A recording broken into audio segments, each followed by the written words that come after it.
Hello, everyone. Full-on Welcome Koopas. back to the Erasmus Expeditions. We are here tonight with a conclusion of yet another game. We just concluded a game on Friday. If you missed that, then I highly recommend that you go back and check that out. But tonight, we are going to be playing... What's that? I said I second your recommendation. It was phenomenal. Oh, thank you. We're very happy to have you in the chat. Tonight, we are going to be finishing up a Fiasco story. I think it's the third one of these on the channel.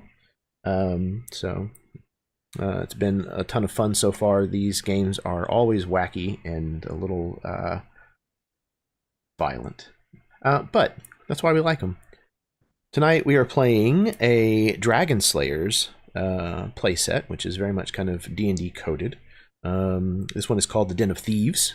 We've already played through our first set of scenes for all of these characters, and tonight we have the tilt elements on the screen here. We have mayhem, misdirected passion, and paranoia, sudden reversal to work into our story. So, before we get started, I'm going to give the same warning that I give on the beginning of all of my games, and that is, if foul language and mature subject matter are a problem for you, then exeunt.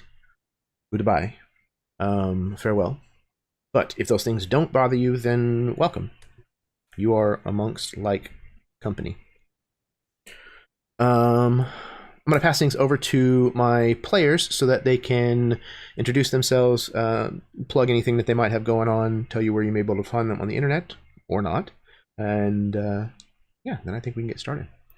We're going to start with Austin. I don't think I've ever been first before. We're a channel of That firsts. threw me off. I am the not in that where can they be found on the internet spiel. You can find me on Jeremy's channel once a month, and whenever he is kind enough to invite me to another one of his games, because I will basically always say yes. Because he's the fucking man. This channel rules. I don't think anyone needs that said because they're here. So with that, I'm playing Nettie Fruendijk, who is a gnome who is in way over his head. Things are not going well so far. He thinks he might have a bead on which of the two wizards is his actual target, because he's supposed to kill the real one. And if oh god, if I get the wrong one, it's gonna be my ass. But either way, excited to get into this and figure out how our new mayhem and paranoia turns are going to throw further wrenches into what already feels like a dryer filled with wrenches. So, yeah, excited to see where we I think that was the one quote that didn't make it onto the book. This game is a dryer full of wrenches. That It what probably a perfect just way to missed the describe cut, it. though, you know? What a perfect way to describe it. I would agree. I would absolutely agree. Speaking of a dryer full of wrenches, next up is Karen. I have no idea what the fuck that means. What am I supposed to do with that? I don't know. The same thing I did. Karen's with it, just like, it me. bleh. Mood. I don't know.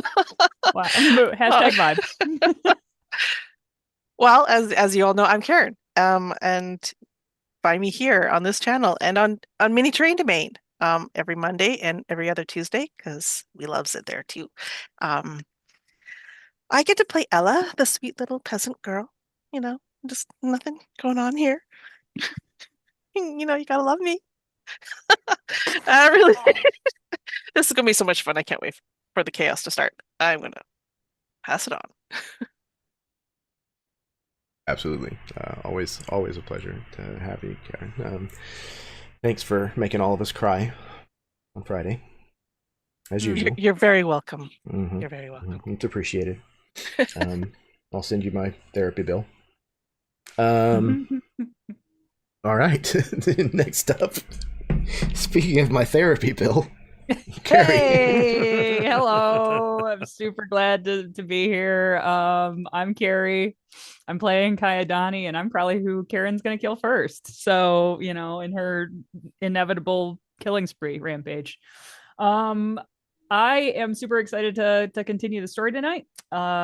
Elsewhere where you can find me on Monday nights, I'm on Mini Terrain Domain playing Pathfinder. Thursday nights, I'm on Mini Terrain Domain playing Kids on Bikes, or our newest season, which is a top secret. You'll have to find out whenever we come back. This Thursday or next Thursday, probably. Jakob? Next Thursday? Solid. Love it. So next Thursday, depending on when you're watching this. My birthday. Oh my God. Incredible. Select Wednesday nights, typically every other first and third Wednesdays of the month. You can find me on Emporium for the Wayward Gamer over on our good buddy Jay's channel, where we also play Pathfinder in the same location as the other Pathfinder game, which gets very confusing. And I'm also playing a half-elf rogue in both, which gets very confusing. I have a type. Obviously, once in a great while, I wish it were less of a great while, you can find me here on the Erasmus Expeditions. So I'm really pumped. Jeremy, thanks for having me back. Absolutely. Always a joy. Always. Yeah, I'm really excited for season 4 for Kids on Bikes. It's been a ton of fun so far over the last, it was 3 years, right? 3 years, yeah. We had our finale anniversary. last week, almost to the day, 3 years after we started our first session. Which is Wow. incredible. Absolutely incredible. So I am eager to see what the last chapter of that story is going to be, and how that's all going to shake out in the end. Me too. I'm really excited, especially given the context that There's this some 4 seasons shit. gonna There was take, some shit so. that happened last week, y'all, or 2 weeks I mean, ago, or whenever we played. it's kind of par for the course. Yeah. Yeah. We take it on the chin, and we just keep marching forward. Speaking of taking it on the chin and continuing to march forward, next up is Chad. Every time I get knocked down on this channel, I get back up, and it's okay. Anywho, Hell yeah. My name is Chad. You've seen me here. You see me over here on MTD on Thursdays. I play in quite a few games on Jeremy's channel. I'm not gonna lie. Our Caldera campaign, just numerous things. Whenever he calls me, I'm free. I could have things going on and I cancel them, and then I move over here. It's fine. That's me. I am found on the socials if you want to. Otherwise, I'm looking forward to getting into this game. I play Autocrax Rasmorn. He is a wannabe sorcerer who really, really wants people to like him. But I tell you what, I don't think there's a lot of people in this party who like him. And eventually there will be a reason why they don't like him. So good luck, everyone. Sorry, I was counting the reasons. No, but no, dude, always a joy to have you on, Chad. Love you, brother. Yeah, man, and you've got a game that we're going to be producing here on the channel that's coming up pretty soon. Hopefully, Yes, soon. indeed. Sometime Chad's this in charge month, of a game? I'm He is going to gonna be in running charge us of a through game. Are a you giving madhouse of a details game yet? too. Yeah. What are you doing? I can at least do I'm sorry, the system. Yeah, no, No, I can please at least do. the system. The game that is coming up, we're going to be playing a Morkborg sort of system, which is Punk is Dead, which I'm very, very excited about. It is a storytelling, like songwriting sort of RPG game, and I cannot wait. The band is back in town, and they are gonna kick some ass, and I cannot wait. It's gonna be great. Oh, yep. For those of you who don't know, Punk is Dead is where you play a band that tours during the apocalypse. Yep, it is a post-apocalyptic So tour. That's bitchin'. I Fantastic. am really, really looking forward to that one. It's going to be a lot of fun. All right.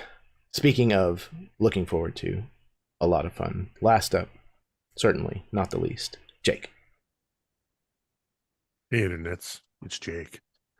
For Mini Terrain Domain. I don't know why Carrie's flipping me Sorry, off for that. you used evil Jake voice and you did it on purpose. This is I was bullying. trying. Well, I didn't try as hard for more sultry. Oh, Hey, Okay, internets. sorry. It's Jake from Mini Terrain Domain. And that's where you can find me on twitch.tv/mini terrain domain or over on youtube.com/mini terrain domain, where we run, as you've heard, we run some Pathfinder, we run some D&D, we run some Kids on Bikes. Once a month, I'm over on Nerdarchy, where actually at the end of April, we will be playing in our final Old Guard session. And then 2 months after that, we will be starting a brand new campaign of Teens in Space. I'm going to be running things over on Nerdarchy, using the Kids on Bikes Teens in Space system. And yeah, so that'll be a lot of fun. I'm also looking forward, speaking to Morkborg, we were just talking off air. I'm running my first session of Pirate Borg. I'm really liking the Borg system. The Borg system is super hackable, super easy, and looking at some OSR, a lot of OSR type games coming up on the channel in the future. So, and I'm trying very hard not to look at the side chat right now. Don't. It's a nightmare. I saw 2 words that made me look away.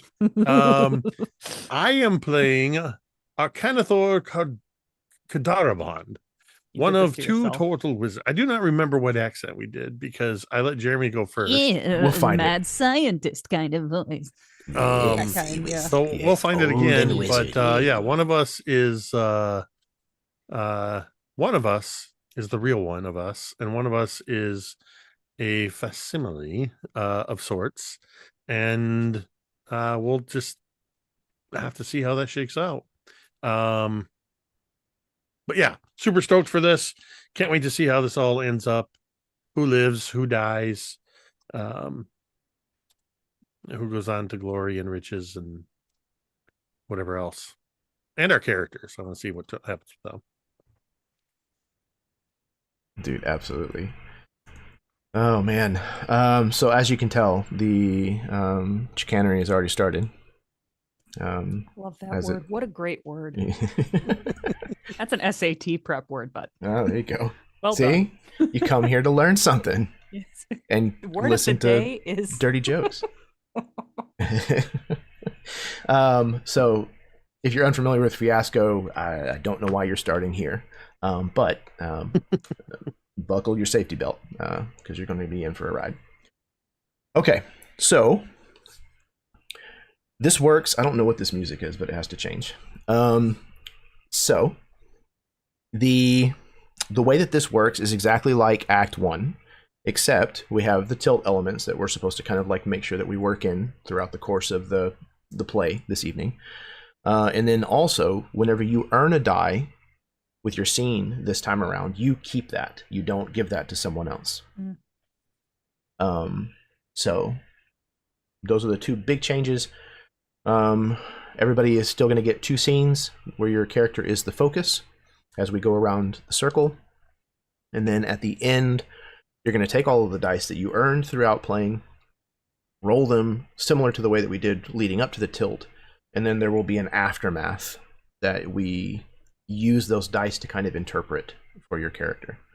It gets a little clunky at the end, but it's okay. Do you remember last certain time, like it was everybody was on the verge of death, and then all of a sudden we all survived? it was all great? Yeah. Had debatably the happiest ending in any of these games. Yep. Except for Chad. Chad Except for made sure Chad. that his was grisly and gross. He wanted that for himself. It's, to be fair, his character needed that. Yeah, I- 100%. I asked for it and I delivered to myself. You made It's certain. fine. That's right. Yeah. Self-care is really what it's about. Okay. So, just like last time, we start with the person who came from the smallest town. Austin, this is me looking down at you. I'm pretty sure that was you. Brady Bunch style. Yes. So, you have to choose for poor Nettie. Do you want to establish, or would you rather resolve the scene?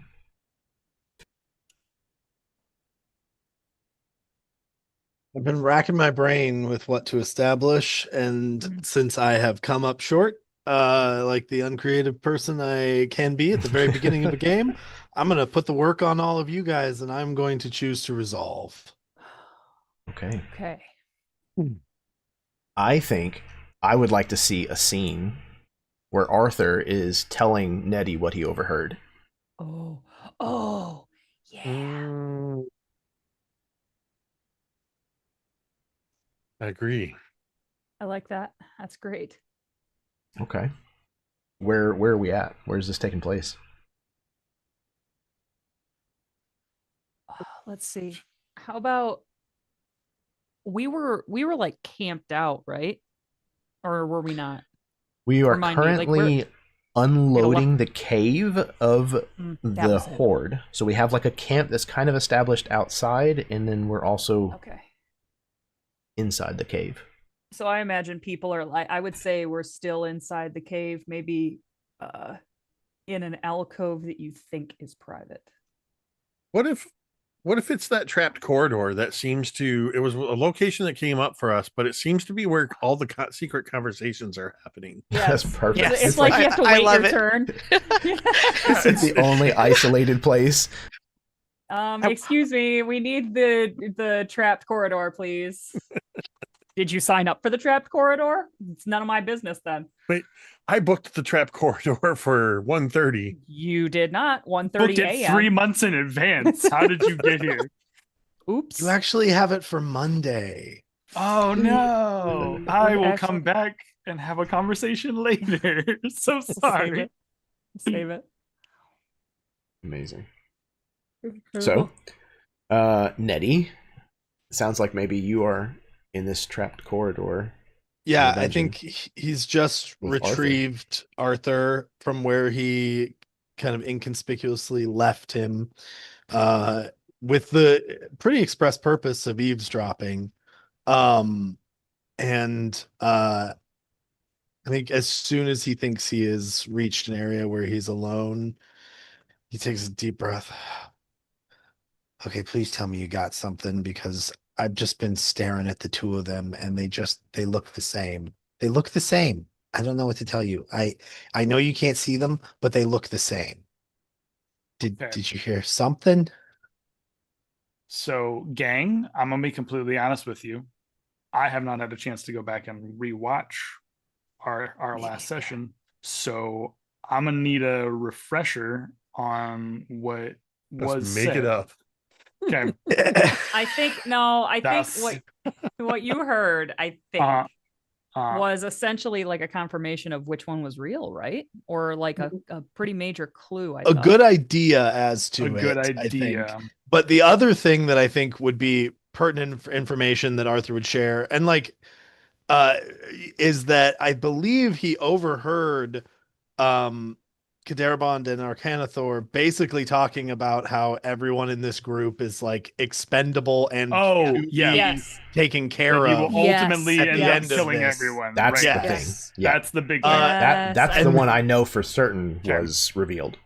Okay, perfect. Good. Haha, Nettie, you have returned. Good. I have much to tell you. So, All right. you asked me to spy, which I thought was weird because I don't have eyes, but I did overhear a conversation between the two turtles. I believe it was the two turtles. They were You speaking. really should know their voices by now. I We only hang know. out with like 5 people. Okay, very well. That is The true. two of them sound the same. So were the two the same They voice did. going They back did and sound forth? the same. This is Okay. incredible. Yes, you're Perfect. right. This So is the guys. it must definitely be them. Now, they were speaking about what their plans were after they leave this horde.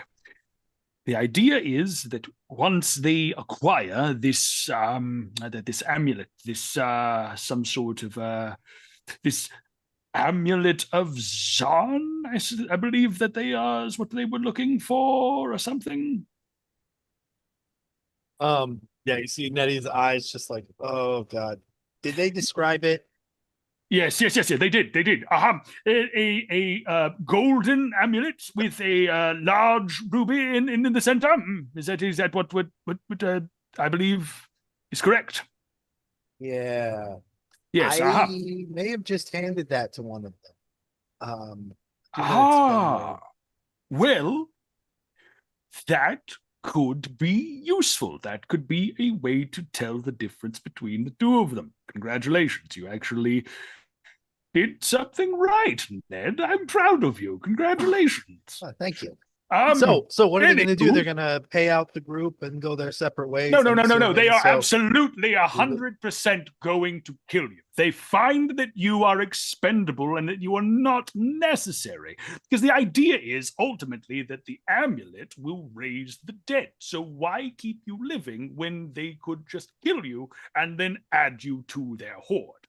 That is the goal. No, hold on. You see, you're saying they're going for an army of the dead thing, and they want us as the first. Yes, the amulet of Zan. I overheard the high pitched lizard creature thing you keep talking You talking about? Wait, Odie? Yes, this Autograx creature. He came in and he interrupted them, and he mentioned that the amulet of Zarn was undead army amulet thing. I don't know all the details because they didn't really let him get into the details. They just sort of told him that Autograx, you're kind of an idiot. You don't know what you're talking about. And then apparently I heard some magic being done. Was it just me they were going to take out when this was all over? No. They pretty much said everybody's expendable. Not just you, not just the dragon. Was Autograx in on that conversation? Because he's close with them. He seems like a decent guy, but he's real close with them. No, he as far as I could tell, they were talking, it was just the two identical voices alone. And then he came in at the very tail end of that, like he had interrupted their conversation and they completely stopped talking about it. So I don't think he knows everything that they have going on, but he does know about the amulet because he does know a little bit about that magical history. Outside of that, I don't think he is going to be the one that's going to how should I put this lightly? I don't think he's going to be the one to fuck things up, but at the end of the day, I would say it is important that we get this right. So you did something good, Ned, by giving the amulet to one of them. That's great, but now we need to figure out what the amulet actually does, because they said it's an undead amulet, but they didn't really go into the details of what it does. If we can find out what it does, then, and only then, could we maybe use it to separate the two and figure out which one is the real one and which one is the fake one. Am I getting Yeah. Part of me is thinking maybe we just try to kill them both before they get a chance to use this amulet, because this sounds really fucking heavy, man. Like they're gonna come down on me. I'm gonna be right there. We gotta get the half elf in on this. She can protect us. She could punch those turtle wizards into pulp. She could crack a shell. Okay, I like this. So you're saying we recruit other soldiers, and then we use I don't know those if I would use to incapacitate our enemies. Yes. Yeah. like Well, this idea. sure. Okay. And then you take out the incapacitated enemies because you, Ned, are you a capable warrior? I feel like you are. Well, I don't know if I would say that much about myself. I mean, I'm not the bragging type. I'm pretty good at cutting ankles in a fight, and I do a lot of stabbing people while their backs are turned. I've always been kind of good at that sort of thing. Um, I see. Ooh, okay. Ooh. Give me a moment. He kind of goes silent. He just stands. So I have a question. yeah. Um, Not to ask, but I'm going to ask. Based on that description, I'm going to assume you are a halfling, are you not? No, but Oh. we get mixed up a lot. I get Oh. it. We're like the Halfling, gnome, hobbit, you're all sort of, all right, Okay. we all of us find the term hobbit offensive.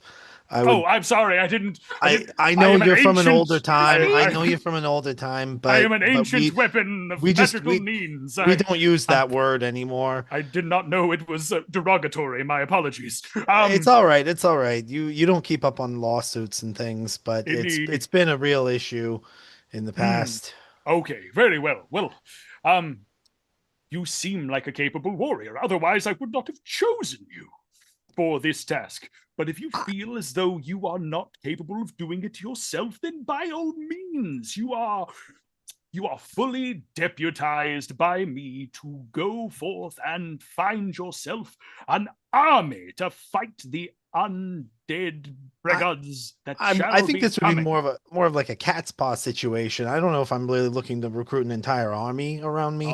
That feels like a lot of responsibility if I'm not really the general type. But also I do have to say, I don't mean this to sound rude, but it feels strange to be deputized by a stick. I am not a stick. Okay. In yeah, my time, I was a great man, a great knight of majesty. Currently, no eyes, ears, nose, mouth, arms. You're just talking in my head. Okay, now that is that was mean. to me. That was too far. I'm sorry. I'm sorry. I can't help that my body got put into this. Like, I can't help that I'm not here. That's yeah. Someday I am gonna ask you about how all that happened, because like the more we talk, the more I'm starting to understand like why someone might. But I listen. I'm sorry. I get nervous, and when I talk too much when I get nervous. Ned, would you like me to stab you in your sleep? Because I will. I will stab you in your sleep. No, I'm pretty sure you can't do that. I think that's like the whole reason I have to wield you. Damn it! Listen, you're right. I hate it. Okay. If I stab the wizard and you like get your body back or whatever it is that's gonna happen, like yes. we gotta be cool with each other. Okay, no, you're right. I'm sorry. I didn't mean to. It's mostly that I feel like you deputizing me puts a sort of hierarchy into our relationship that I do understand that you are an ancient magical being that is speaking directly into my head. And there is some sort of power imbalance there already. But, it's just, if you're the tool that's using me as a tool, I think it creates some sort of unwanted dynamics. That's all. I'm just putting that out there. It makes me uncomfortable. I think let's be partners in this, I don't want to die. Now I have a great motivation. I don't want to get killed by the wizard. I'm going to use you. I'm going to stab him. I think I have an idea at least to figure out like, I'm guessing the real one would probably want to be the one with the amulet. Maybe there's some jealousy going on. Maybe I can kind of play them against each other. I gave the amulet to one of them. I don't know. Do you think they told the other one? Maybe I'm gonna bring it up next time I see one of them alone. Like, oh hey, can I look at that amulet I gave you? Pretend like I don't know which one's which. I can kind of tell them apart a little bit at this point. Like, there's just a little bit of a difference, like in how they hold themselves. I'll ask the one that I didn't give the amulet to about the amulet, as if I don't know. He's not the one. Or what if you insinuate that, hey, like, I think what would be nice is if we sort of, how about this?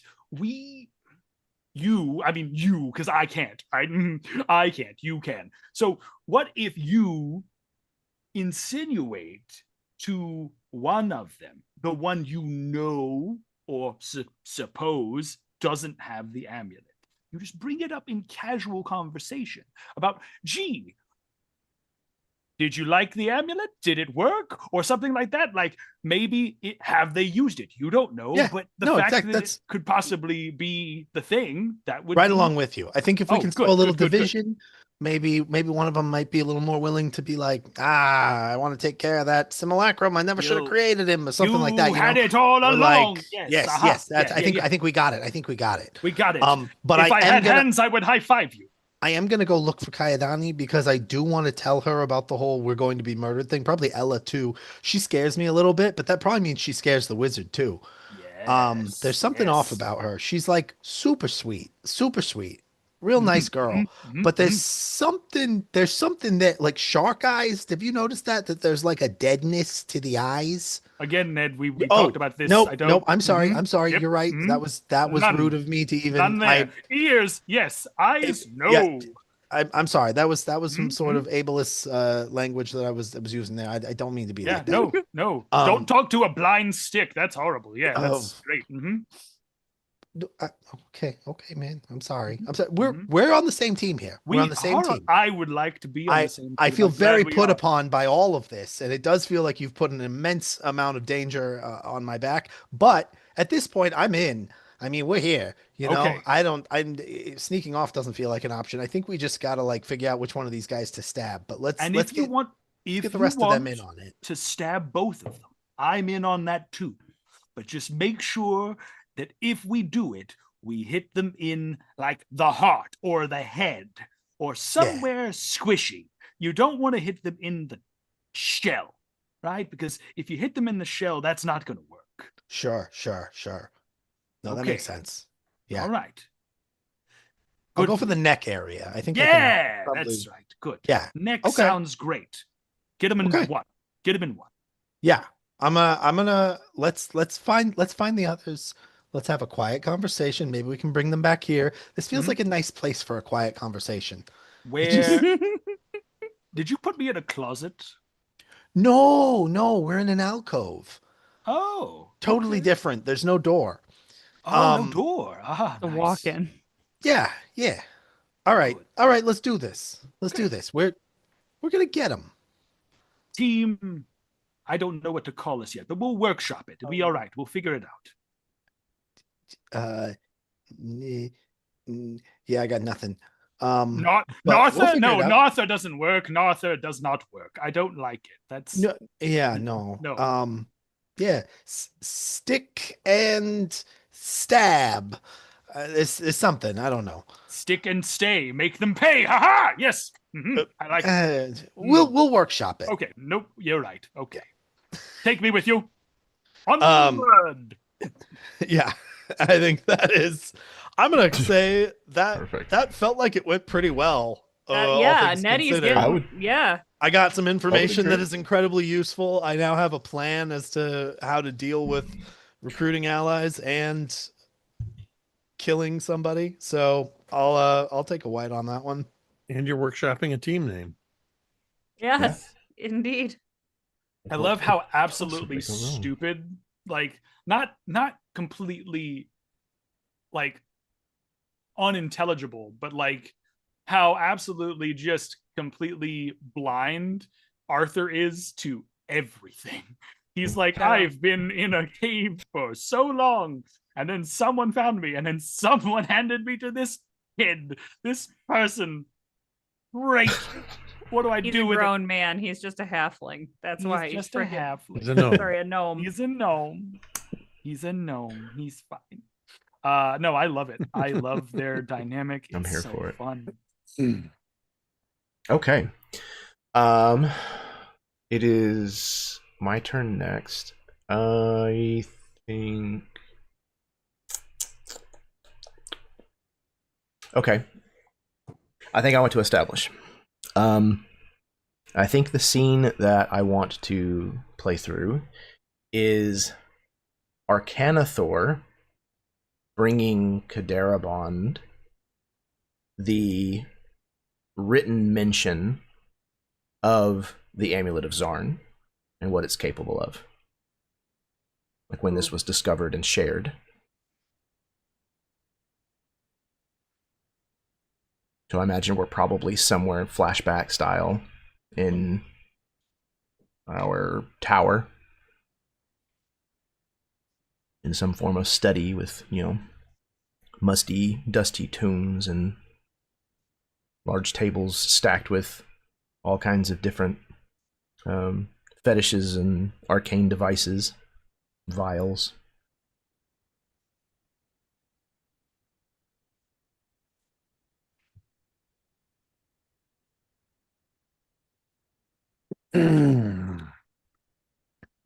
I think that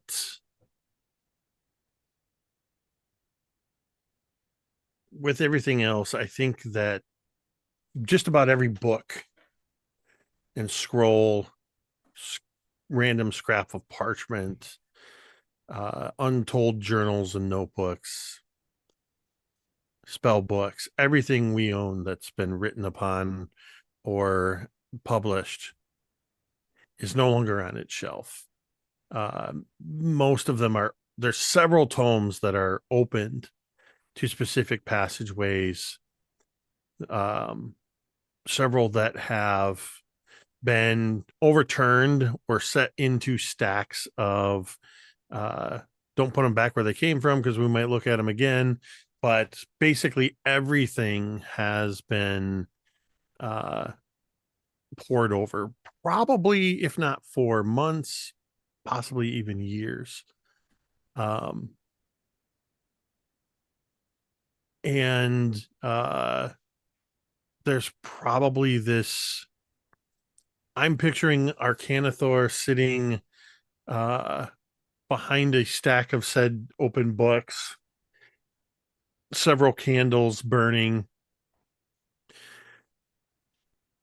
sipping tea, little half moon spectacles perched on the edge of his beak nose, and taking a sip of tea and then just reaching and turning another page. And it just seems very serene, like a Sunday afternoon poring over the tomes. And suddenly, mid-sip, just stopping, taking the teacup and trying to set it down in the saucer, missing completely, and you just hear as it falls to the floor and shatters. Oh. A deep swallow. Careful. Leaning in close, and now clawed finger tracing what he's just read.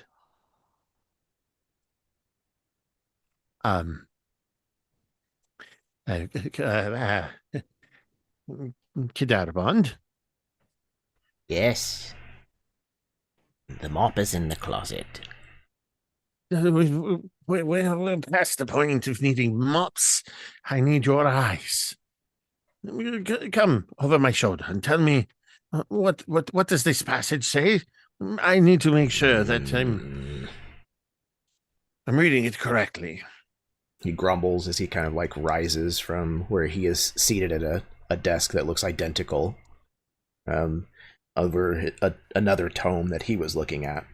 Kind of slowly pulls the ribbon down in between the pages and then stands up and moves across the room a little slow. And then comes around behind the other chair and pulls his glasses down further on his beak and cranes his neck forward, like out of his shell, to where it's over the shoulder. To raid army of the undead. Well, it's a little on the nose, but No. I suppose that could work. Not the passage about the undead itself. We've pored over numerous tomes about the raising and controlling of undead. Here, the annotation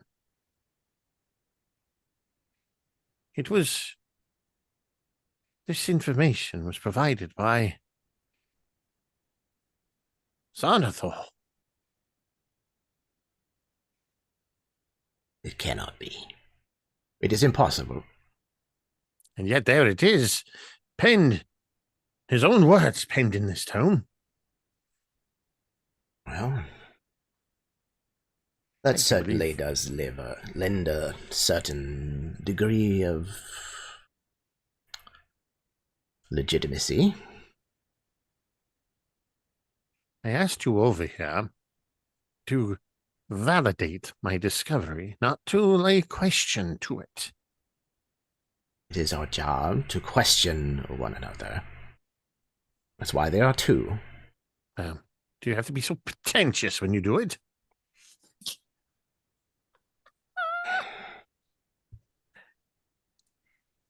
How many tomes penned by Xanathor have you discovered? Including this one? Well, this was my discovery. If you say so.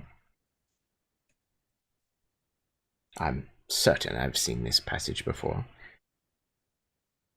But Well, the did not think legitimacy to bring it up. does seem to be accurate enough to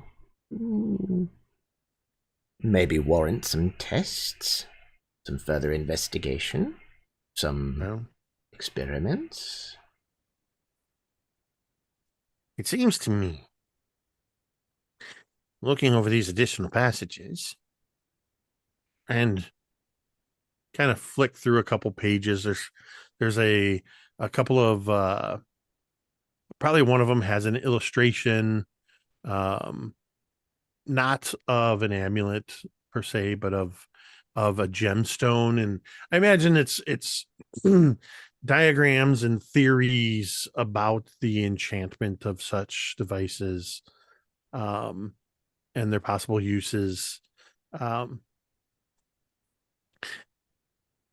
What I'm noticing in all of this, and I'll flip back to the very beginning of the book. What would, for us, we would consider like a copyright page. But I imagine it has some delightfully esoteric title, and that's probably very long, with an even longer subtitle. But it mentions that the region in which all of this information was collected, which that's what I'm pointing out. This coincides with where the generalized area where we believe it to be located, does it not? Yes. Yes, I do believe that those regions border one another. Are you thinking that perhaps this dragon may have collected the amulet? Done the hard work for us? Precisely what I'm thinking. All of our research in trying to identify its location has been centered on where Xanathor would have gone with it, where he may have stashed it away, or if even he himself is still somewhere, hobbiting it away somewhere. Never once did we consider that perhaps somebody else had already done the hard work for us.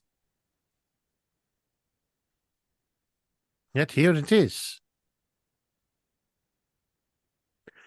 Very The closest thing interesting. to affirmation that we've had in quite some time. What of this page? He kind of like opens the book back to close to where they were looking at it before and points to a section where there's like a part of the page that's been ripped free and is not there. Was this way when you found it?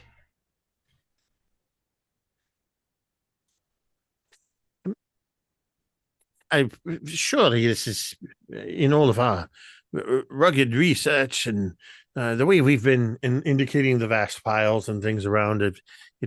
It must have torn and come loose somewhere. I see. Well, we should begin with seriousness at assembling an expedition. right away, I would think.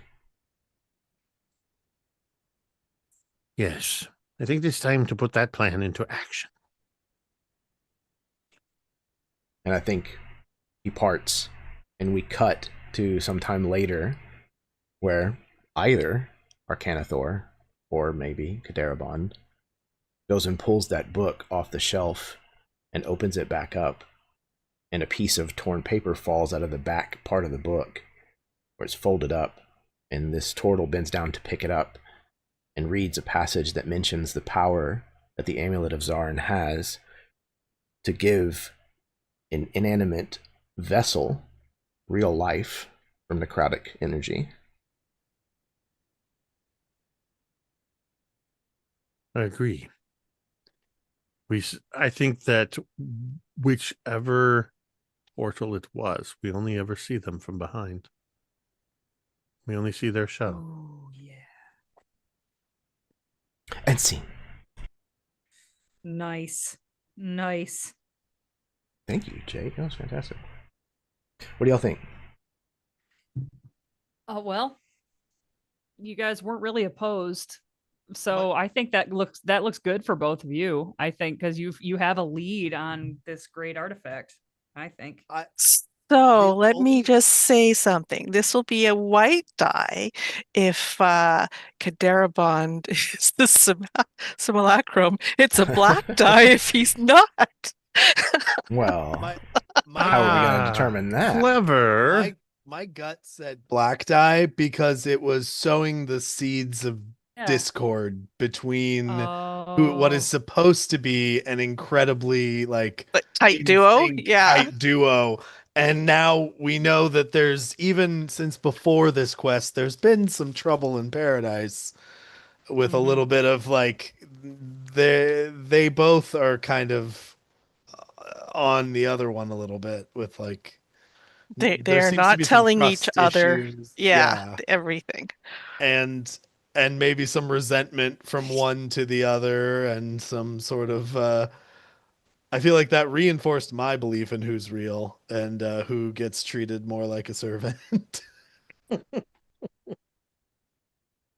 So, what are we saying for old Kadarabon? I think it's a white. That's just my vote. Okay, one vote for white. Who else votes for white? I want to vote for black. It's okay. One vote for black. All right, one for white, one for black. Oh, I get to vote on this too. This is one of my. Yes, you do. I kind of agree with Austin on this, that this was very much sowing the seeds of discord, and it felt like the beginning of the paranoia. Exactly. Yeah. Okay, so it sounds like black might override. I'm voting black. Well, it sounds like we've got 3 blacks, so that it would be a majority. Yep. Okay, let me find the correct one that's out in the middle still. Okay. That means that it is now Jake's turn. You want to establish, or do you want to resolve? I want to resolve. I have no idea what I would want to establish, so you guys set it up. That's fair. And I'll take all the credit. Gang, what are we thinking? I think I would love to see Arcanathor after we just got done talking about them creating a team. I would love to see him actually like recruiting us, like the rest of us, or one of us, or a couple, or whatever. I think that, I think we've already established that we're like the third iteration. We're like the third try at this because like a bunch of people like died before us, right? I think the term B team was thrown around last time. How fucking dare you? Okay, so I think I think that I would love to see Arcanathor or Kadarabond or both recruiting a little bit. That's just my vote. Would this be a team effort, or would we have tried to divide and conquer? I'm good with either. Let's do a divide and conquer. We get a lot of scenes with one another. I think it'd be fun to see one without. I think having, because I know who I want to interview. Perfect. Okay. Amazing.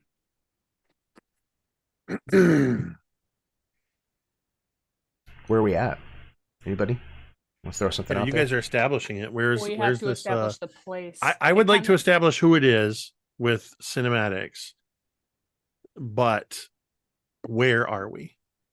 Yeah. A I think tavern.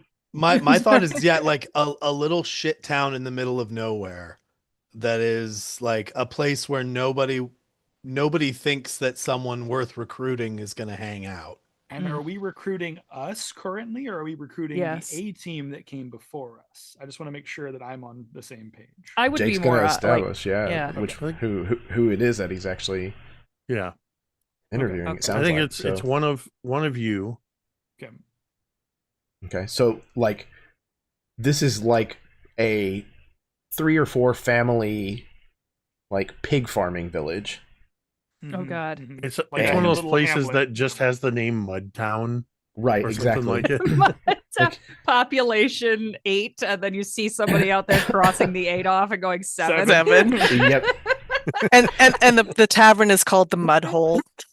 The It's not even mud really hole. a tavern. It's like a covered awning It's- with like it's literally a single hole. table. Yeah. Oh And like my there's God. pig shit like feet away from you. Anyone yeah. that doesn't live here that is here right now is like they're traveling through and they are on like this is a low point for them. Yes. Yeah.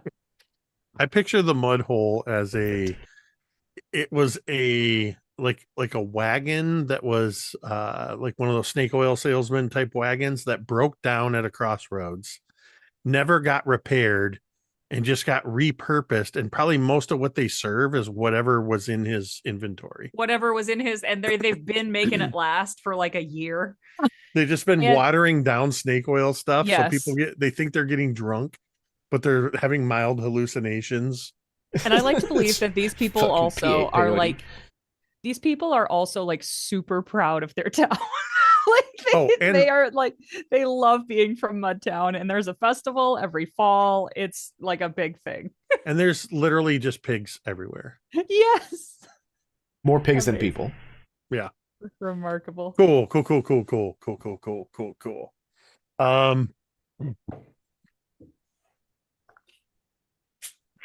So yeah, we've done a good job of setting up what the scene is. I think the very first thing you see is sort of the camera right on Arcanathor, seated at, I hesitate to use the word table. It's more like a board, a piece of barnwood laid across a couple of sawhorses, Mhm. with a couple of tree stumps for seats. And the bar person just sets down a couple of mismatched tin mugs with something sloshing around. One of them, as it sloshes over the edge, as it hits the wood, it just kind of goes tss. And there's flies buzzing around everywhere, and Arcanathor just sort of picks up the tin mug and, well, I must say that I find it most curious that you should choose this location of all of the places in which I would have gladly hosted a meeting between us. But nonetheless, it is not the location, but rather the individual who I wish to get to know better. So please, tell me, Mr. Fruendijk, why you would be such a great addition to the expedition that we're putting together. Real quick, that felt so much like a character creation screen. Like, tell me about yourself, and it turns around, and that's when you make the face. And Yeah, Features are never What is your randomized. name? It's just noses swapping out. Who For are like you? 3 hours. Perfect. Just every 10 minutes, Arcanathor picks up and then sets back down the mug, never taking a drink. He's like blurry in the background. It's perfect. I love it. I love it. I love it, dude. It's so great. As for the location, I will say, no, it's not a lot to look at, but if you've ever been here, Austin, I can't hear you. Oh, You're super Hello? quiet, my brother. Something went weird with your mic. of course it did. It sounds like you put it in your pocket. Perfect time for Carrie's word of the day. The word of the day is chicanery. That's what you're seeing here.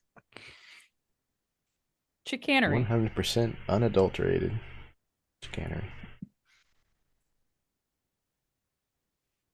Mm. Yeah. Oh, now I lost here. Can you hear me? Oh, Yep, can you hear us? yes, a little bit. Okay, how about now? There you go. There you go. Oh my God, you're so Perfect. clear. He's back. There we Like go. But Mr. midnight Thorndike, radio. could you please speak Yeah. up? I'm So a very old turtle.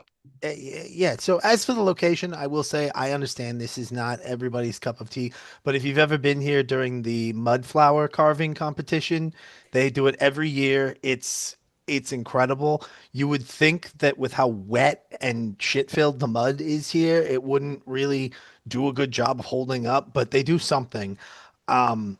It's lovely. I try to make it here whenever I can. Um, Plus the mud shots, they're it's weird because you can kind of tell there's no alcohol in them, but they do get you incredibly fucked up. Um, so as far as my particular set of skills, as it were, I mostly excel in the sneakological arts. I tend to get in and out quietly of situations and places. Um, I have been known to defend myself with a couple of daggers if the need arises. Although these days, as you can see, I've been carrying some larger weaponry. This is don't worry about it. I decided I wanted to try out a spear. It's sort of a thing that I'm doing now. Who are you talking to? But yeah, so mostly that's what I do. I get in and out quiet. I stab when I need to stab, but I will say that's not my favorite part of the job. I've tended to avoid the stabbing when it's at all possible. Um, but yeah, I mean that's kind of who I am. I do want to know a little more about the job, but he kind of looks over at the spear again. And he goes, "I'm certainly interested to work with you." Well, your enthusiasm is is of course noted. You've told me a little bit about some of your experience and perhaps what some of your qualifications are. What would you describe as your greatest accomplishment? Listen, I don't like to brag about this, but did you hear about the theft of the diamond of Alejandro?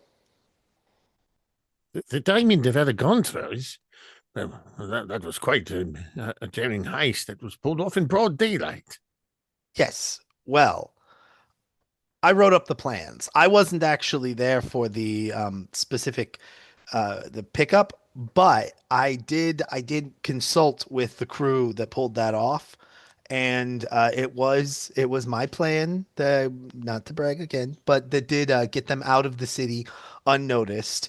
It was rather ingenious, but I kind of don't want to say what it was because, tricks of the trade and all that. I don't know if they left any evidence. I don't want to get them caught, but it, suffice to say, I have some planning experience. I have put in my 10,000 hours, just really working to gain expertise in both extraction and strategic planning for extraction. I steal shit, man. That's, if I'm being honest, that's what I tend to do. I steal shit, but real good at it. I'm not caught. Never been caught. I've only had one crew that I've consulted with get caught, and I will say they did not follow the plan. But at the same time, I collaborate well. I do take good constructive criticism and feedback. I'm not always the kind of guy that's going to say like, listen, this is the plan. We are doing it this way. I will point out, areas of improvement, but I will accept areas of improvement for myself. I'm generally looking to be a team player in anything that I take on. Well, one thing that nobody could ever accuse you of is underselling yourself. Thank you. Nice resume, King. Do you work well with others? Should you be actually one of the people on the inside, as it were, not necessarily drawing up the plans, but actually having to do some of the stabbing and killing and, well, as we like to say, chicanery? Sure, sure. No, I've done. Here's the thing. Part of the reason that I like to give that job as an example of my particular skills is that, again, I don't want to sound like I'm bragging here, but most of the jobs that I've been personally involved in, you probably haven't even heard have happened. Because one of my signature moves is the classic fake swap.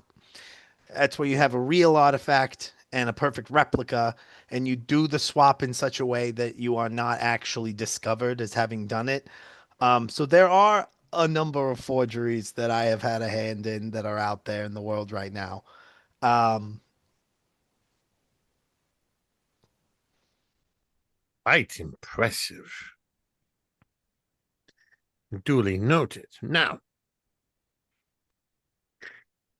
I feel that most of the questions I may have had about your qualifications, well, you've quite verbosely covered in advance most of what I may have asked. I would like to ask you a bit of an unorthodox question. How do you feel about artificial intelligence?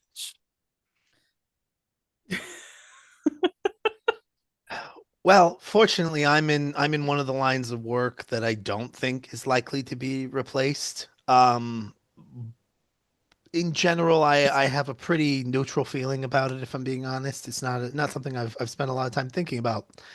I did once work with a guy who had sort of a fleet of unseen servants. I don't know if you would consider them intelligent necessarily, but they were rather effective. Um, they did their jobs, and that's all I can really ask of anybody.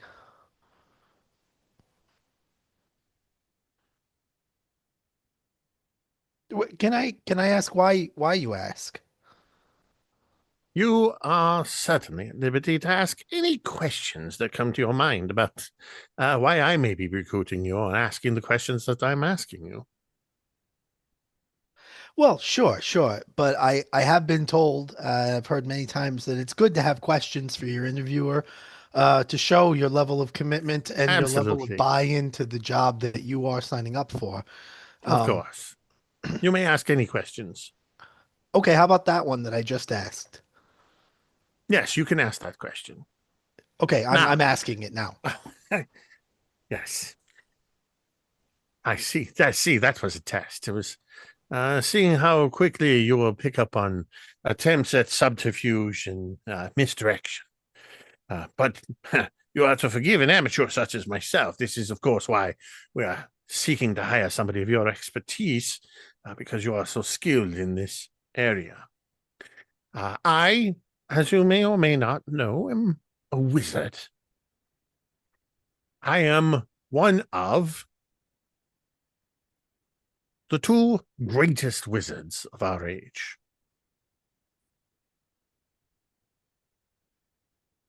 I am Akenathor Kadaraban. And my partner is Kadaraban Darkanathor. Oh, I don't know if you guys noticed. Well, you probably did, but your names are just the other person's. Another to astute swap around. observation, my enormous friend. Yes, Ned. it is intentional. Ned. One of us. Well, we are both great wizards, is what you should know, first and foremost. But we do believe in the full disclosure of our disposition. And that is that one of us is the real wizard, and one of us is artificially created. But it has been determined that we should never reveal which is which. Neither of us even knows.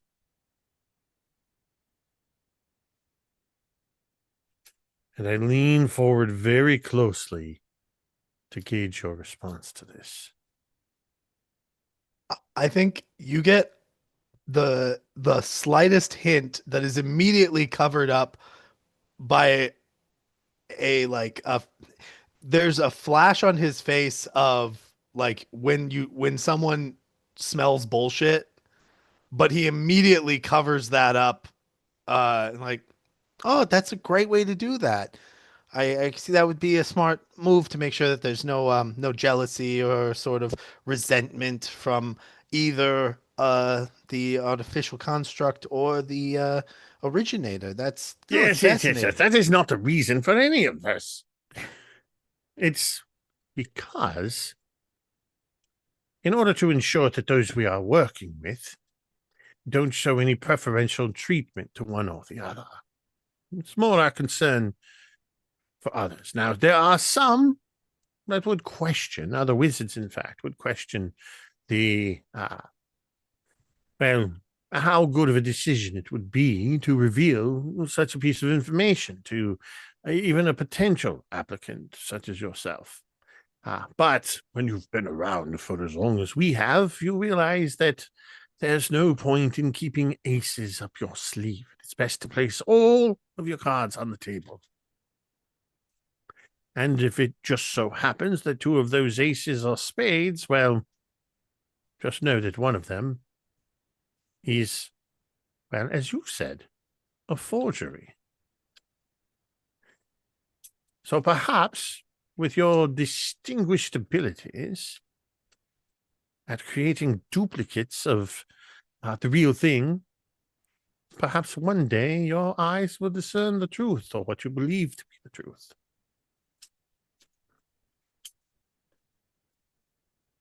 Well, first of all, I will say I appreciate the disclosure. I probably would have believed if you had just told me that you were twins. But it sounds like you value keeping this sort of under wraps. So I will, if I do, by some miracle, obviously I'm not going to be able to overcome the mental defenses and disguisery of such an accomplished wizard as yourself.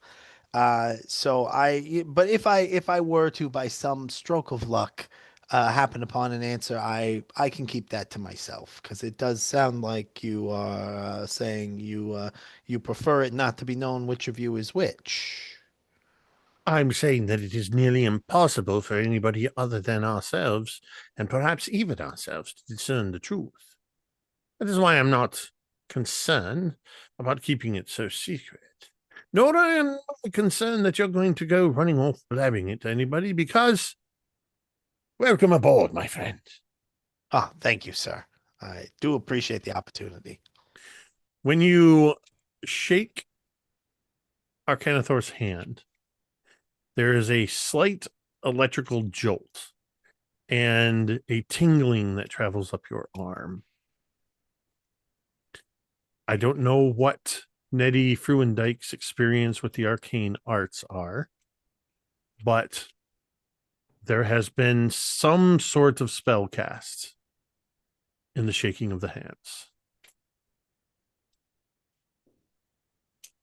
Yeah, the smile, the big kind of like cheesy smile does quickly falter, but then goes back up into I'm excited to be on board. Now, pick up the mug for the umpteenth time. and set it down, never having actually taken a drink from it. I stand up and I pull out a small piece of parchment, and I place it on the table, tapping it with a taloned claw. Then you will meet us along with the rest of the party at this date at this location. I look forward to seeing you and seeing your expertise in action. Excited to get to dust off the old daggers And I think and the spear. Yes. He just like looks towards the spear, and there's like a bit of a like exhausted, exasperated, like, Yeah, no, you're coming too. I'm bringing it. I think the scene sort of ends as Arcanathor leaves you in this mud hole as he just sort of gathers his things and begins to walk staff in hand, quicker than you would maybe expect, just in an effort to rid himself of this mud. And then, yes, absolutely, once free of the actual mud of the mud hole, kind of gives a quick, like, rubs the feet in some grass, and then turns and looks back at you, puts a finger next to his snout, and then Oh, evaporates away. oh my God. Green smoke. I love that. Well done. So you did we establish that, right? We established, yeah. So Jake, yeah. you get to resolve.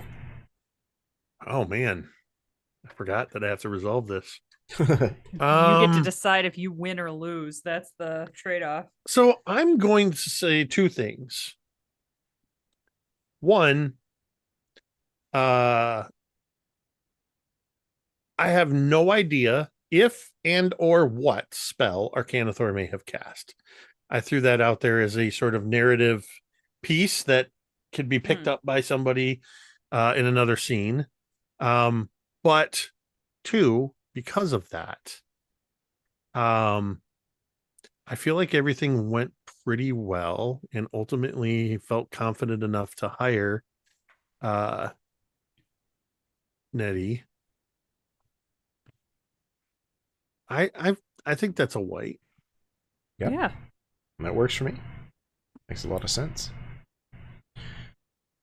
Jake's stacking up them white dice. Look at this. Jake's gonna win. Maybe. There's no winning. There's only losing. Let's be honest. There's only suffering. We only That's lose the in only different guy that had a ways. bad. When you A play bad the ending Den of last time. Thieves, Yeah, right, you right. either win or you die trying. I would like Or to both. report I've had bad endings in all of them. I think Just you have. You're what batting level- 1,000. What level of bad was it? Ooh, Chad. baby. Speaking of what level of bad is it, Baby, do you want to what establish level of or bad is it? you want to resolve? Goodness gracious me. So there was something that I thought of doing, but then y'all covered it roughly in Oh, the scene. But I think I can add to this. So what I'd like to do is carrying off of Karen's ending from last time, making the stew for the evening. oh, Right? With the mysterious right? potion that none of us knows The about. mysterious potion that no one knows Yes. about. Okay. Yes. I think this is a conversation because I think Ned has now had a conversation with Arthur about wanting to go and talk to Kayadani. So this whole thing for Autograx, I think this is a moment where Autograx can actually show his magical prowess to the others that are around. So I have an idea in my head, and I think it's around the dinner time moment where Ella is starting to carry out all of these different bowls of soup to the others. Mm-hmm. Okay. Karen, if you feel like that is not a route that I should go, feel free to step in and say something before I derail whatever No. it was. Okay. Go for it. Okay. So I have this idea that coming from some other alcove in the cave space. I think, or was it a wizard's tower? Was it a wizard? I think it was a tower the last time we were playing. There was session. an outpost There was where an you got outpost tower. hired. Okay. Thank Yeah. you for correct. Okay. But yeah, So, at the Dragon's Cave, I think it's the cave and then our it's camp. the cave and then there's outside. a camp. Okay. So yeah, I think we're at the camp outside, and I think he smells this. I think he smells the food to start, and I think that's when he'll start coming up. He'll start coming over and seeing Ned and seeing Kaidani. They're getting ready to eat. Again, I don't know if they have eaten or not. We'll continue from there, but he sniffs the air, and you watch as he taps his nose and his eyes flash like a purple, and almost like a truffle pig picking up on something that doesn't smell, like on a truffle or something that doesn't smell right. You watch Kai as a dragonborn hand sort of like coasts over your food. Coasts over my food? Yeah. I think Kaidani like pulls her bowl into her chest a little bit. It's like, what are you doing? Don't eat from it. Don't eat it. What are you talking about? You don't smell that? You don't smell it? I Yeah. smell. I'm like, and Kaidani's like eyes kind of widen, and she goes, "Oh yeah, it's beef." And she like defiantly puts her spoon in it again. And No. Listen. Ty. And you too, Ned. I care about you. I care about you. And if you, I don't know this person. I don't know who you brought with us. But I don't know her, and I don't trust her just as much as I don't trust the wizards either. Okay? I don't trust them. I thought about it last night, and I'm telling you, they think that I am an absolute idiot, okay? They think that I am an idiot. They do. But I'm telling you, Kai, something is wrong with your food. And something is wrong with your food, Ned. Don't eat it. Also, I think, yeah, go ahead. He grabs Ned's hand. Something on your palm. I haven't looked at it yet, but I'm going to. Okay. Sure. Listen. They don't trust me to know what magic is. They don't trust me to know anything. Shit all about magic. Weird thing. I'm a magical being. My father was a fucking dragon. Oh, They was he? I don't didn't know that. Yes. Sorry. I'm sorry. That was insensitive. Why do you have to do that? I'm sorry. Okay. We've heard a lot about it. Your father's a dragon. We know. Okay. Anywho. Sorry. Like, dude. I care about you. How long, Looking at both of you. how long have you been with that woman? That girl? I can't even tell what age she is. And I'm Oh, telling you. She rescued me from up on that mountain. Okay. Doesn't make sense for her to save me up there and kill me down here, does it? There's a lot that magic can do that isn't killing you, Kai. She doesn't have to kill you to, I don't know, enslave you forever. Or... Yeah, she's enslaving me forever, that little thing. Yeah, I'll bet. Okay. You want to laugh about it. I'll tell you, sure.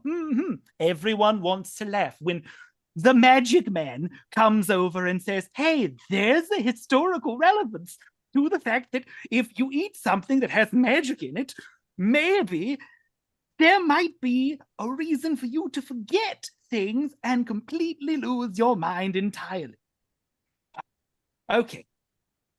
Something is in your soup, and I don't want to hurt you and cast a ray of sickness on you, so I won't do that unless you actually eat it.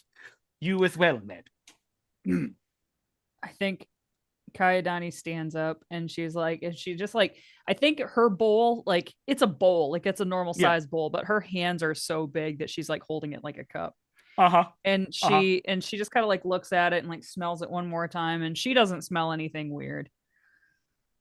But she just kind of shrugs and she's like, well, I guess I wasn't that hungry anyway. And she kind of like dumps it into the fire, where hopefully Ella, like, I think Kayadani is most nervous about Ella getting her feelings hurt. Yeah. She doesn't like remember the, terrible, dark, horrific eldritch horror that Ella is. And so she just kind of like dumps it back on the fire and is like, are you happy now? Yes. Thank you. Look, I don't want you to get hurt, and I don't want anybody to get hurt. I came here with a distinct purpose of... Okay, I'm going to be completely honest with you. I came here with a distinct purpose of creating an undead army because they told me that I was supposed to create an undead army. But now I don't want to do it. You know what I'm saying? Like, I thought about it. The turtles. Yes, they said they wanted to create an undead army. I said, okay, I'll buy into that. Up until the point that you showed up. Do you understand? Like, I thought that I wanted to kill you, but I don't want to kill you because I realize it's not you that is the reason why things happened the way they happened. You're my friend, Kyra. You've always been my friend. Do you think that I would let anything happen to you? Oh my God. And if it was possible, like before all of everything happened, they were fairly close. They were fairly close. And if it's possible, like he hated you for a long time, but yes. The absence of that friendship and then gaining it back, it's like it has come back twofold or more into Kayadani's. Her heart grew 3 sizes that day. And I think she would put her hand on your shoulder and squeeze it and just say, I understand how you felt the way you felt before, but I'm really happy you feel the way you feel now. You see, like if Dragonborn have tear ducts, which I'm assuming they would, of course they you watch like just he goes, you said something to me months ago before all this started.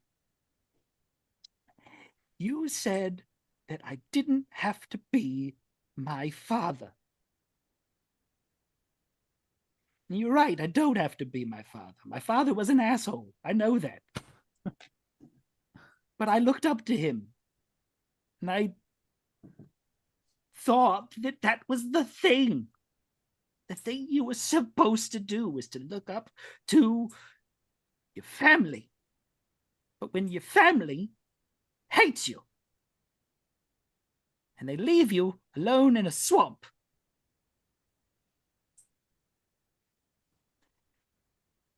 you feel like you have no one. And so,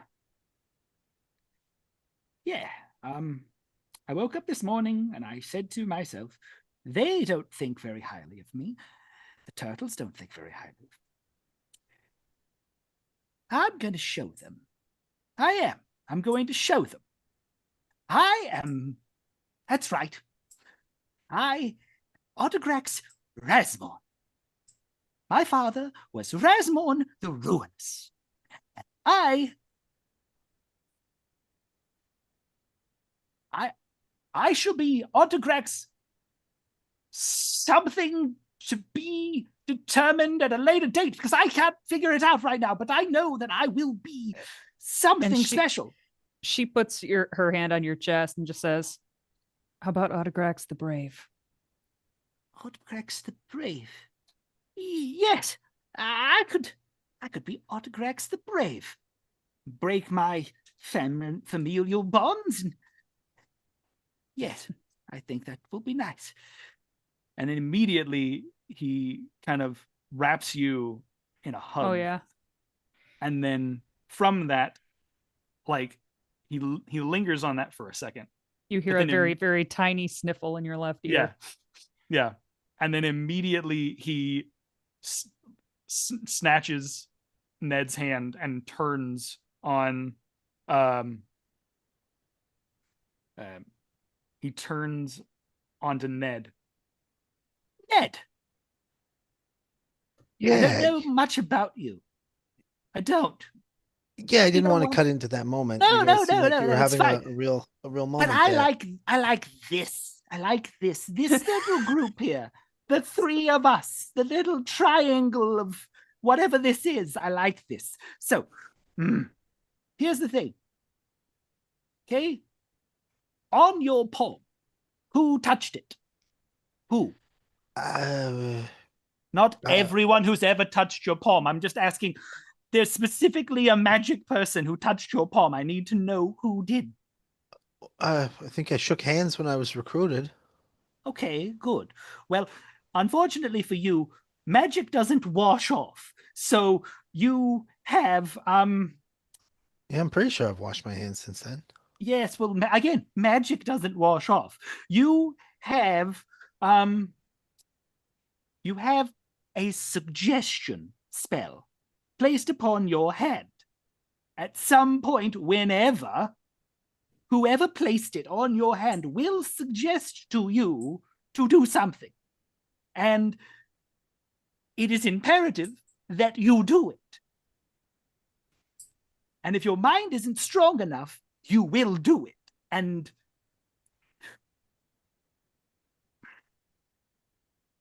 I think Kai, upon hearing Autograx describe this, she goes, "Let me see." And she like grabs your hand and like pulls you probably a little too hard and is like looking really close at your palm. You're like on your tippy toes because she's like, got it right by your face like a dum-dum. Yeah. Hey, no, that maybe just you want to sit down a little bit? She pokes it a couple of times and oh, sorry. That's okay. You know, just as long as we're all being honest and we're sharing, which it does seem like this is the moment for. I was hesitant to bring this forward because I'll be honest, Autograx, I didn't know where you stood in relation to Arcanathor and Kadarabond. But I'm a little relieved to hear you say that they have some grand evil plan, because that's pretty much what my spear told me, and it said that they want to kill us. Oh, okay. I mean, that's what I overheard. Oh, okay. God damn it. Oh, no. That's a doozy. That's very important. So you said they want to kill us. Does that mean you and Ella? I think it's everybody. I think they want as many corpses as they can get for this army of the dead. I kind of think that they want you for the army of the dead, but I don't know if they want you to rule over the army of the dead with them, if you know what I mean. You'd be one of the dead in the army. It was a strained metaphor. It's not even a metaphor. I just sort of got a little lost in my point. That's very unfortunate. I don't. You know, it's rude to speak another language in front of somebody who doesn't speak that language. And Kayadani like looks at the two of these guys who are using 3-syllable words. Oh, yeah, full 3-syllable. Yeah. Okay. Kai. What? The wizards want to kill us and use magic to raise us to make us into undead soldiers. What? Yeah. Really fucked up, isn't it? Yeah, that's big time fucked up. Mm-hmm. I thought do about it? I was on board until they said we were involved, and now Ned just confirmed they said we're involved. So now I don't. You see Kayadani reach back and she grabs her axes. And should I go take care of it like now? Wait. No, listen. Do either of you have any idea which one's the real one? I have some ideas, but like the real one. I gotta stab the real one. I gotta stab the real one with the spear. Okay. I could get into the whole thing, but I promise it's a lot. Can you just trust me that like there's a dude in the spear. He's been kind of bossing me around a little bit. That's the short version. Do you not get there's a real one and then a fake one. I've heard what? That yes, that he kind of looks over to Kai. It's not two turtles. They're literally not. They're not brothers. It's like I just thought they were like twins. No.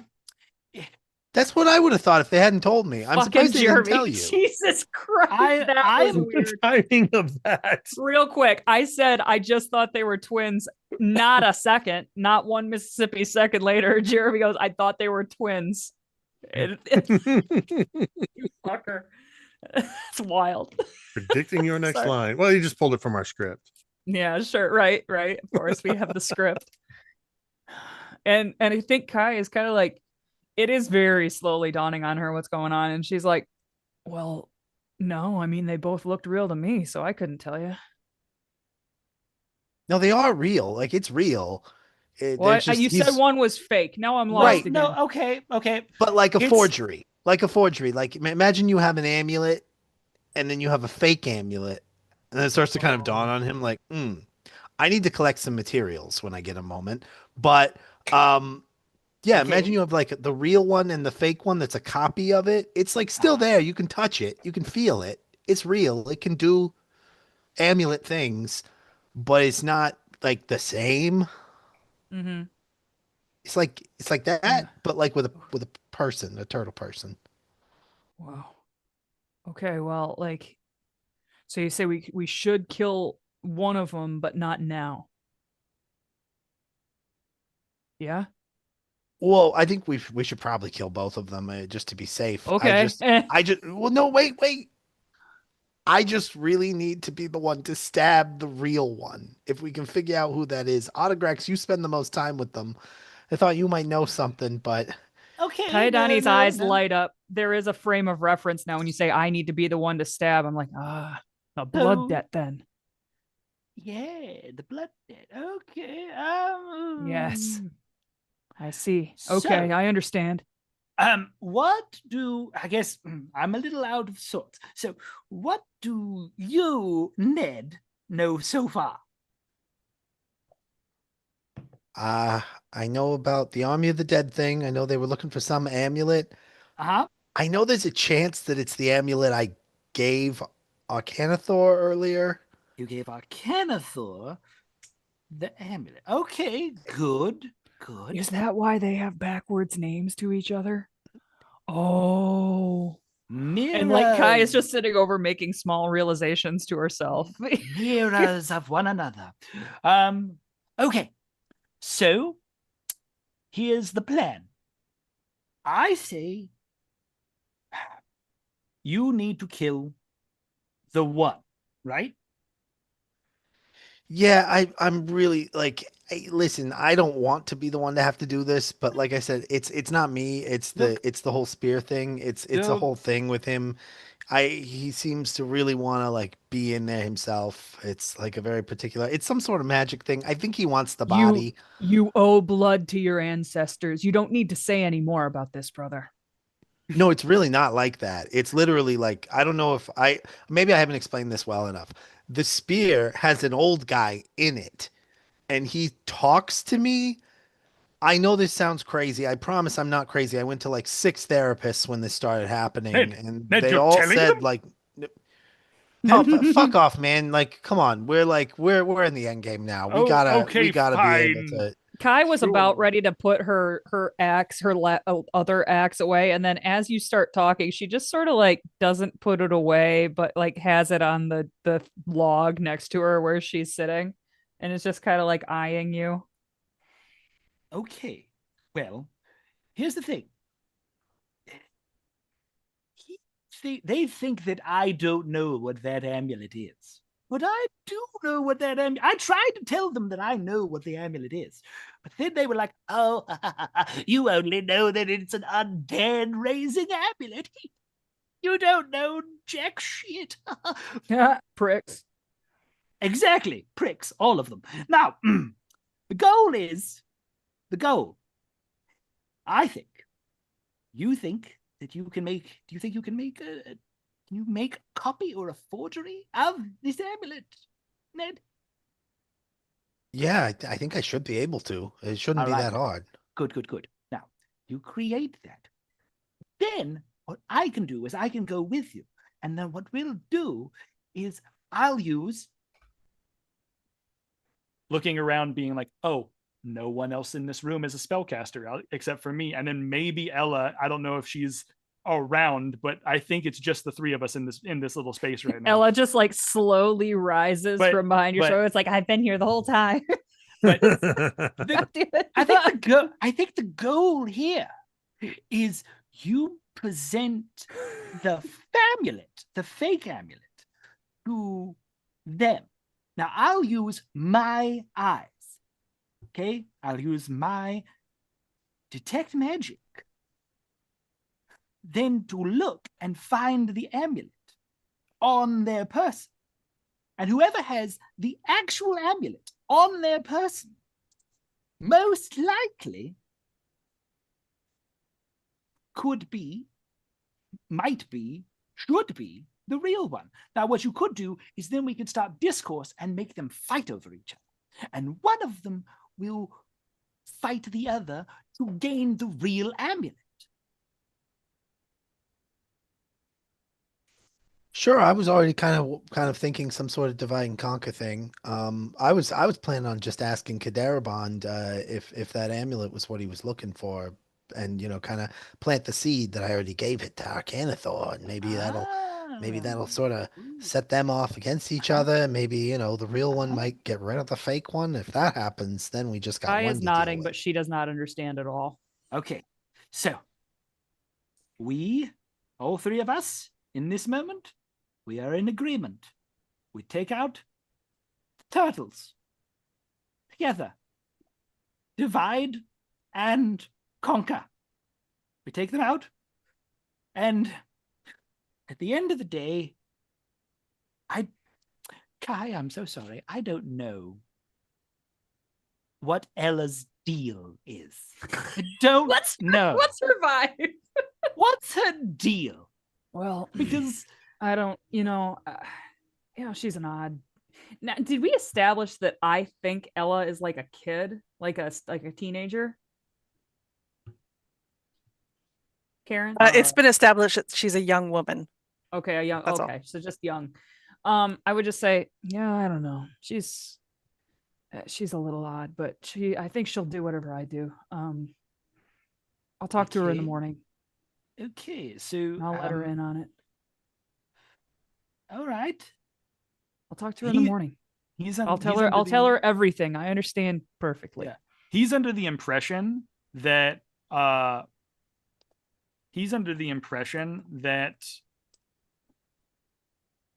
whoever put the magic in your soup is actually the turtles. I don't think he knows that it's Ella. I think he thinks it's the turtles, and that sudden the reversal. turtles. Yeah, Eh. I think that I think he thinks it's the turtles, and that's why he wants to protect you from them. He's like, no, don't eat it. Maybe the turtles poisoned it. Maybe the turn. Okay. Yeah. Got it. And Kai rubs her eyes and she's like, well, I did a lot of lifting boxes today and a whole lot of thinking in the last 10 minutes. So Okay. I need sleep. Bad. Okay. Do you want me to cut off some of this dragon and I can cook it for you like a steak? Oh and my then God, yes. You could get some actual food before bed. And I think Kai is tired enough. She's probably a little tipsy, but like this is so kind. And like I think something about you like cooking for her and like being the nurturing guy is this has begun as a friendship, and I think it is growing into potentially something more. Like Kai sort of saw this as the end of the road.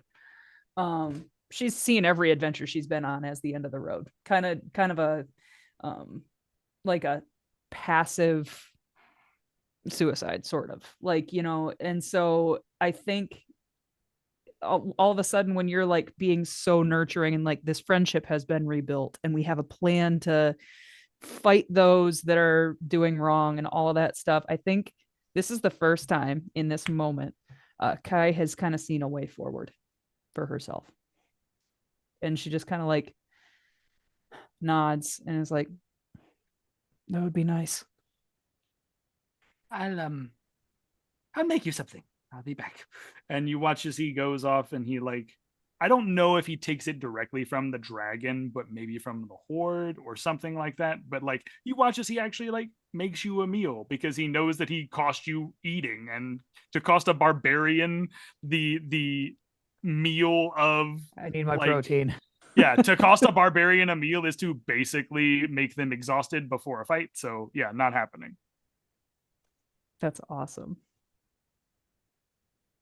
Oh my god, that's so great. That's Is so that the great. scene? I think. I mean, I'm not. I in think that's charge. I think that's perfect. Yeah, Okay. I think that's the scene. Is he goes off and he makes Kai a meal before they all kind of disperse with the plan. Perfect. So, since Chad established that it is up to the rest of us to resolve, how do we think that went for Autograx? I think we're gonna run out of white die, but I think that went well for him. I think so. that Really did. I think I that think so it was too. The he's goal was Autograx the Brave, man. Like, start All start a right. new train of life and hopefully make it out of here alive. Probably won't. Well, it's going to get to where there's a lot of black die ending scenes here pretty quick. yeah. Which is natural. That works. Okay. I love Next when up. something happens in a scene like this and it gives you a really good idea, and then you realize 5 more people have scenes before it gets to you. Yeah, you're right. Ooh, we'll store that one away, and then something else cool is going to happen. This game is Whiplash. Mhm. Yeah. It very much is. Carrie, do you want to establish or do you want to resolve? I was a lazy asshole last time we played, and I don't think I established once. So I am going to establish. So why this time. change? Yeah, listen here. Listen here. I thought you were going to say, so why do anything different? I got a full night's sleep. I am back and better than ever. So I am gonna establish, and I think I am gonna do a little bit of a flash forward if it's cool with everybody. I'm gonna do the next morning. Is everybody good with? I mean, you can always flash back, I guess, if you're not cool with it, but I am gonna do flash forward to the next morning. And after a relatively, other than the scheming and the, potential assassination and all that stuff, Kayadani feels at peace. And for most of the night, I think she sleeps well. Until what ends up being the very end of the evening. And I think she has this dream of Ella. And you see, this is a familiar scene to us as the audience, but it's when Kai Adani discovered what Ella is, or at least suspected. And like that scene, brutal and bloody, plays out. And then you hear this echoing sleep and forget. And then her forehead gets touched. And then, those dreams that you kind of seem to get stuck in, and it feels like you wake up over and over and over and over.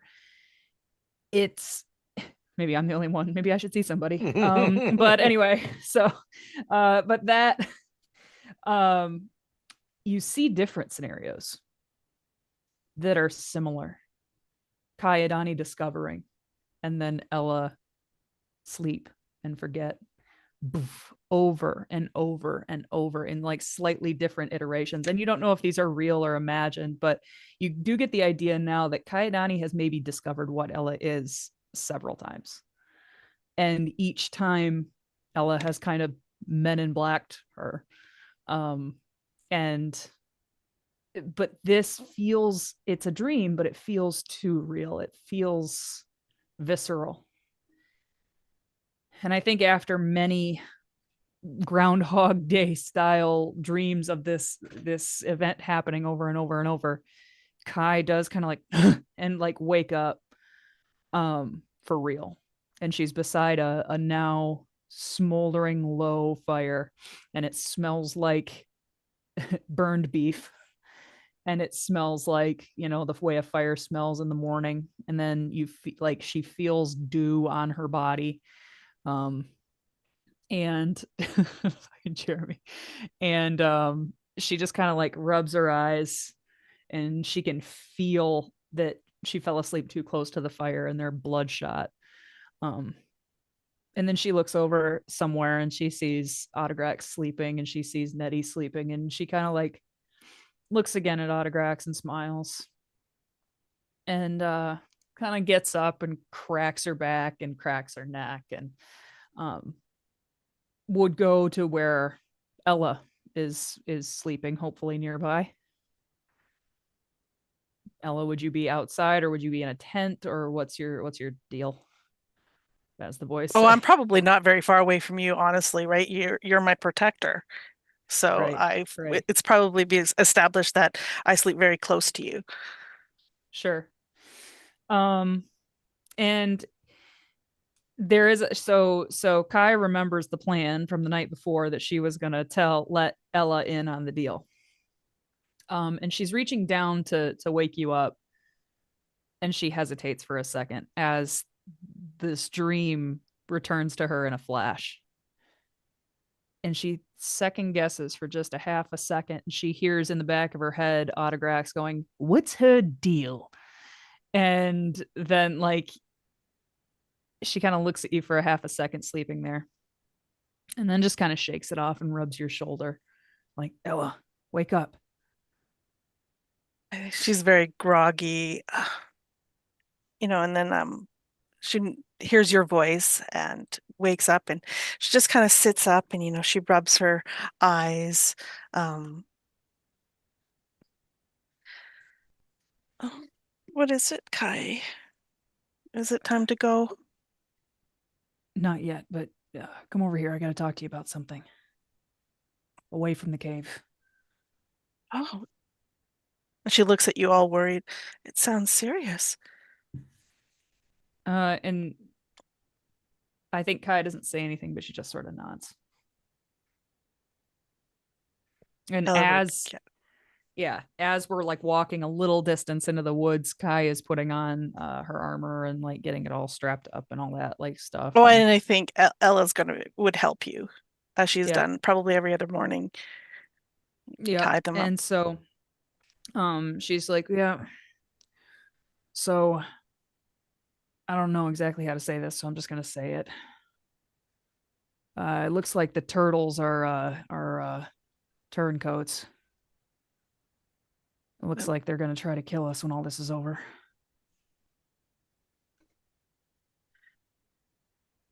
Why? Why would they? Yeah, I mean, I don't know how wizards think. I mean, I can barely understand how Nettie thinks, and I think he might be stupid. Oh, he's actually quite smart, really. I mean, it's just he's on a different wavelength than most people. I don't know what that means. He thinks different than others. Oh, maybe. Either way, I don't know. It seems like Nettie has a blood debt to fulfill. One of the two turtles apparently is a fake. Yeah, I know. Do we know which one? Beats the hell out of me. But I don't think Nettie knows either, and he has to kill the real one with that sword, which apparently is alive. And then I guess I got to kill the other one probably before he shoots any juju out of his hands or whatever. If we don't know which one is the right one, it would be best probably to do them both at the same time. Kill them both. I mean, and I guess it just comes down to Nettie's best guess. I'm gonna kill the one he doesn't. So, and I kind of like you see Kai. We haven't gone that far into the woods. We're just like just a little ways away to the point where people at the campsite could maybe we could see them, but not knowing where we went, they probably can't see us. And I think Autograx has started to rise and shine. And Kai sees him, and you kind of see her as she's explaining this to you, keep like glancing over there and linger on him for just a second, and then come back to you, and just kind of like she's just you can also tell that Kai maybe minimally understood the plan, but she's trying to explain it to you as best as she's able to. She's like, I don't know, either way they both need to die, and we need to make sure they don't kill us first. But Nettie needs to find the real one. So we got to give him time. All I'm saying is just look out for yourself. Don't go off alone. Okay. You were looking at Autograx, is that the where your eyes kept going? Yeah. In a way that you've never seen her in this trip or ever. In a way you've never seen her look at him before. You keep looking over. Do we need to be worried about Autograx?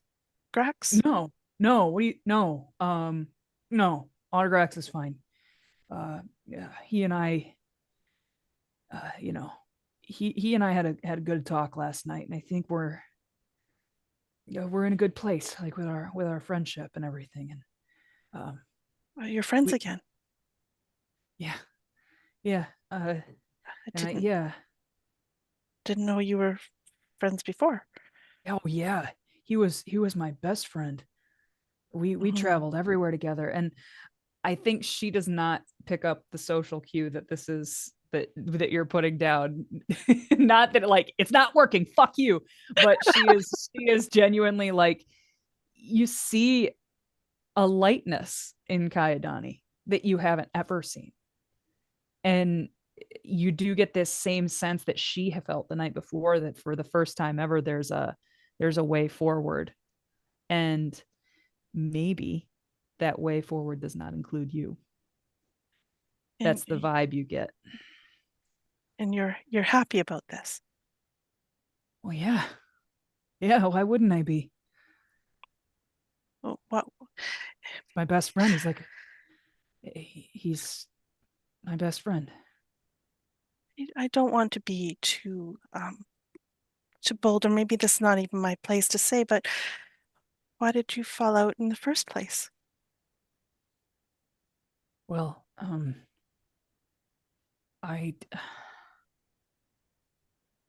it's kind of a long story, but the short version is we had just gotten back from a task, and his father of all dragons came and was just decimating the city we were in, and I took care of it, and I didn't know it was his dad at the time, but even if I did, I would have done the same, and I told him that, and that was the wrong thing to tell him. But I don't regret what I did. You fixed things. What does that mean? I killed his father. Her eyes just go like big. I wish I hadn't, and he was despondent for a long time, and wanted to kill me and all that. And don't you think it's a little odd now that he wants to be your friend again? I mean, you killed his father. And she starts going really loud, and then she tries to quit, be quiet again. I mean, maybe. But you don't understand. Grax is. I don't. We've been friends for so long, and the way he explained it to me, he's had. Kai, if he had killed your father, how would you feel? And I kind of like look over at Grax, and I would just like, he'd probably be dead already. Would you forgive him? And Kai kind of like looks at you and is like, I mean, there's an unspoken answer that comes to you, because like, of course she wouldn't. I think but she Ella looks real. sees that, puts her hand on your arm, like gently, but she lets you finish. Yeah, I think when you put your hand on my arm, I kind of like, I don't like jerk it away. I'm not being an asshole, but I do kind of like pull away and like adjust something on my armor that doesn't need adjusting. And I think she would just say, Grax is a better person than me. And she would look at you and say, don't go off alone with the turtles. And she would walk away from you. Kai, I'm sorry. I didn't mean to offend you. I just want you to be safe. You hear, what's her deal? What's her deal? And then you see this like flashes of these dreams again. And it's like, if you get in a spot, you call me. And she walks away as the seed of doubt is planted. Well done. Amazing. Yeah. I Okay. established. So Yeah. So what do we think, y'all? this one I could see going either way. Really, arguments to be had on both sides, as it were. That felt black, but Yeah, I think that might be a black outcome for Kaidani, because Uh-huh. Ella reestablished that wedge between Autograx and Kaidani, and she made sure that that's was too good a there. move on Karen's part to not be acknowledged. where I'm at. I think that's fine. Okay. Perfect. Well done, y'all. Okay. That brings us to Karen. Karen, do you want to establish, or would you like to resolve? I'm going to let you guys establish, because I got no ideas at this moment that involve Ella. Anybody got any juicy tidbits you want to see? What do we need to see Ella do? I'm just trying to think.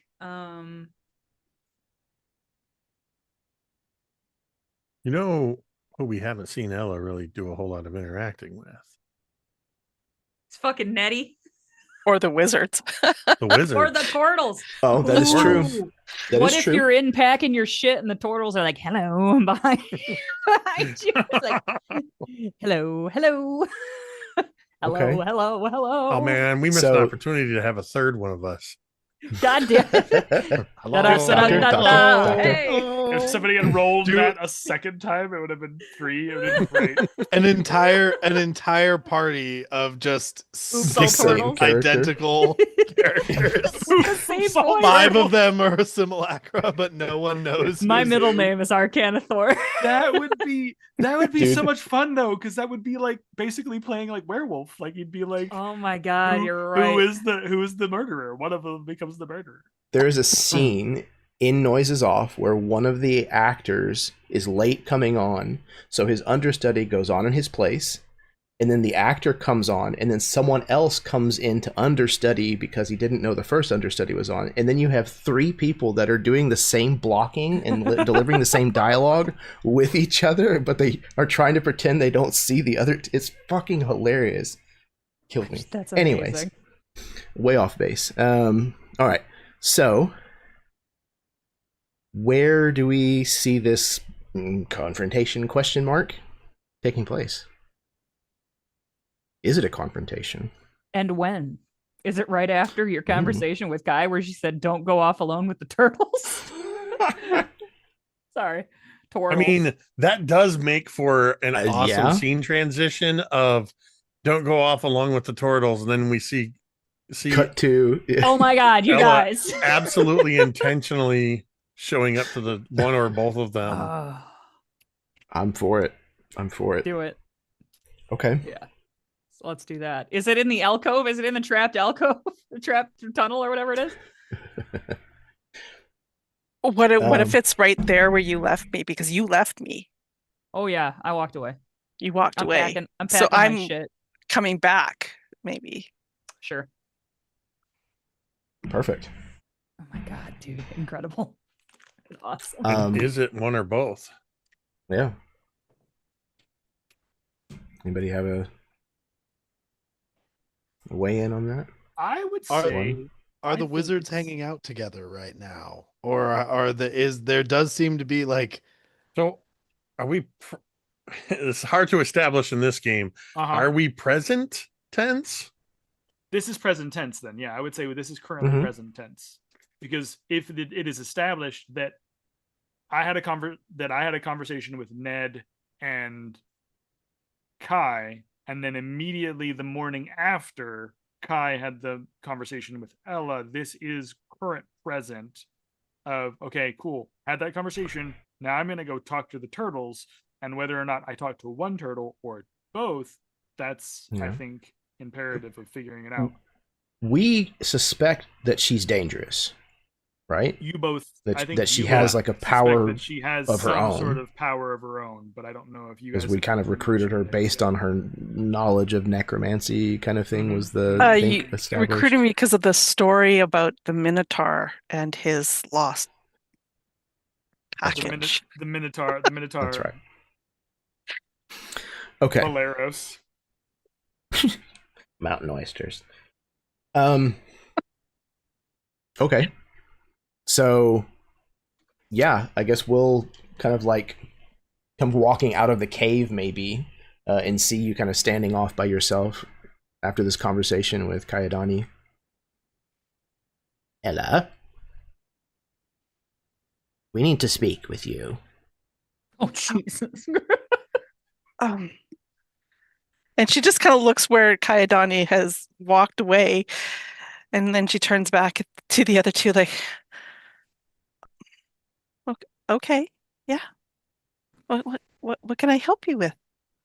I think there's like a very obvious, like, they're like standing far apart, almost like moving on either side of you. Flanking damage.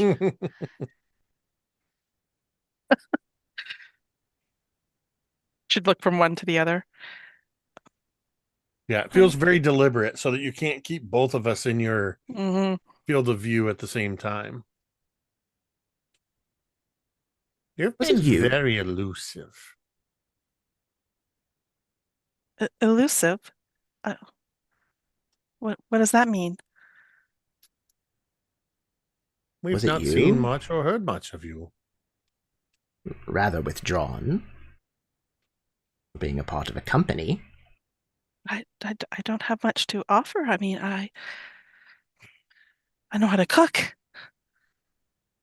Oh, yes, the soup you made last night. What did you enjoy it? Was it? I'm taking from the tone that you didn't actually like it at all. Some of the ingredients might have disagreed with our digestive systems. Oh, I'm so sorry. If I had known you had some sort of allergy or We are predisposition, pescatarian. I wouldn't have. Sorry. I just used this recipe that I learned from this wonderful young this woman that I'd met. Her name was Verona, and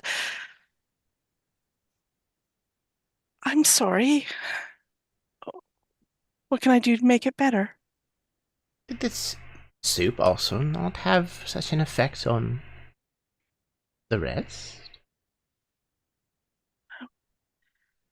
I mean, nobody else has said anything to me. Maybe they're just being polite. I don't know. And you? They did not seem to disagree so with you. No. Could it be because you did not eat any of it yourself? But I did. You saw me. I was right there. We have Your learned panta- over the years that it is sometimes dangerous to believe what only your eyes see. Neddy himself is quite gifted with pantomime.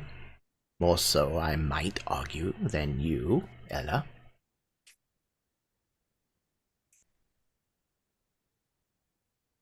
Now you're just trying to confuse me using all these big words.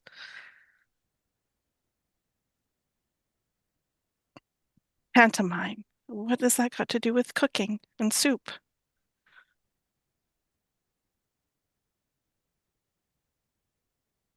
Let's forget the soup for a moment, shall we?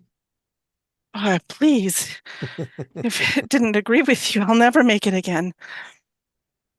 Your recent moments ago, you said that you feel as though you contribute little more than your ability to cook to this expedition. If that were the case, why do you think that we brought you on board? Because I'm with Kayadani and Nettie? Isn't that why?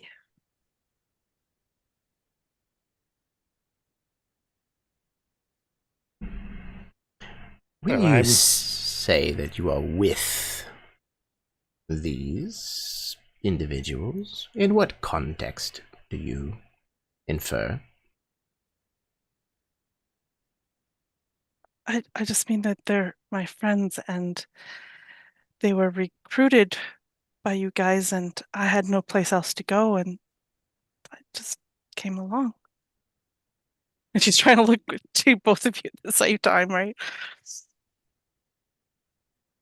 Because you follow your food supply? I mean, Kaidani is a very good hunter, yes. Oh, wow.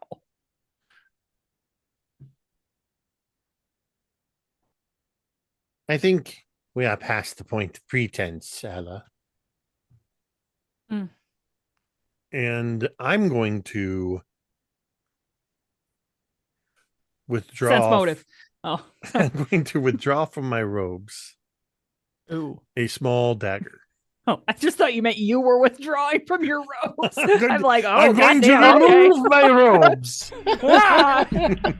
Why? What are you doing? I step out of my shell, so to It's the speak. fastest that turtle's ever been. Whoa. I withdraw a small dagger and very quickly slice one of my fingers. I think Ella would definitely flinch when you do that. What are you doing? And I just let the blood flow. Oh, God.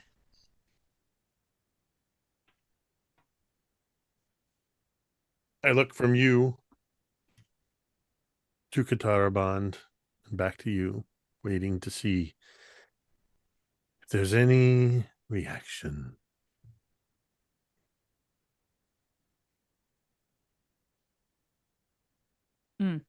I think the only reaction that you would get from Ella is that she would step back from the both of you. One step.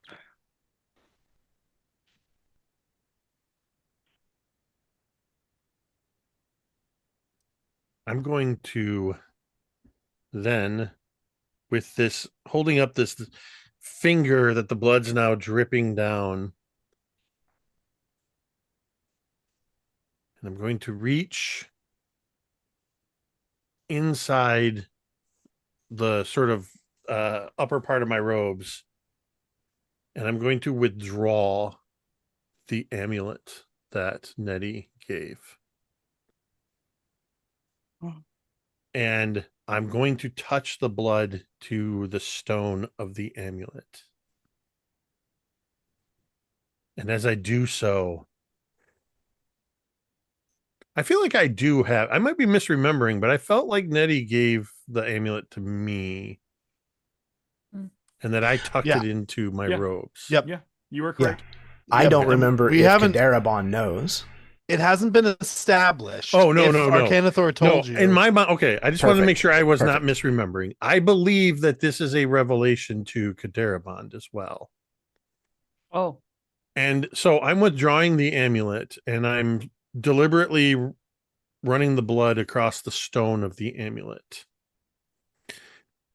And I say, Zarna Thorvel Kravakul Morzai Kalish Farun. Oh, God damn it.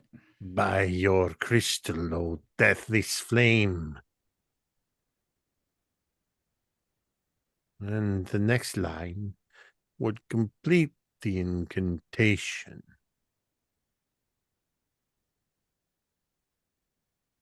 But I will not say it at this time. Instead, and I'm going to remove the amulet from my head. And I'm going to cross the distance so I'm picturing now Kadarabond and I are sort of equidistant from Ella, who has sort of stepped back and is now creating this place where you can sort of at the far end of your view, turning your head, She's you can Chris see Pratt. both of us. And I'm going to start to cross over towards Kadarabond. I want to add one thing as you do that. As soon as you have brought out the amulet, Ella's eyes have been kind of riveted and focused on it. Mm. And that is why when I get to the halfway point, I'm going to stop, turn to face Ella. I'm going to hold out the amulet in both hands. I present to you the amulet of Xanathor, mistress.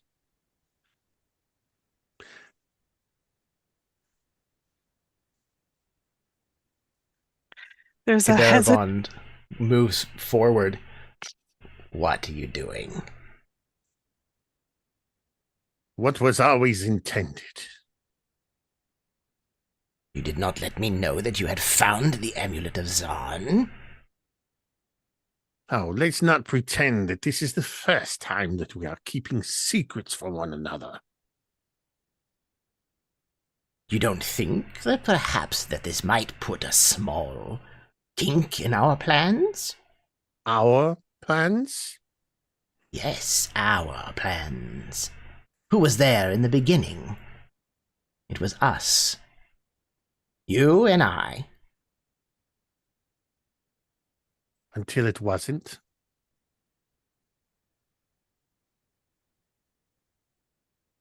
And that moment was when you took this amulet to yourself?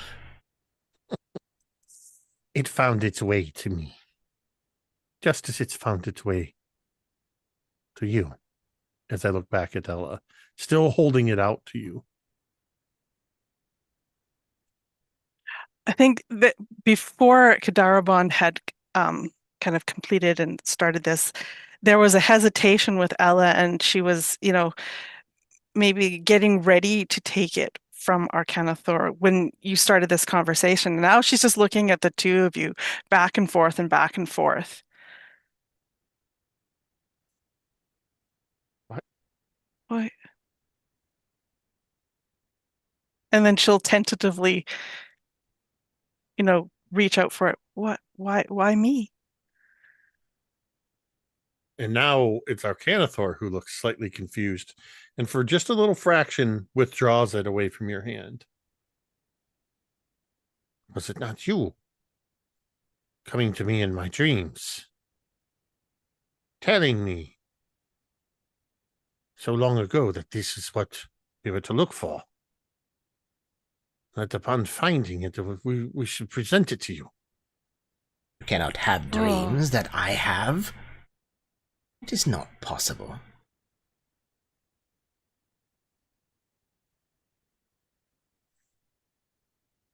Whatever you thought we were, Kadaraband, we are no more. We have stepped far beyond the incarnation of our relationship. So you are to break the covenant of our ritual. I am simply modifying its terms. It is We not for are you to acknowledge that do. we are the greatest wizards. Then we must also acknowledge when there is someone potentially greater than us. And you believe it to be her? This child? Who plays at being dumb? Feeding on a barbarian out in the open? She has them all fooled. Not all of us. And what would you do with the amulet? I would have it. And we would raise our army and use her magic to give them generals. Powerful undead, vampires to control over the zombies and skeletons to fill its ranks. Power! Arcanathor. You remember what that is, don't you? Ooh. I remember. And as I said, I know when to recognize a power more intense and more pure. To use the amulet and filter her power through it would be to dilute the greatness that could be. You never could see that. That sometimes you have to admit that you are not the center of attention. And once again, I am offering the amulet. I've never dropped my hands completely. I'm still holding it. The blood continues to run from my finger across this jewel and drip. I think with the fact that the two of you are still arguing, Ella's going to take this chance to take the amulet.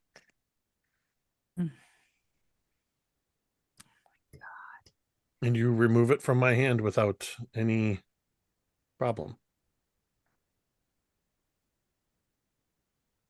And then she starts to walk slowly away backwards, keeping her eye on Kadaraban. He watches in dismay at this happening.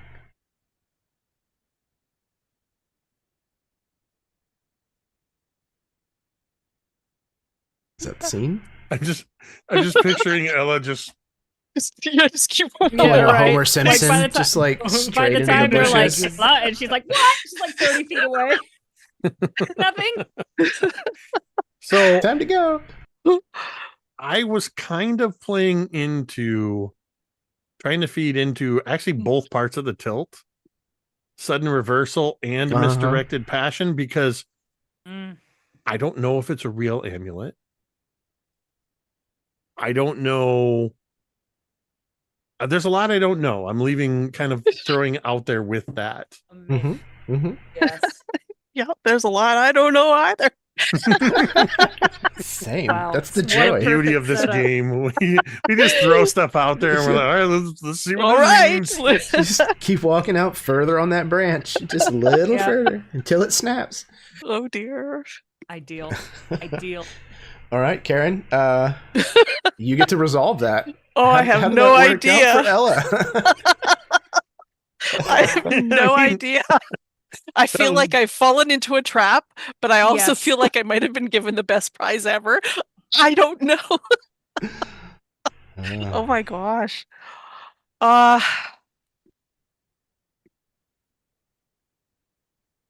oh, that's a tough one. I mean, I don't even know what this amulet is or what it does at this point. I think none of us know. We'll have to I make don't that up. think any of us Not really. know. Not- I not literally fully. just made up some words to say. So I think, in fact, it was a part of my Ella wants the amulet, so that's a good thing for her, but it's also bad because now both of you, and she knows both of you know about her, and that is bad news for It's her. true. That is true. How does that come out on the scales of justice? Anubis weighs your heart. Man. But one of them's like on your side, maybe. Yeah, but is it the right one? I still gotta know which one. I don't know which one's which. One of us eats the soup, one of us doesn't. Which one is it? Yeah, I feel uneasy about that, to be honest, about that situation. I feel uneasy, very uneasy about this because, yeah, because So I've had maybe- the conversation just with Kaidani. Kai before, and not being privy to the previous conversation that it was about, but I think this is going to blow up in her face. So, Man, if this were a Western, I think somebody would come upon the scene of 6 people that shot each other to death. yeah. Yeah. Did you watch yeah. our Western Fiasco game? Because that's basically what happened. Oh man. So a black die then. Yeah, I think. Oh, I just feel so. Okay. Oh, that's so. Karen is the yin to Jace Yang currently, Oh no. as far as dice go. All right. That brings us one time around the table. So we're going to take our break. We take a 10-minute bio, refill your drinks, go to the bathroom, kiss your spouse, etc., etc. Smoke them if you got them, of course. And then we're going to come back and finish the second round of scenes in Act 2 of The Den of Thieves. Sit tight. We'll be right back.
Hello, everyone, and welcome back from the break. We are here with the final round of scenes in our game of The Den of Thieves. Time to flip tables. Time to flip some tables. All right. So, same rules as the last round that we just played through. You earn a die, you keep it.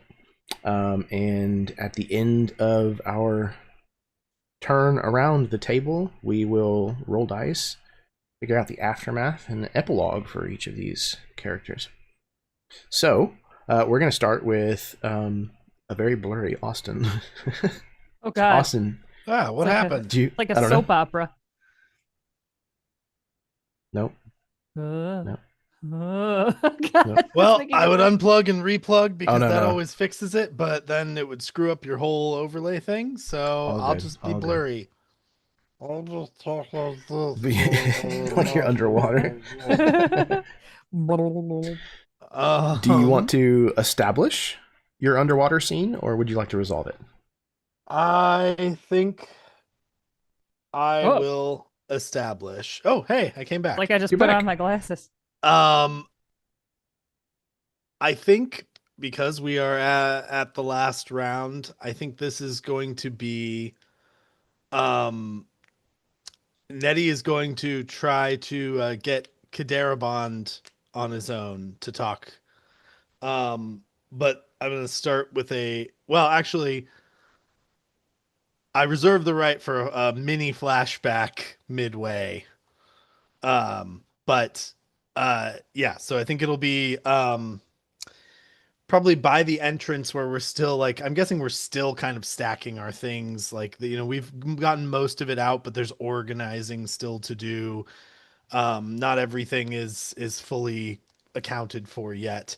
And he's going to approach Kadarabond as soon as he sees that they have like split up for any amount of time. And after that last scene, I'm guessing they're spending a little more time apart.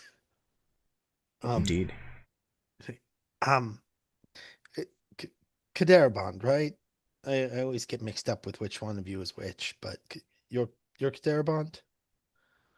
And you're Nettie? Yeah, funny. There's only one of me. Listen, I don't know how to say this. I think Arcanathor might be playing you. I think there's something going on. Does this have to do with the amulet of Zarn?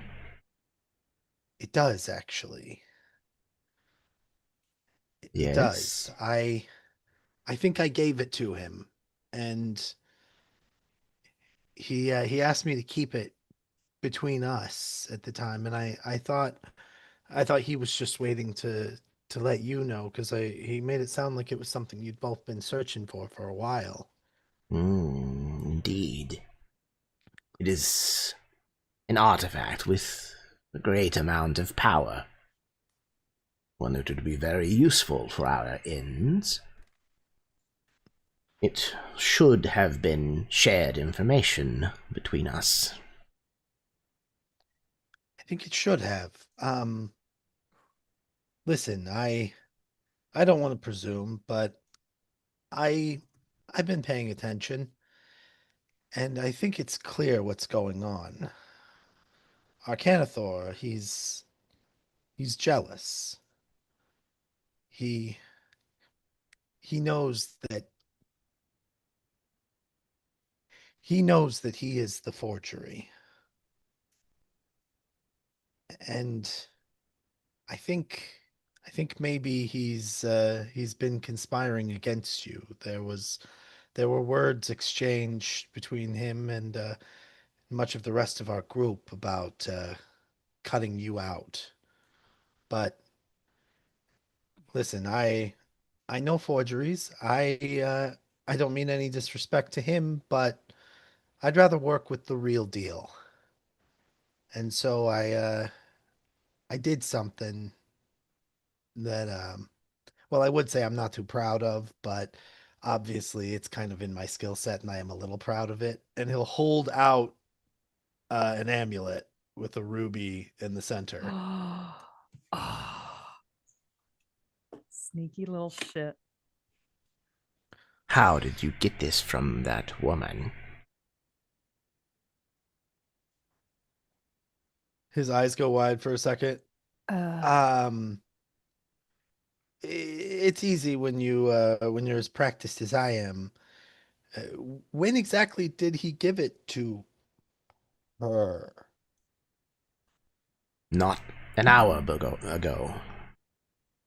I'm still puzzled as to exactly why, but if what you are saying is true, then perhaps you could explain. Oh, okay. Now I'm understanding. Who did he give it to? Did you not discover this information whenever you pilfered it from her? No, I didn't take this from her. I took this off of Arcanathor. I may have left an imitation in its place. Mm. You swapped them before he gave it to her? I got the impression that something was amiss, and I worked as quickly as I could. The imitation is not maybe my best work. If I had had more time and more tools, but May I think I? it would pass. He extends like a taloned hand. Well, here's the thing. I need you to confirm to me you are the true originator of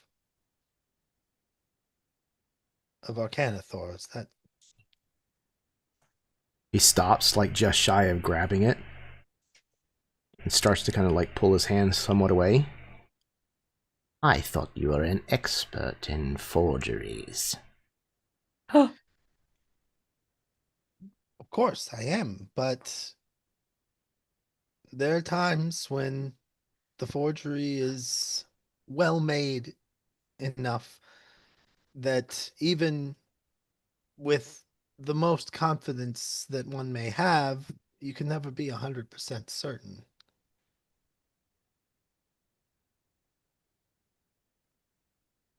How certain are you that this is the true amulet of Zahn? Pretty certain.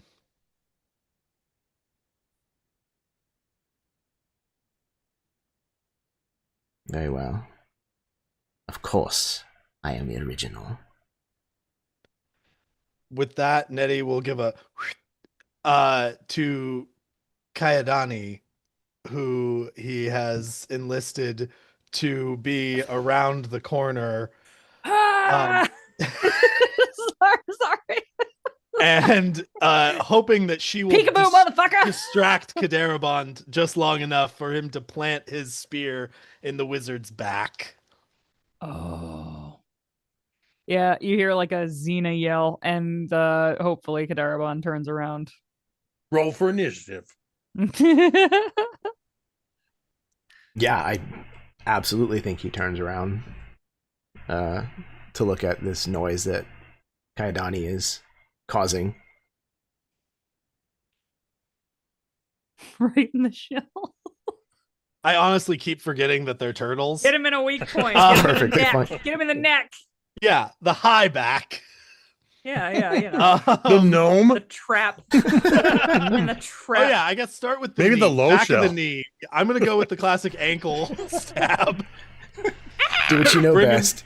Bring him down to your level. Bring him down. Like I think it's honestly even like it's a dagger swipe along the back of the ankle. And as soon as he's like down by that, the spear goes in like the back of the neck. Sorry, Jeremy, but No hard I feelings. had to kill somebody.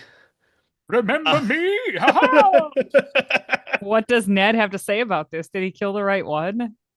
Yeah, we have What is the quick the a quick flashback to him making the fake amulet and saying like, I tried to get it off Arcanathor, but I couldn't find it. I'm gonna try the plan, but just give Kadarabond a fake. Um,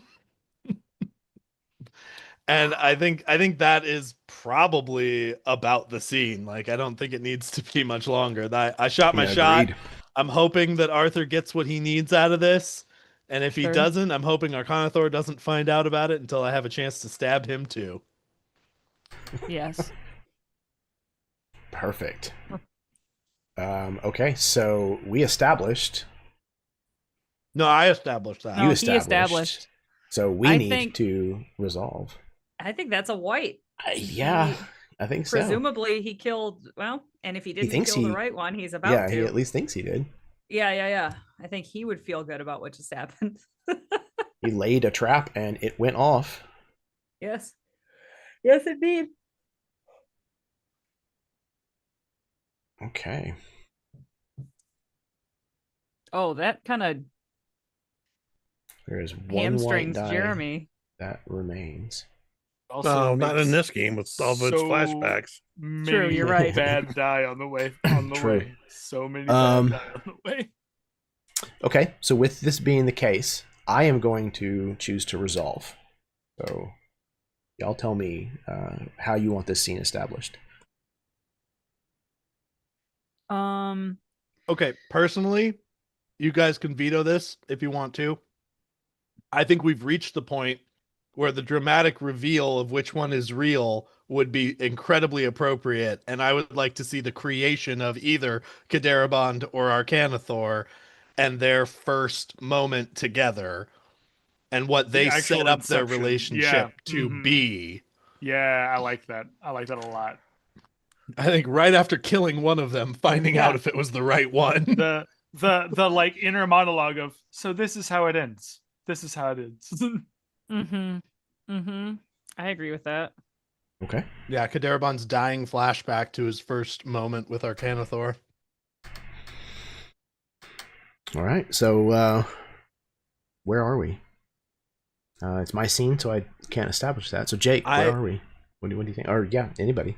I mean, I would assume this is at the tower. You would need all of your This strength, is at all of your wizard's martial. tower. Yeah, before all of this happens. your real like stronghold. This is practically some Dr. Frankenstein shit. Some Mhm. lightning Heard. going off in the background in the Literally middle of a night. lightning storm. Yeah. Yeah, just like using like a huge circle, Dun, dun, dun, magic dun, dun. circle that has Yep. been created. There's candles burning. There's little bits of silver and gold. Like, And it had to be done at the pieces. right time of the year because you have to have snow in order to create a simulacrum. Oh, that's right. Yeah, so it has to be done in the winter. probably like the Mhm. winter equinox or something. That's Ooh, like yeah, the perfect. exact alignment. Perfect. Okay.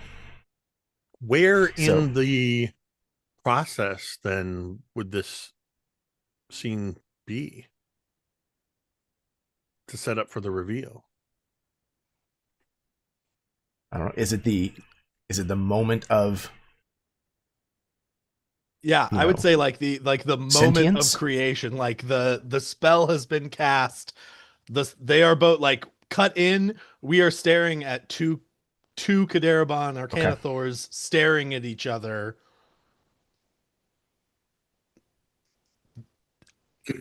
Beyond, go on. You know, I don't- Go ahead. So one of them is wearing a robe. The other one is not. Maybe even this newer one seems to be covered in some kind of alchemical solution. Hello?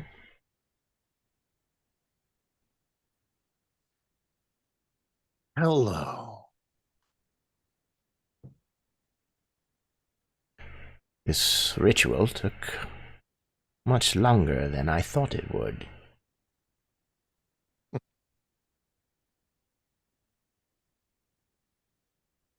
Rituals always take precisely the amount of time that is needed. Which is why we studied so long. Sought so many special ingredients. waited for the perfect time of year, for the perfect night. Kadarabon looks up where there's like some kind of opening in the tower. Yes. The alignment is ideal. Must be why it worked so well. There was only one thing.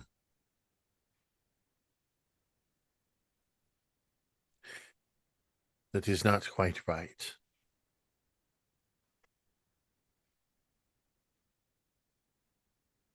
And Arcanathor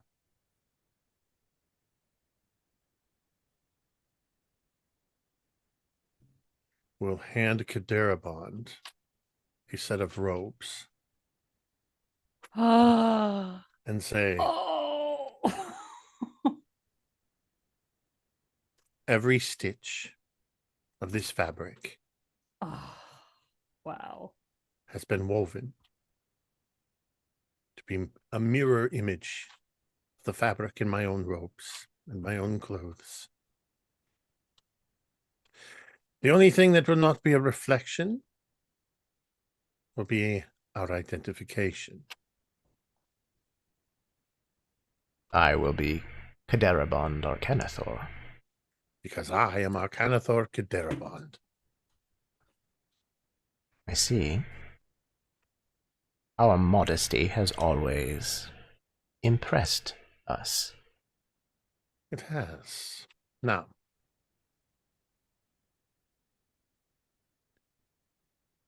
it is a good thing that this ritual has proven to what extent we can push our patience.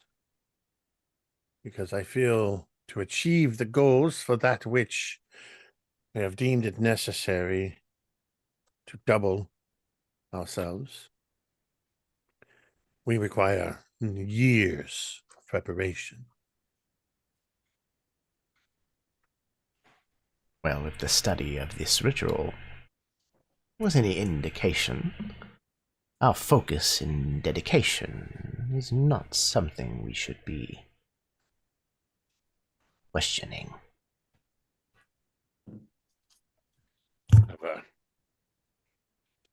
And creating through this ritual is so much easier than training an apprentice. Indeed. Well then, shall we get started? Yes, let us begin. And I will hand you a pair of half-moon spectacles. Oh my god. Place Oh them my onto God. the beak of my nose. Immediately get to work. Dude. Short and sweet. Unbelievable. For the record, my guess, if you push me into a corner, my guess would have been that Jeremy was the original. So incredible work to you both. Bravo. Yeah, obviously me too. Yeah. I still, with your setup of your scene, Austin, I still wasn't sure if you were playing us or Yeah, if you same. knew which one was which. I suspected strongly enough that I was like, well, this is my last chance. I got to go for it. But I was never certain. Like, there was no amount of me that was like, I'm definitely right. Did anybody else think that I was the original? No, as after, like I said, I kept going back and forth, but after the scene with Ella, I was convinced at that moment that Jerry was the original. You did such a good Wow. job of like deflecting that there was a slight hesitance to, or like a definite distrust of Jeremy's version, that it was like, no, that's Jeremy's is the original. He's the copy, so that's why he wants to give the thing to somebody else Mm. to make him real. Like that's what I thought. It was like, makes sense. insanity. in That incredible and- Right? villain Yeah, sense. like- Jeremy's line about dreams also really made me You That was think. Jake. Yes, that was the That was Jake. same Austin. No, it was Have you dreams. saying like you wait. You can't dream be Oh. having anything. dreams. Yeah, I you said Can't be good. having when dreams. you Yeah. said that, I'm like, oh no, not oh no, but I think this might be what cements them thinking you're the original. Right? Yeah, because I mean, That- when the books, like the book scene, then I was thinking, oh, okay, that What was that Jeremy was the sorry, the clone, the fake. And then but then the next scene it was like, no, but Jake's the fake. I was the confused. biggest challenge Wow. was that when we set this up as our relationship, I think Carrie's the one that chose 69 as the number. Jeremy and I both Most rolled, likely. and we privately determined that Jeremy was the fake. And we never once spoke about it again. Mm-mm. We've never colluded or anything behind the scenes. And I we just love had that to trust so one much. another as scene partners to try not. So what comes, I think from my point of view, what comes across as contemplative speculation was just being very carefully not to give Deliberate. the game away. Yep. Mhm. Yep. It was mental gymnastics, no doubt. Oh my But it was gosh. such a fun challenge. I had a blast. So good, Absolutely. you guys, so good. I'm glad that it kept people guessing. And good on you, Austin, for pushing it into that final. We have to do and giving us a scene that I was tempted to open the scene and just give it away at the beginning of the scene. I knew it had to be a short scene, and I knew there was going to come a point where, all right, one of us has to be the one to show who it is. That was beautiful. Okay, so I let y'all establish, so I need to determine. I think I'm gonna go with a black die. Like, yes, I was brought into existence, but You're the first to die. But yeah, you're not a real You're boy. also dead. it was it And was also- meant. Well, we don't really know that quite yet. He also The kind of scene ended right established. before. He also kind of established the relationship with like this is easier than making an apprentice. So it's like, Right. oh, okay, so you are immediately at least in his Subservient. mind Subservient. Yeah. Absolutely. Yeah, I mean, a wizard who creates a copy of themselves. Mhm. Yeah, that's probably what they're looking for. Depends on what they're Incredible. into. Well, true. No kink shaming on the Erasmus expeditions. Fuck yourself. I mean, if that's your thing. Okay, Jake, do you want to establish or do you want to resolve? What did I do last time I resolved? Man, I want to know. I don't know. You know what? I'm gonna cop out again. I'll resolve. Okay. Everybody else, what do you think? I want it to be the next moment.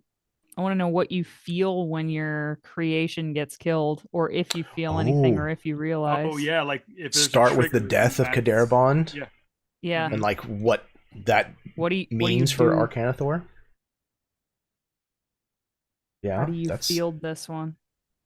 that's Oh a good, man, where sounds like a juicy scene. where? Because in the previous Or we could go a different direction. That was just a suggestion. in the previous scene, you had isolated or taken advantage of the fact that Kaderabon and Arcanathor were separated. Hmm. So where is Arcanathor? Maybe he's somewhere with Ella again. Or with we still have those other three people. Odograx. Yeah. Yeah, because Yeah. Autograx isn't in the scene. It was Nettie and Yep. Kaidani. That's right. Yeah. So Yeah. maybe Arcanathor is going. You've already had your talk with Ella. You did your thing. Now it's you got to take care of Autograx. Autograx. I keep wanting to put a K in there and stuff, because K's are cool. Yeah. Ooh. Yeah, Obviously. you gotta figure out what this means for his standing within your little army. If you can sense that, if you I can mean- sense that he's gone, what do you do now? How do you, So it sounds like maybe the scene starts right where we left off, where Nettie stabs Kadarabond in the back of the neck, and now we see the resolution of Kadarabond like falling apart into snow and ice and like scattering across the floor. Mm. And then it like smash cut to Arcanathor. Yeah, just well, like a what if, cut, like- a cut off, like fuck. Because Yeah, maybe yeah. maybe Arcanathor and Autograx were already in some sort of conversation at the time. So I'd like to wait, see. I'm not establishing. I dig it. Yeah. Yeah. Yeah. I think that's good. Okay. So I think you guys didn't say where exactly. So Yeah. if I could suggest, we're You can in suggest where. where the treasure hoard was, Absolutely. and it is now almost completely cleared out now. Okay, yeah, like we're in the empty cavern that is nearly empty. There would be cavern. what the carcass of the The dragon carcass of the is dragon. all that remains. Mhm. And that's sort of our slightly out of focus backdrop, and with some torches that were placed in the area are burning. And I think at first there was, maybe even before we saw what happened to Kadarabond, Arcanathor is offering to Odegrax from the treasure hoard, a very rare wine in ridiculously bejeweled goblets. And we hear this sort of popping of the cork and the glug glug glug, and as I go to hand you the goblet, that's the moment when Kadarabon is slain by Nettie and Arthur. And there's just this sudden autographs. You just see suddenly Arcanathor locks up for a moment, and the goblet tumbles out of his hand and drops with a metallic clink to the floor in front of you.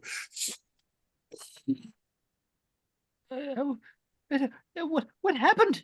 Oh dear. Are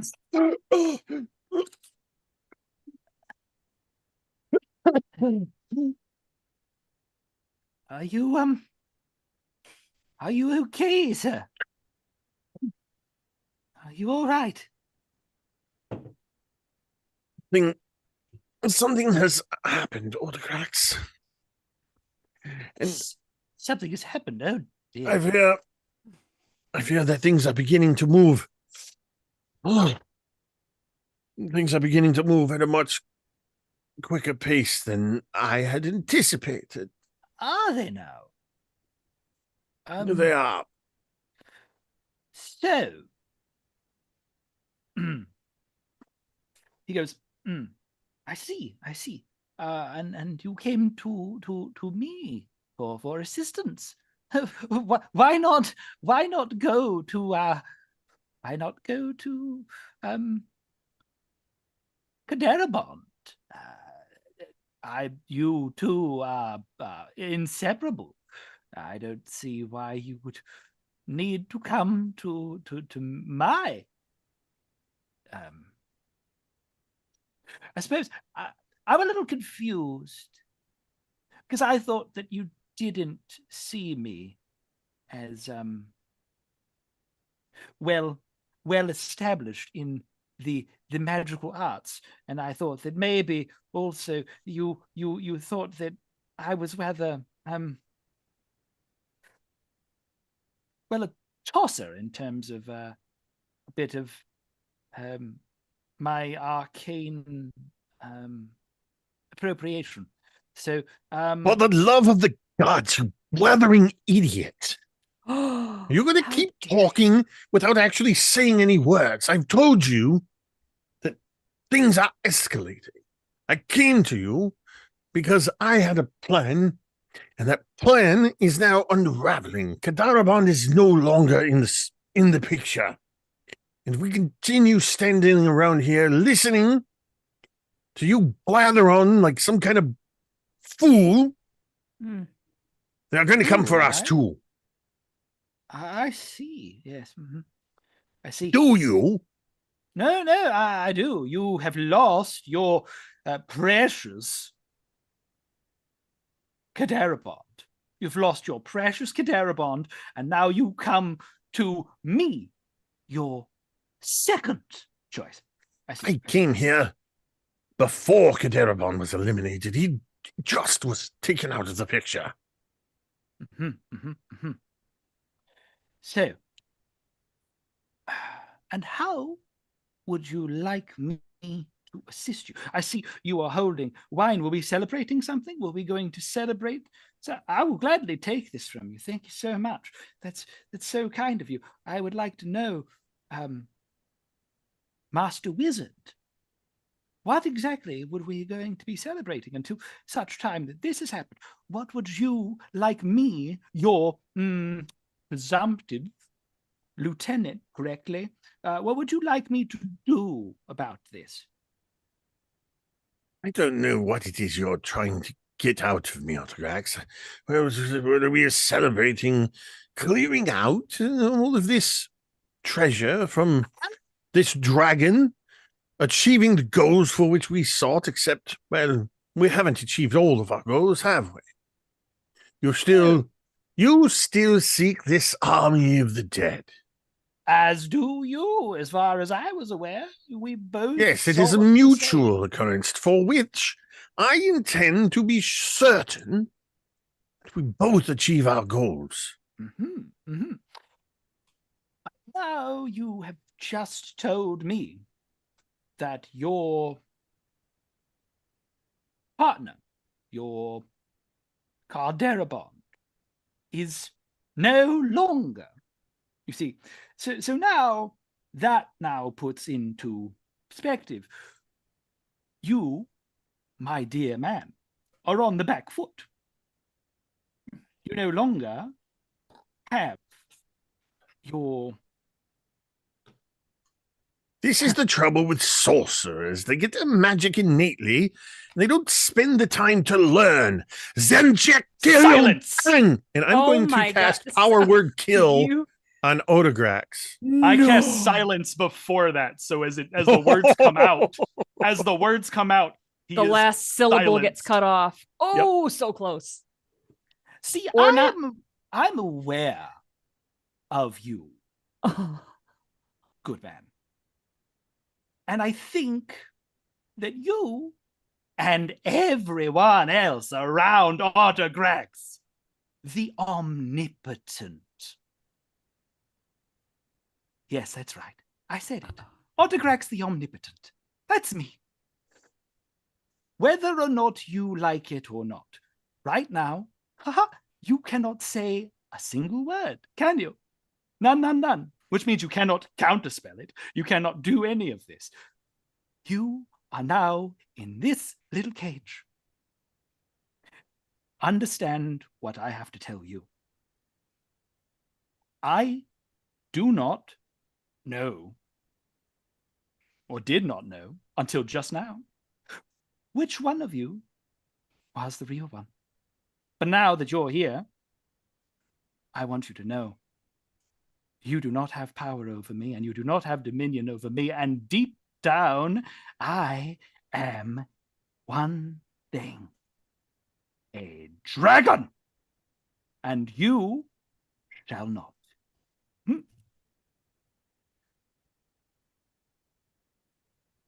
Yes. I'm going to touch your forehead. Okay. Oh. And I'm going to cast a high-level harm spell. Ooh, I love it. I'm not trying to go strictly with D&D 5e, no, but this is basically like a touch of death kind of spell. It's the best. I love the spellcaster back and forth. That's great. Oh God. There's no rules to be made. I No. feel like everybody's waiting to make rules. So No. What I think happens? I think if you go to touch me, I think that innately Autograx would try and misty step away from you. That will Literally misty as you step go. right next to you. Oh, then yeah, I think there's this sequence of just back and forth. I think Spell. there's definitely a sort of a The Count Gandalf Dooku versus Saruman. Yoda. Yeah, Gandalf Saruman level fight. And some there's Yoda. a mix. I think because you cast the silent spell in this sort of bubble, Yeah. there's these periods where we move through and you hear the zip zap song, hey, on down, you know, and then suddenly it's like, shut up. You gotta join. And we're moving through this, and it's like when the camera dips underwater in like a war movie. So good. So I would imagine that like at some point this cave is reverberating with our fight back and forth. And then I will let Jake, I'm gonna let you, since it is your scene, you have the last spell. Whatever spell you want to cast, I think we get to it. Autograx is not you. Even though Autograx is innately magical, Autograx is not you. You've had so many years to practice. It's like a Padawan going up against a Sith Lord. Well, and it's like Arcanathor said, you're a sorcerer. You're a sorcerer. You're not a wizard. I've you don't spent have all the time in the world. Years Yeah. perfecting my magic. And I think there's, again, part of me that keeps forgetting that also that I'm a turtle, because I picture this scene, the equivalent, whatever this looks like, of you see in camera of suddenly Arcanathor cuts up in the frame, and I'm almost picturing if he had hair, it would be like the hair sort of getting thrown back or pushed out of his face. Yes. And the last spell that we finally, and I imagine there's some blood, there's some spell singe, there's maybe ripples of arcane energy, breathing heavy. And I think that the last spell that we hear Arcanathor cast is, as he says, I said that you would get your wish. You will be the commander of the army of the undead. And the last spell you see is as he casts Raise Dead from your slain corpse. Oh, hell yeah. Hell yeah. Like he immediately kills you and then resurrects you. So good. Yeah. I'm down. And that's I'm where I want to 100% end down. the scene. Oh, do it. Oh no. And now all of a sudden my passion seems awfully misdirected. How perfect. So Fuck. Fuck. I straight up, I mean, yeah, there's the gotta catch them all, want to get a 4 of a kind of white. Obviously. But this was a very desperate move from Arcanathor. With the death of Kadarabond, he immediately realized he's out of time. And so he's got to play whatever cards he can. And we just saw him unravel at Autograx, no longer having the patience to listen to him monologue. I think this is going to blow up in his face, and I think he should have a black die. I think Arcanathor may have screwed himself. Well, yes. I think that too. But it's not my vote. It's yours. I literally just tried to grab one of the black dice and move them I'm in the just Zoom gonna, window. Oh, well, shit. I do that all the time when we use Owlbear Rodeo. I'm like trying to move myself on the Zoom. I'm like, God damn it. All right. Sorry, Chad, I had to kill you. No, I was waiting for it. I knew it was your scene, so I was excited that like we were having this firefight, and I was like, no, this totally makes sense. No matter what Autograx does, he is not to the level of the two of you. And like Arcanathor's literally half the man he used to be. So yeah. So even in half power, we had a really good fight, but it was like it's like basically God, what is it? I'm trying to think of it. It's like an invincible fight where we're going back and forth, beating the absolute piss out of each other. that it takes place in the empty dragon's den, The empty hall, yeah. and immediately following the death of Kadaraban, the others probably hear this cacophony coming from Yeah. Oh god. within the dungeon. Just absolute fireworks of spell. Oh man, hell yeah. And, Fantastic. and it's your scene next. And yeah. Just it nice is- scene. How perfect. So I will, you know what? I love it when a character dies. I'm gonna be honest, I love it when a character dies. So I think what we're gonna do. So I have two options, but I think one of them is better. So I'm gonna go with that one. I want to establish, but I'm kind of curious. I've established almost every scene. So you know what? I'm going to let you guys do my final scene for me. Set it up however you feel it should go. Anybody? Any ideas? What do we want to see out of Autograx? I mean, we've kind of established that Kayadani has some growing feelings and a past with Autograx. Yeah. So maybe a I think scene we where could she lean sees into him that. dying. Oof. I think that would make my job easy on the next scene. Probably. I don't know what's gonna happen. How do we feel about that? Anybody got any better ideas? I think Something else they like more? I have no So- other ideas. So just verifying with me where we'll be having this take place and what would we be working with? Yeah, what the Well- general gist of the scene is and where it's taking place. So, We're I think all establishing for you. if I see him die, it's in the cavern, right? Would have to be, I would think. Yeah. So what? Kaidani comes running to see what the commotion's about after Nettie slays Kerdaraban. Well, I imagine Nettie and I would probably run in together because once we've killed Yeah. one, it's only a matter of time before we have to kill the other one. Because that was your guys' plan, right? That was the to- plan, yeah. To kill both. Yep. So I Yeah. think you see them kind of run in together, and I imagine it's at the perfect moment where Arcanathor does the deed. And like I think is there you said that he immediately raises the dead, right? Mm-hmm. If you want to make it like unquestionable that he's a risen undead, what you see when you walk in is Arcanathor casting Raise Dead on the skeleton of Autograx, Ooh. which then claws its way out of Autograx's body. Mm-hmm. Mm-hmm. Like Just to make sure that it is a violent, some visceral absolute like thing, and he is 100% dead and undead. Weapon X level, like full on animantium skeleton Okay. rising out Yeah, of the yeah. body kind of thing. Yeah, 100%. And this is Autograx's scene, so I think that's how going to be this- interesting. I think how this entails is we shoot into a flashback for me so I can describe it.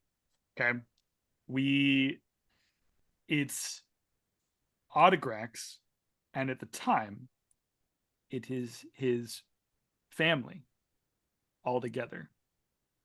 All of the dragonborn children, the 3 brothers, the 1 sister. We find that we know that he has a human mother because there are pictures in the den of his human mother scattered about. But ideally, this dragon kind of keeps a dragonborn form when around the rest of the other dragonborn.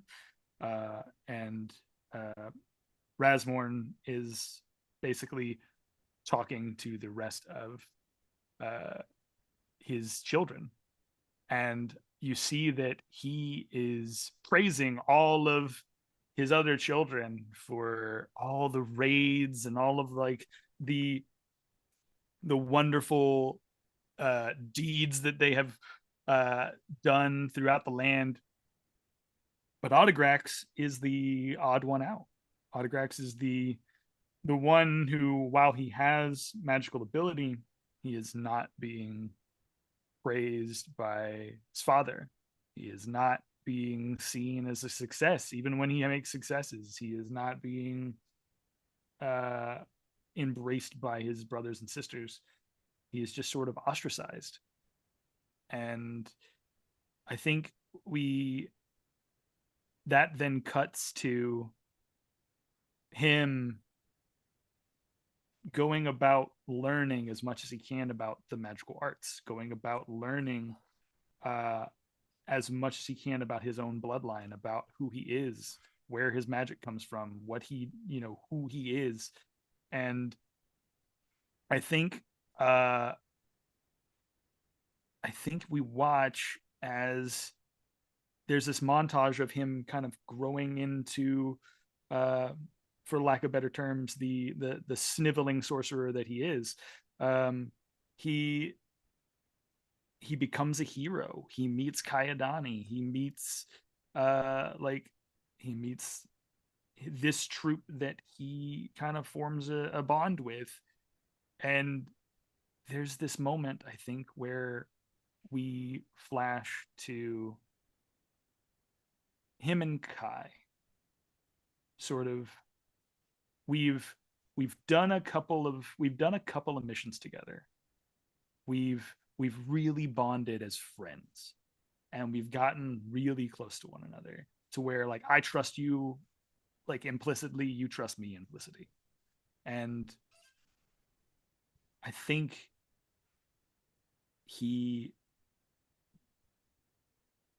I think there's this moment where he goes, what do you want to do with your life after all of this is done? And I forget, is this oh, never mind. Nope, I know. I take it back. I remember. I think at this time she has not met Ella yet, because that was a tail end of our friendship. And so I don't think so. Kai, I imagine we're drinking together, and it's just like, Grax, in our line of work, it doesn't make a ton of sense to plan too far ahead. Well, I mean, yes, you're right. It doesn't make too much sense. But at the end of the day, like, at some point, we have to give this up, right? We can't continue to be mercenaries our whole lives. At some point, you take the horde, just like any dragon would do. At some point, you take the horde, you put it in a place, and you stay there for the rest of your life. Well, I mean, I don't really have any family to speak of, so. Neither do I. Ask any of my brothers and sisters. They don't think that I even exist. Hey, fuck them. Yeah, fuck them. And hearing that come out of Grax's mouth is like awkward and adorable. And Kai just smiles and just says, I don't know. I guess, I always thought I'd probably just go and start a new tribe, I guess. Maybe go north. I'm from the north. From the north. Okay. Well, honestly, outside of my dad, I don't really have anyone here who supports me or thinks highly of me. So what do you say? At some point when all of this is done, I would be willing to go off with you somewhere, wherever you want. If you want to go north, I'll go north with you. I don't have anyone either. Okay? I don't have anyone. I would very much like to have at least someone, someone to spend my life with. And truth be told, I'm probably going to outlive you, or maybe you'll outlive me. You're a half elven, so who knows? But at least we have something. We have each other, and we don't have to deal with people who don't see us as good enough. And I think you see something in Kai's, like she's been taking like a sip of her drink, and then she kind of like puts it down, just says, I don't know if you know what you're asking. You know, the lifestyle that I grew up in is pretty dangerous. Attacks all the time. Are you sure you want a part of that? Ooh. Ooh. Well, let's see. Let's think this through.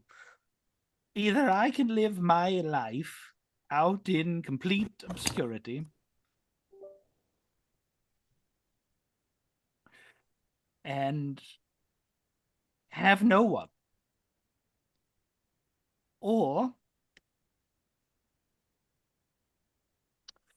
So either I can live my life in complete obscurity, or I could follow the one person that has ever looked at me with some semblance of care. You and this troop, and I imagine that there's just a random assortment of like whoever we are currently assigned with. Oh yeah. And you see that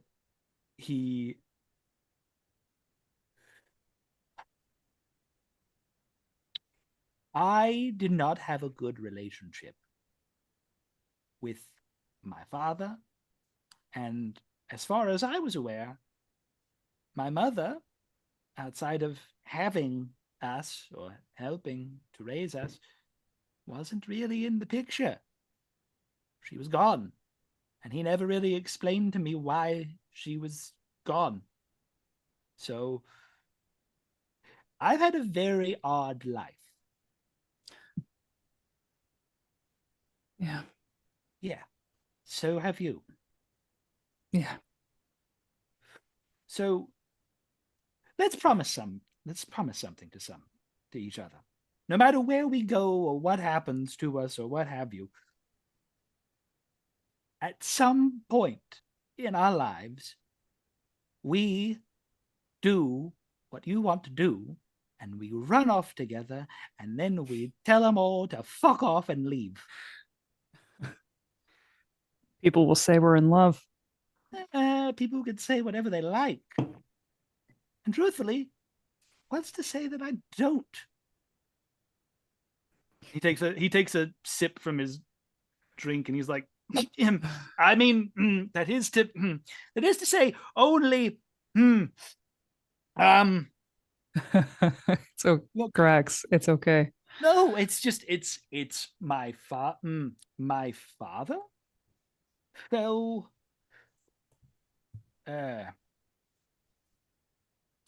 you get what I'm saying. You're the only person who's actually showed me any sort of love. So excuse me if I kind of want to spend my time with that person who gives me that. Well, Grax, more than anything else, I respect you. I hope you know that. I respect you too. You fight harder than I don't- anyone I've ever met. It's okay to just say thank you. Nope, can't do that, because listen, you have to know that you are. Look, I am a squishy wizard. I am a squishy sorcery boy, okay? If I go out there, I am not like my brothers. I am not like my sister. They can fight. I cast spells. That's what I do. I cast spells, I read books, things are great. You are a hero. And to them, I've been nothing more than a zero. Okay? So just take the compliment and know that at the end of the day, I'm going somewhere with you, whether you like it or not. I think Kai kind of like sits back and just says, well, I guess there'll be no getting rid of you.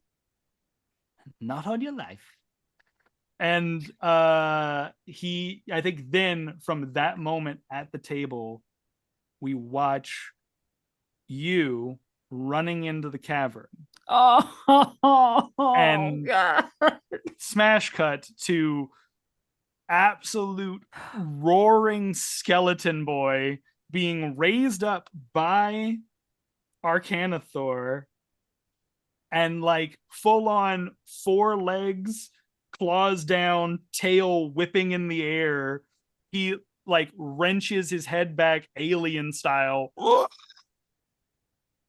and just full on like starts loping toward you as he just, I think in that front in that lift of his head into the cavern, you watch this breath weapon of just acid breath just come out of the mouth. Godzilla sound. Godzilla style, yeah. And that is where I will end my scene. God damn you, you fucker. You're welcome. Oh, Jesus, God, I hate it. You know, I literally got so lost in that scene, I forgot you had already fucking died. And I was just like, oh, this is sweet. And then you fucking smash cut skeleton. I'm like, oh. I like the idea of building this, like, it didn't matter. It's like, it's not that he really like has deep romantic feelings for you. He's just like, you're the only person who's You're the actually only ever person cared that's for ever. me. You're the I only love the person who's line. actually like made me feel like a hero. You know? I love the line. I'm probably gonna outlive you anyway. You're right. I'm It's like, probably well, gonna outlive you anyway. This is a commitment. It's like my second dog. Like, you know, this is the amount of life commitment that we're doing here. Yeah. Lifespan wise. Oh God, fuck off. Did you establish that? No, I think we did. I think we You guys did. did. You Yeah. did. So, Chad, It's gotta be. how do you think that went? Black die? Yeah. Gotta be a black, because like no matter what I do, that scene, that flashback was a good thing because he opened up that he had those feelings, but at the same time, the result is immediate, terrifyingly bad. So hey, and now he may potentially kill this person. Kill this person that he cares about so much. Yeah, amazing, amazing, excellent. Okay, on the heels of that, Carrie, you want to establish or do you want to resolve? I think I'll establish, but first I have one quick question. Austin, did Nettie get a sense when he stabbed Fuckface if it was the true Fuckface or the fake Fuckface? He immediately dissolved into snow as far as I was gonna say, I feel like The we're dare. going with like kind of 5th edition-ish spells. I think that's not just Kinda what 5e though. I think that's there's a lot of lore That's about just- simulacrums that require snow. Yeah, and so I think that cut off fuck scream was also a like, oh god damn it, this is not the right one. Oh, that was okay. For the record, I didn't know when you suggested the fuck like half scream that it was you. Or was it Nettie? Or was it Kadarabond? Okay. I thought it was Kadarabond. Yeah. It was just It worked like, either way, but half second of like recognition of like, god damn it, I fucked up. Damn it. So I think I'm gonna establish. I'm coming into this cave again right as all of this is happening. And I see this skeleton, this horrific mimicry of my newly rekindled friend. And I just like I have my axes out and I look over at Arcanathor. Is Arcanathor dead? Or is he like no, he's not dead, right? no. No, I was just making sure. I kind of got lost in the sauce on that wizard battle. So I look over at Arcanathor and I then like look at Nettie and I'm like, you said you got to be the one to kill the real one, right?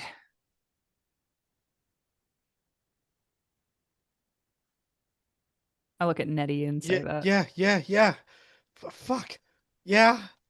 Hurry up and go do it. And I look at Autograx's skeleton still kind of loping towards me. And I don't run or leap. I just sort of walk with purpose towards Autograx's skeleton. And is this skeleton, did he summon any weaponry, or is it just the skeleton and his stupid breath weapon? No, I mean, I feel like if he's a wizard, Dead, and you're emasculating him even further. Yeah, you know. Wow. Are you just a stupid breath weapon skeleton, or Yeah, do you have powers whoa. anymore? I was just going to see if he like pulled a Sailor Moon and like pulled a No, fucking I do thing imagine towards him. he might not have physical weapons, but he can use and cast spells that create weapons.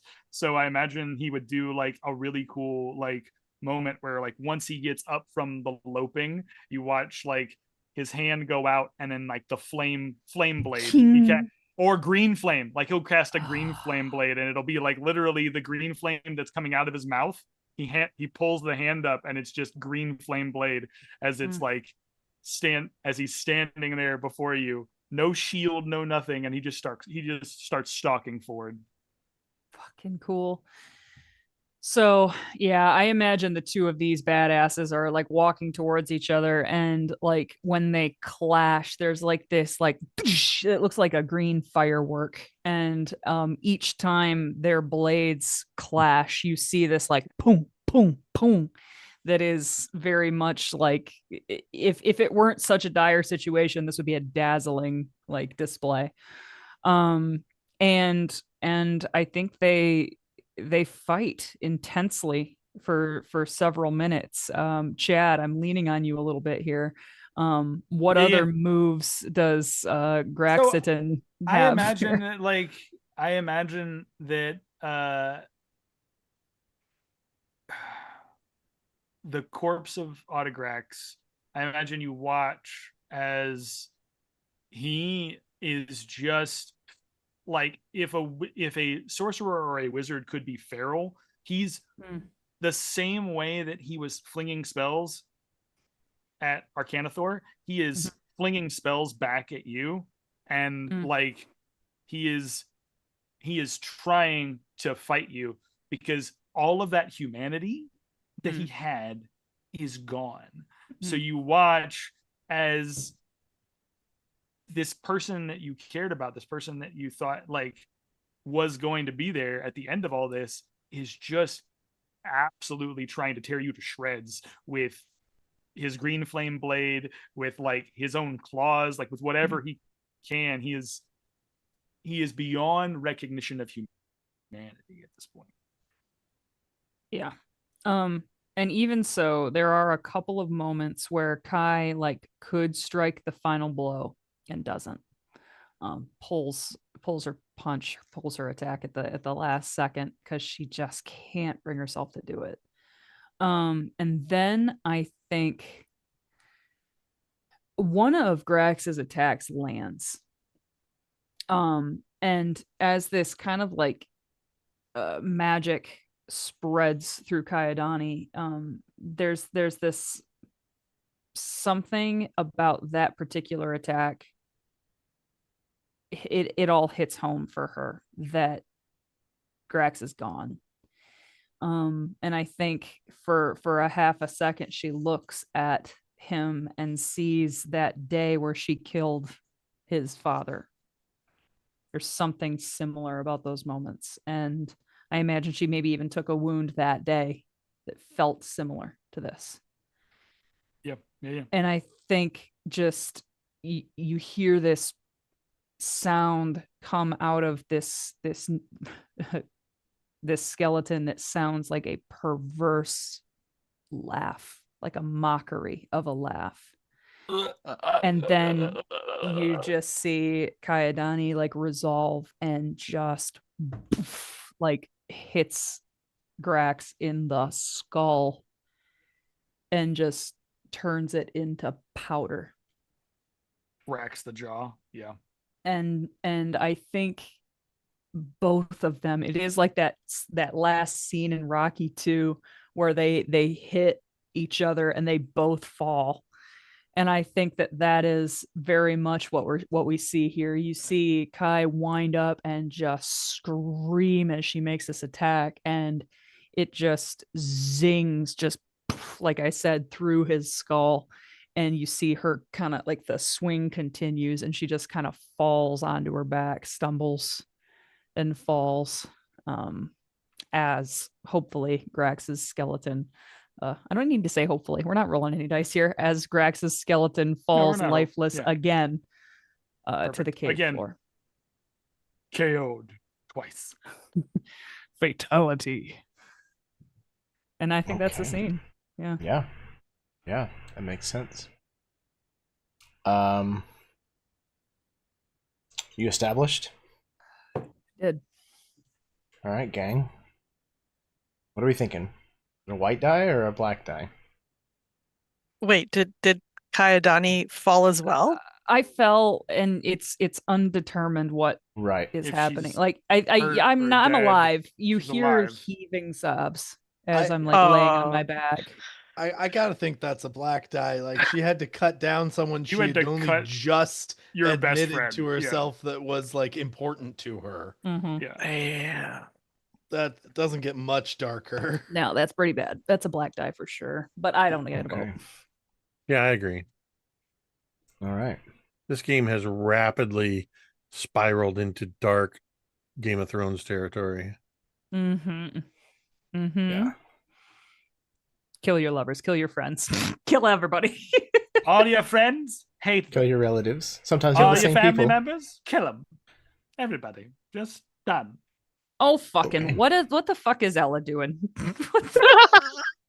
Ella. Karen's over here being like, yes, I legit forgot.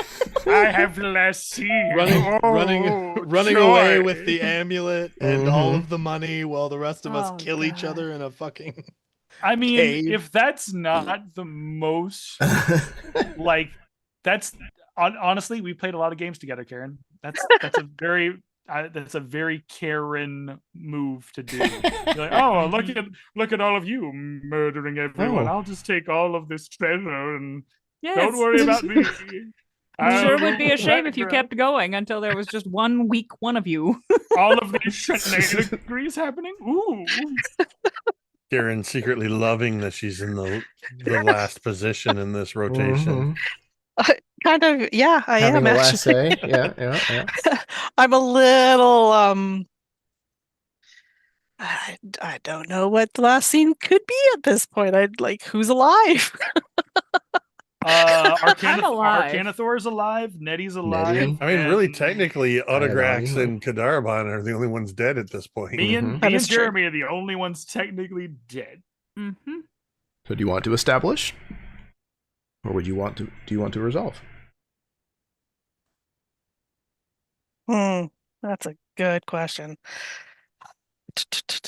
I want to know what happened with Arcanathor and Nettie because Nettie got there just some time, but we're not going to know until afterwards. Mm-hmm. Indeed. Hmm.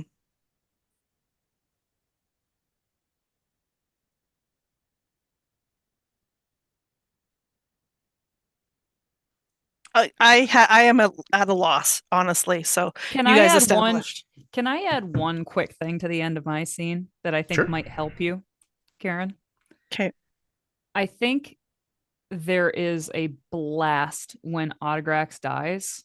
Something. It's not green. It's purple. Purple. Ooh, like a purple flame. Um, Perfect. Okay. And it kind of moves from this explosive bone shrapnel and just kind of like settles over Kayadani like a fog. And all of a sudden for Kai, it is very clear what Ella is. I think the jig is up. Oh, cool. That was Love like it. Autograx, whatever tiny little morsel of humanity was left in Autograx. That's He's the like, gift. I'm gonna he give you gives. that. I'm gonna gift give you before I leave. clarity Yeah. as I go. Beautiful. I'm think going to let that- you guys establish I then. love it. That feels like the moment with I can't think of their names now. What's his name in Rumi in K-pop Demon Hunters? if you've seen it. Mm-hmm. Yeah. I have not yet. I'm off the boat. Jin? Was that his Same. name? Oh yeah, you should. You should. 100%. If you haven't good. watched it, you absolutely So should. good. It's so good. I'm sure it's great. I've heard it recommended So many good. times. Yeah. So anyway, Okay. as Kai is grieving, she fucking knows exactly what you are, you asshole. Wow. That was So, directed towards Ella, not Karen. I love you, Karen. if we need to establish then it's got to be, I mean, right on the tail end of all the rest of this backstabbing and betrayal and crossfire, right? I mean, when dominoes fall, the last domino has to fall eventually. Yep. So I think it's got to be however Ella is taking in or responding to this scene that's just kind of unfolding in the empty cavern on the moments that like just transpired.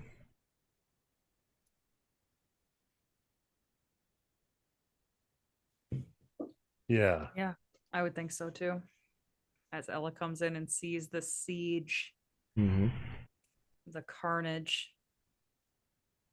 Nettie and Arcanathor could probably also both be in the scene. Yeah, Kaidani as well, but maybe not. Yeah. So super Kaidani talkative. is underneath, or did We didn't fall autographs on land top on you? of each other. No, that'd be gross. Faces no, pressed into one we another. fell beside each other or beside each other.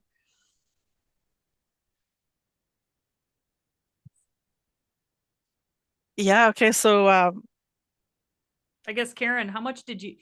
This decision can be yours. How much did you see? When did Ella come in? When did she come in? Did Ella come in? Or did she come in? Yeah. That's a good point. I forgot we hadn't established that yet. You're right. Or did she just say "fuck all you guys"? I'm out. And just like leave. Starts a new life. no. Okay. So if you guys establish the fact that the timing is at the end of this fight, I will go with that. We are there. There's loose ends, right? We got to wrap them up. So Ella would walk in probably maybe at that last moment when Kaidani has yelled to Nettie, go kill the right one. So he's maybe whatever doing that. So she sees Nettie there and she sees Kaidani and Autograx, the undead, fighting. So she sees this kind of play out and she doesn't do anything. She's just standing there and then she sees Kaidani do that the last blow and falling there and she sees that purple mist and maybe doesn't know right away exactly what that is. So I think she would start walking towards you, Kaidani, as if to help you. Maybe taking a couple of paces before our eyes lock. Yeah. I'm still just like, yeah, I'm making my way to my feet and I just like I see you and my expression is unreadable. Cuz like my cheeks are my cheeks are red, my eyes are pink. I'm hurt. Kai, are you okay? Get away from me. What's wrong? Get away from me. Don't fucking talk to me. And I stand up and I like back away from you and I still have my axes in my hands. And Ella at this moment is noticing maybe the look in your eyes is not the right look anymore. She takes a step back. Maybe starts going towards where Arcanathor is. And maybe that's the moment that you see in her hand that there's something red and potentially even like still dripping. And as she's walking towards Arcanathor, she puts it around her neck. before she licks her fingers clean. God. This. You need to leave.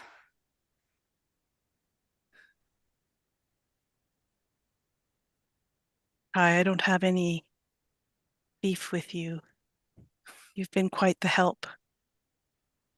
I've enjoyed our times together, but maybe it's you who should leave.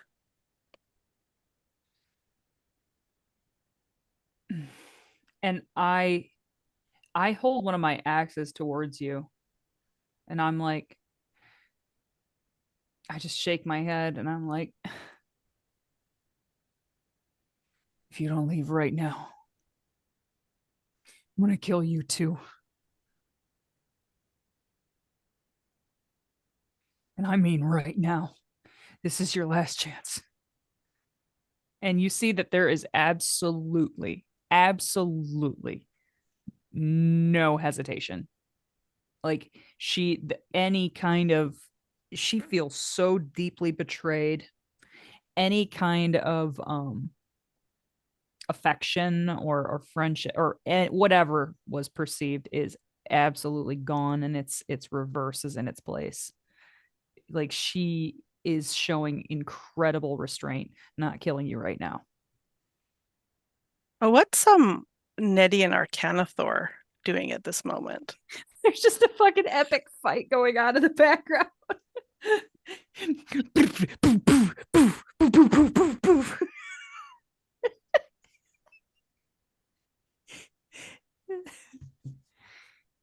Oh my god. I feel like Austin and I are waiting for the Yeah. other one to Yeah. set something up. Yeah. My immediate thought was just that we had I had chased him and we were in a different room at this point. Like not. Oh, not even there. Okay. Maybe, yeah. I see you that makes run sense. out after. Okay. Maybe we're on the other side of the room and the dead dragon is sort of between us. And like it's the equivalent of like trying to like go back and forth, like you're trying to get to me and I'm like hiding behind the head. And I'm trying, but I think I'm trying, but it's too big and I'm under too much duress. And you keep interrupting me by thrusting this spear at me.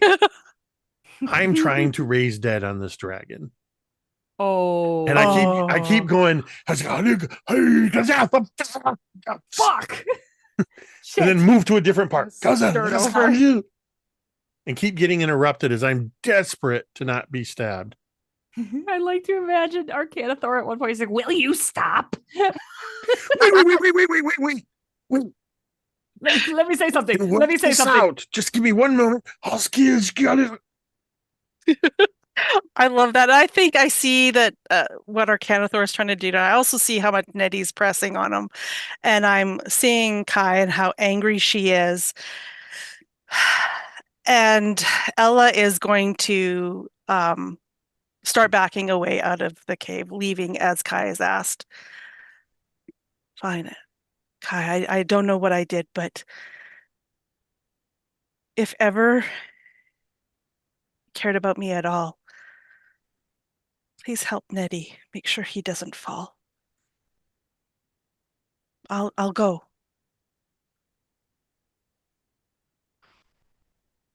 And she'll continue to back away.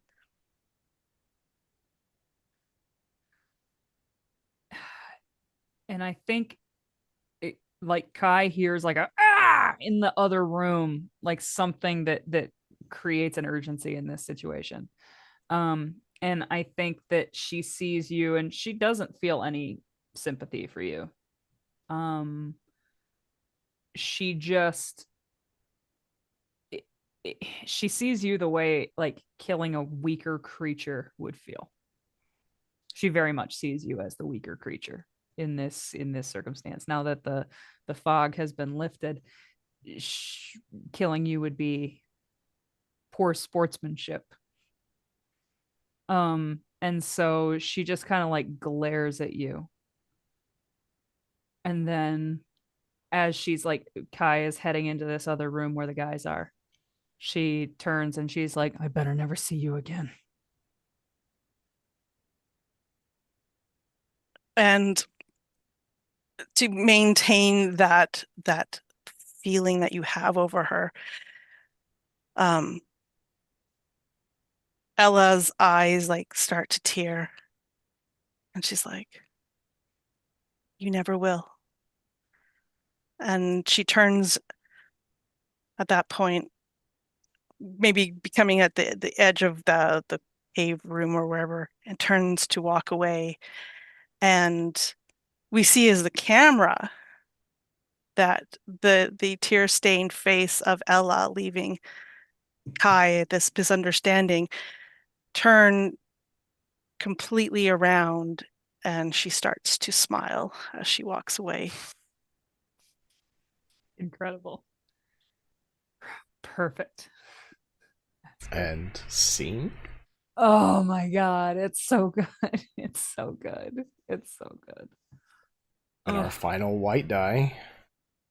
I would think, no, everyone. she survived. She Yeah. Karen, survival has Right? always been the Yeah, name of the last game. one's- Lots of last one's choices. wild, so she gets to But, choose. But Yeah, right. I mean, things did not go all according to plan, but mostly. So yeah, that's a white. Yeah, right. oh wow. Okay. Incredible. So that concludes our second time around the table and all of Wow. our scenes proper. So now we are going to do the aftermath. The way that the aftermath works is you are going to collect the dice that you have earned throughout play, and you are going to roll them and keep the colors separate. Then you are going to subtract the lower result from the higher result and get that difference, and then also tell us which of the colors rolled the highest for you. And then we'll go around very quickly and have another round of montages, essentially, with each of your dice representing this dice represents seeing my character, yada yada. And typically they say that the white dice are meant to be like emotional, spiritual, mental, and the black dice are physical, but that's, Wow. it's a wonky enough mechanic already, so just do what feels right. I've got 3 black dice and 1 white die. I don't know if you guys have, like, I try not to have dice superstitions, but the one thing I do always do is, like, if there's something I want to roll, I like set the dice up. So I've had my dice sitting like this for a while. Yeah, oh yeah, no, because they slowly melt into the table. Exactly. I want obviously. I No, I gotta feel get the yeah. get all the weight to one side. I'm Right? right there with you, bud. Like Yep. capping them. Yeah. Yeah, I store my dice with all of the highest results on them, typically. Yep. Unless I'm playing a roll under system, in which case I got a lot of ones. Yeah, there you go. Are we gonna go around in a particular order, Jeremy, or just call them out? So I would imagine that we probably just do it in the same order that we did scenes. And we Just do makes the most sense. subtract. We subtract the higher from the lower. Correct. Highest Okay. from From highest the, from so the lowest. lower from the highest. The lowest. yes. from the Christ, highest. Jake. Yeah, because you come up with a number that is the color, right? Uh-huh. Yeah. Uh-huh. Yeah. So for example, on the 3 black dice I totaled 7. On the single white die I have a 5. So my result is going to be a black 2. Okay. Mm-hmm. Okay. That's brutal. It's easy. Yeah, the lower the number, the worse things tend to end up. It is the I have truth. no sense of what this means. Okay. I've Yeah, only so played this game there's one a other table. time. There's a table. Oh yeah, I know Jeremy's that, gonna but I open. mean, I don't know Oh. where my number falls on the table. Yep. Oh, well, We are Yeah, about it's nothing to to crow about. establish. Austin, what did you get? 7 white. A white 7. I rolled Mm. such terrible numbers on all of them except one. I got 2 1s and a 5 and a 2, but the 2 1s canceled each other out. So So a white 7 is weak. Hey, you're busted, beat, and broke down.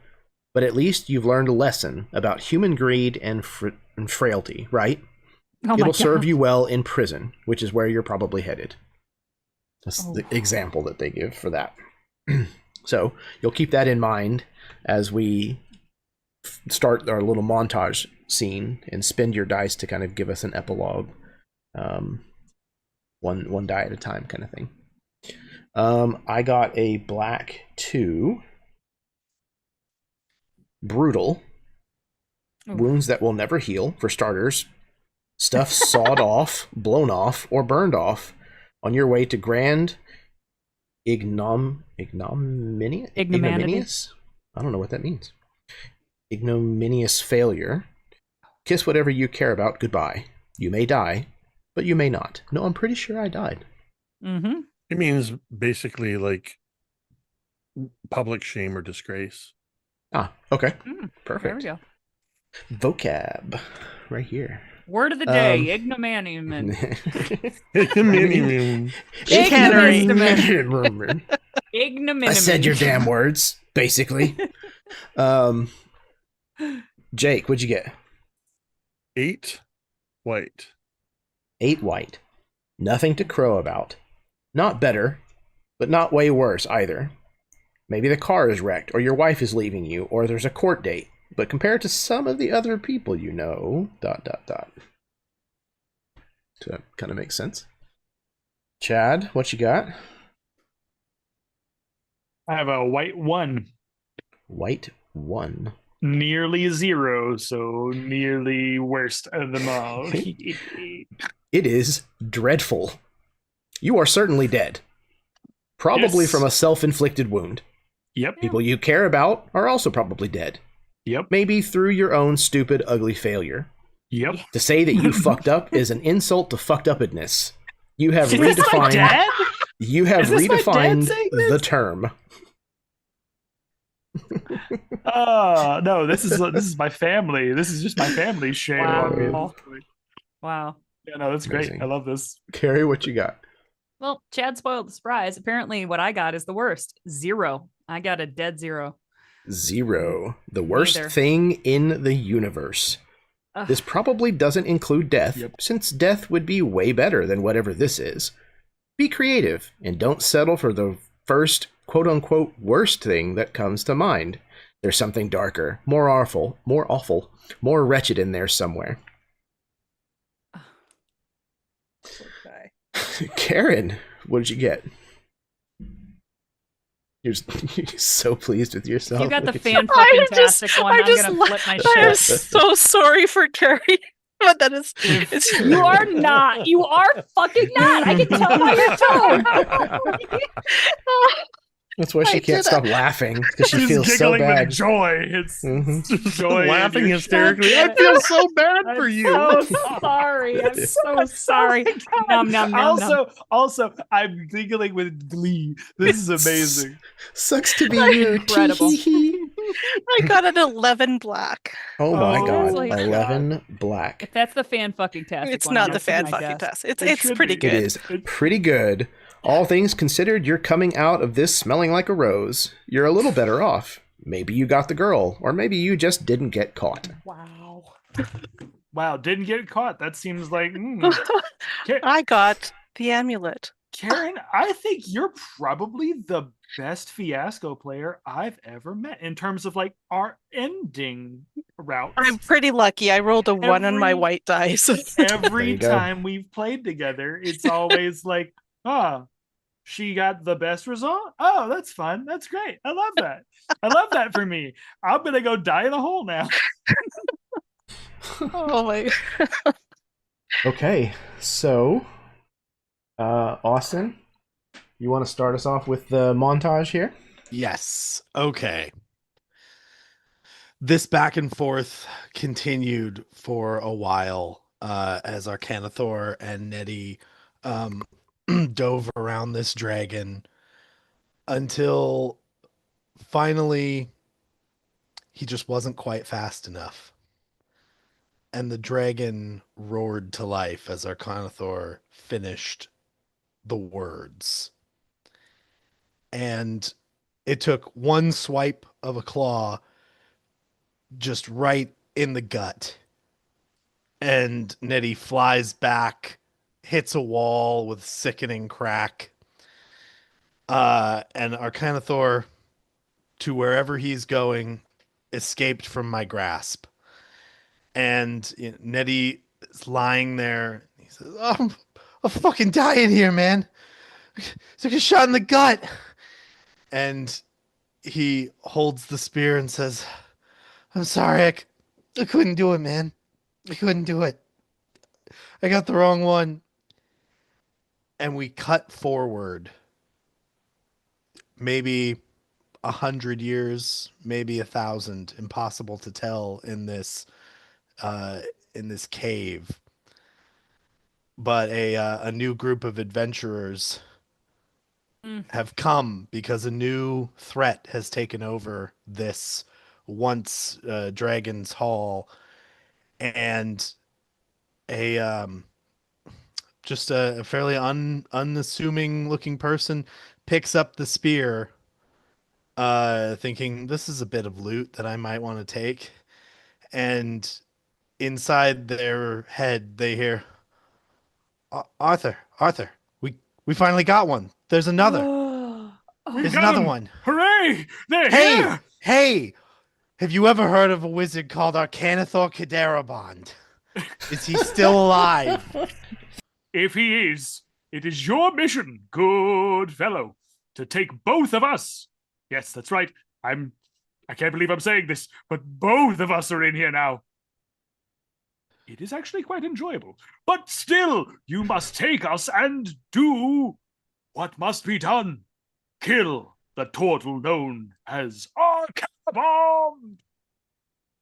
Kill the turtle. Incredible. Kill the turtle. Kill the turtle. Kill the turtle. Remarkable. And that guy Okay. just has bickering in his ear until this Non-stop. is You know completed. that guy immediately sells us to a pawn shop. Immediately. 100%. He's like, nah, you don't get that. We're done. Some wandering merchant. Okay. So this first black die for Kadarabond is gonna be quite obviously a flashback. Sometime after he was created, searching through this library and studying these ancient tomes and scrolls, poring over volume after volume after volume, and we see words like phylactery and the study of prolonging your existence or your intelligence after death. Jake.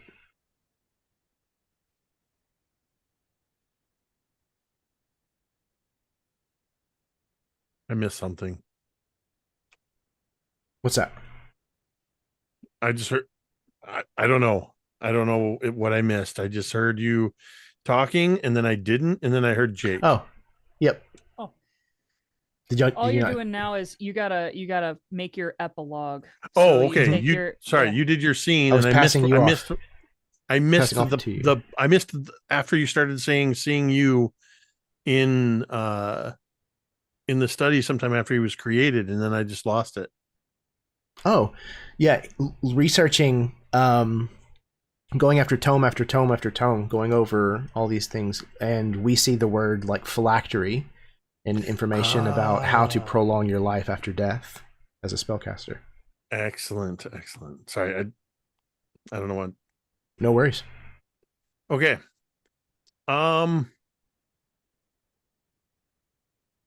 I think that we see. I think we see a scene that seems almost a duplicate of the flashback to when Arcanathor created Kadarabon.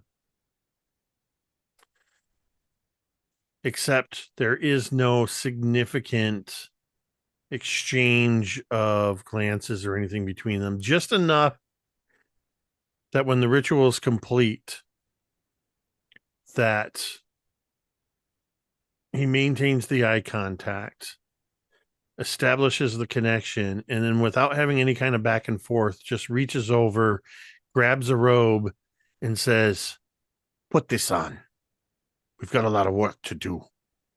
And the new simulacrum puts on the robes, and the camera follows as it moves over into the library where there are 6 other simulacra.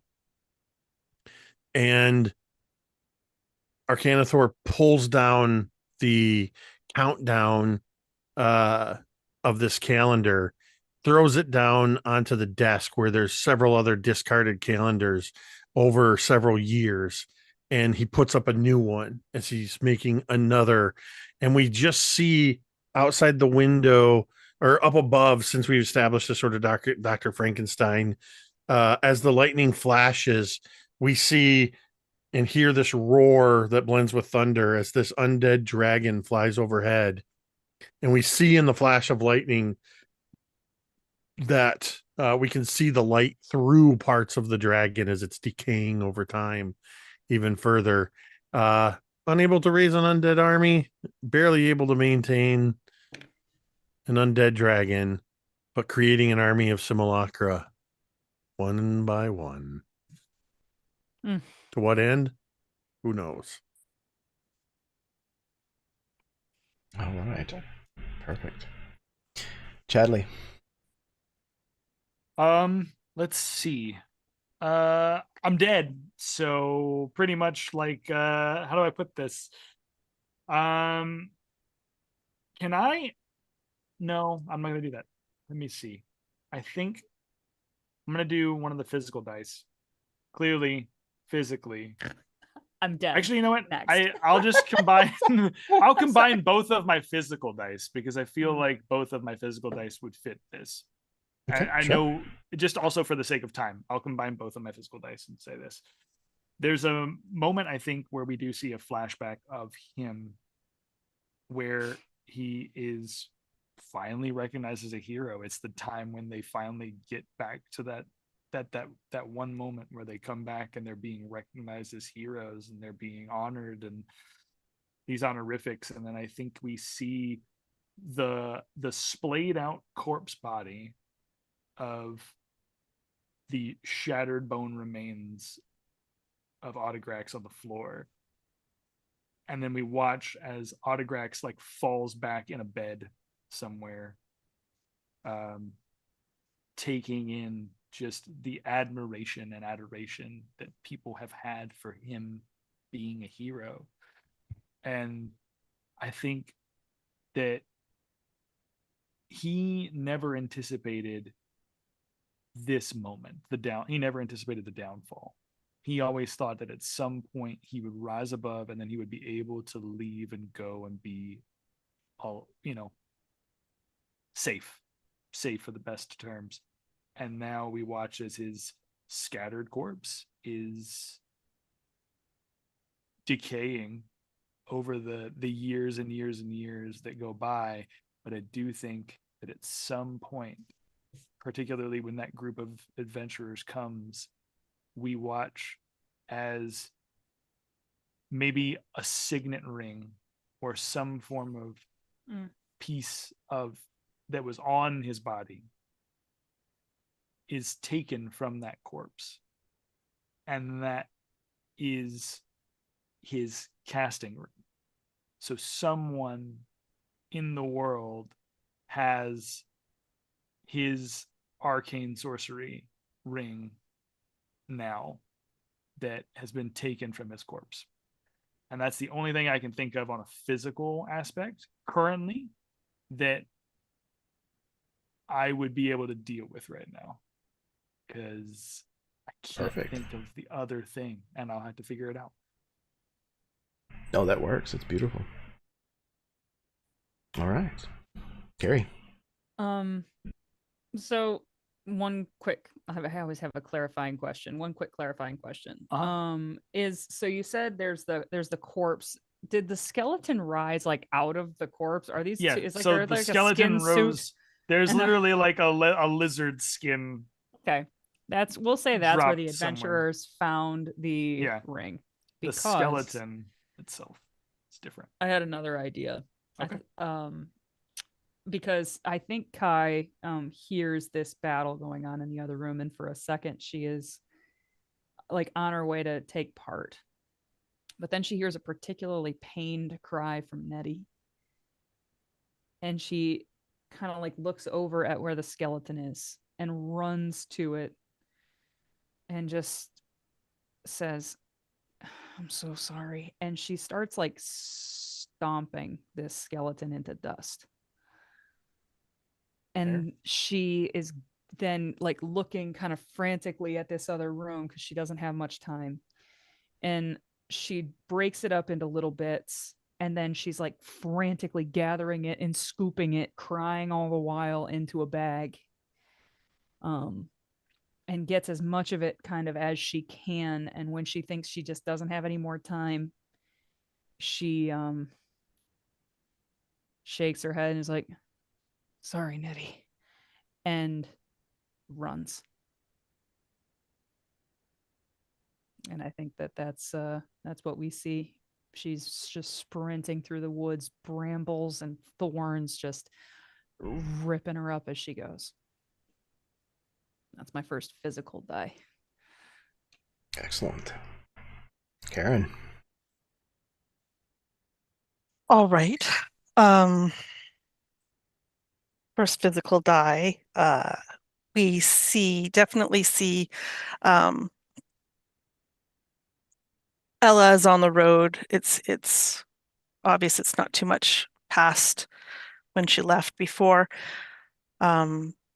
She does have one of the horses. There's a saddlebag on there. It seems to be filled with, it's full. I can imagine what's in it. But we see her riding, and she's alone. She's sitting on the horse. It looks like she's definitely ridden before. She's not new to this.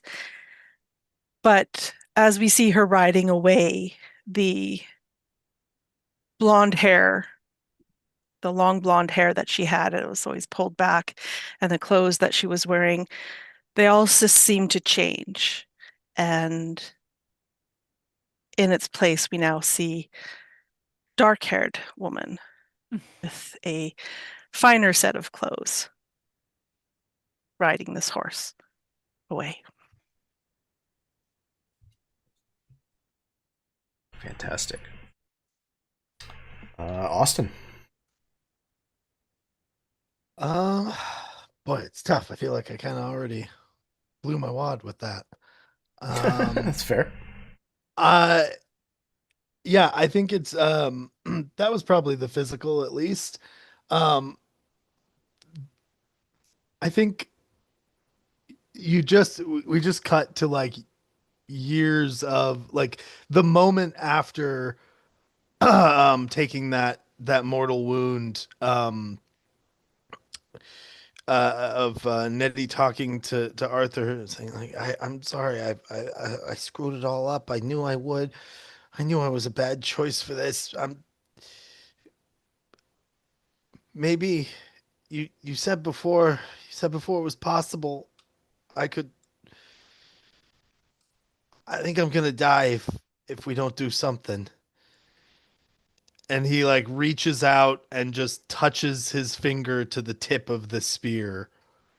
And you watch like the body almost seem to like shrivel as it's like made ethereal and pulled into the spear, where he will then spend I love the next that. undetermined amount of time. I think Arthur in that moment also gives you like a reassuring, like you did everything you were asked to. And for the first time, he's not judging you.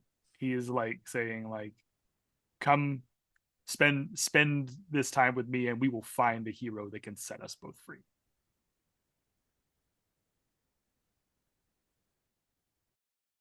Nice. I think this second black die is going to represent, we see some time later that a small like jar somewhere within this wizard's tower, set on a shelf, all of a sudden starts to just like rattle on its own, and then it tips over, breaking the wax seal that kind of like holds the lid on it, and out crawls a small little turtle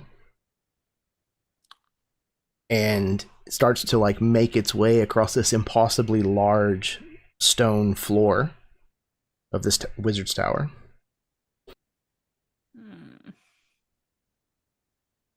I love that. Jake? That's great. So, if I'm following correctly, I think that my first scene was my one black die, my physical die. So this one, I think, at the same moment that this jar, some undetermined period of time, broke in the tower of Arcanathor, there are, well, it's hard to tell how many simulacra there are because we can't see them all at once. They're on different levels, doing different tasks. And it's hard to tell who the real one is until this moment somewhere in the world that this jar, this phylactery broke open. And we just see one Arcanathor go. And that's it. Oh, Jesus. That's awesome. That's great. Fantastic. That is great. Chad.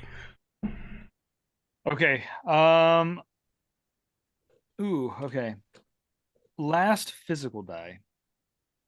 I think it is years later after Autograx has died. Carrie, I think I'm picking up on some of the things that you may have done. So please allow me to. I will play around you. Go for it. I think we watch as the crushed remains of Autograx. I will leave it to you, Carrie, on how that gets to live. Like, you can help me a little bit on, I don't know what your intention was with those, but that's why I kind of want to follow up with that. My thought is that at some point, one of his family members finds out that he died, and that one of his family members shows up to claim his, whatever his hoard would be, whatever he had in value, they show up to claim it. Because if he's not strong enough to keep it, he doesn't deserve to be a dragon and keep it. It should go to the family. Deserves to go to the family. So I imagine if Kai did take any of his remains or any of his personage, you see a dragonborn show up at your door at some point in the future and address you and request that whatever his living belongings are, they be given to them. Okay. Yeah. I will accept that, and I will come back to it in a little bit. I have a plan. My scene is going to be my first black die. And this is a few months probably after a few weeks after the fight. And Kai is just sort of wandering. You see that she looks less muscular than she did, and she looks not as well fed and just is looking rough. And you also notice that she's like flexing her hand, or trying to flex her hand, her left hand. And and kind of can't. Like it's not performing reliably, and she looks worried. And she pulls her shirt down to see, and this kind of a greenish grayish infection looks like it is on her now during the fight with Autograx. That is right where one of his spells hit, and you see that it is clearly not getting better. And then I think you just see her find a town and find a doctor. And you don't hear the conversation, but you just see him kind of like shrugging and shaking his head. And she's like shaking her head as well, but in disbelief. And she looks crushed. And then you see her laying on like a gurney. And it what very much looks like is prepped for like an amputation. And you see like they've gotten it all ready. Just when they're about to like start the procedure, Kayadani kind of panics just at the very last moment. And you see just her kind of like getting up and like trying to leave, and then several like attendants come in and like trying to calm her down, and then like physically holding her down. And then you just again, you haven't heard any voices through this whole montage, but then at the very last second you hear this scream, and that's it.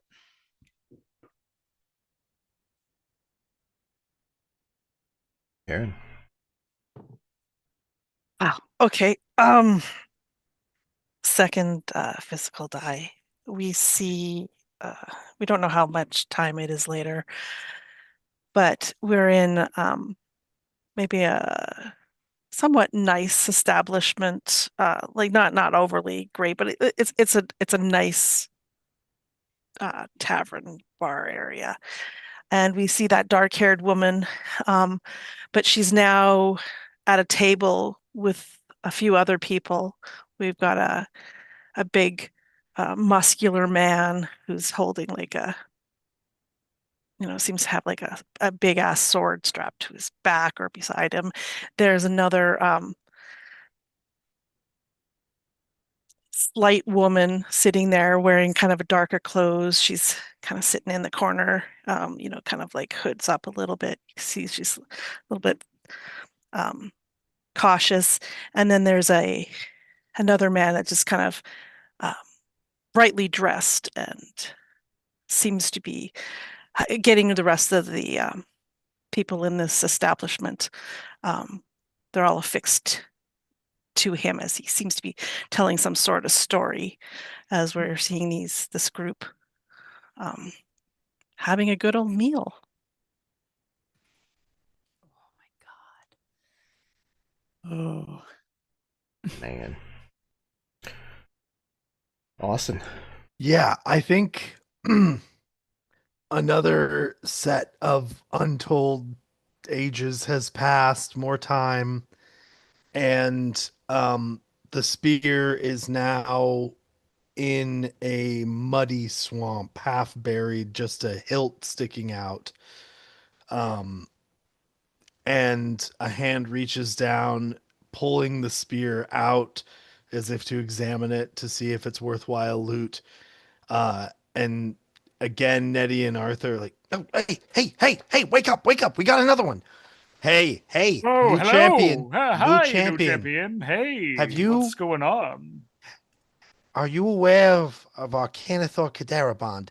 And the voice of the new champion says, you are Canathor, the duplicate king? The duplicate king. And I'll cut that there. I got one more. Yeah, dude. duplicate That's king. great. Very nice. Very nice.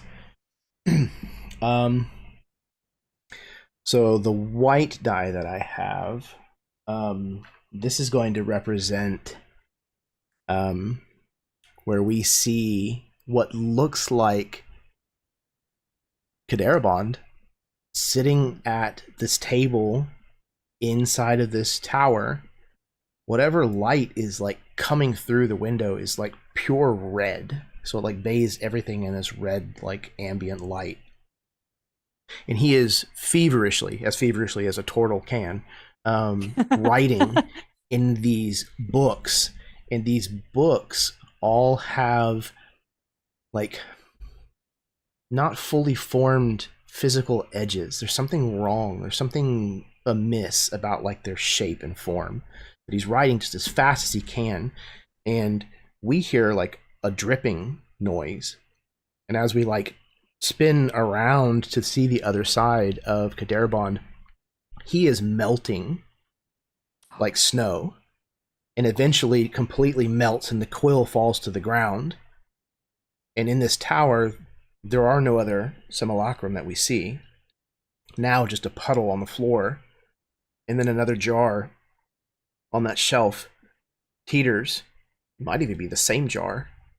Falls, the wax pops off, and a little baby turtle crawls out, shaking its head in frustration. God damn it, not again.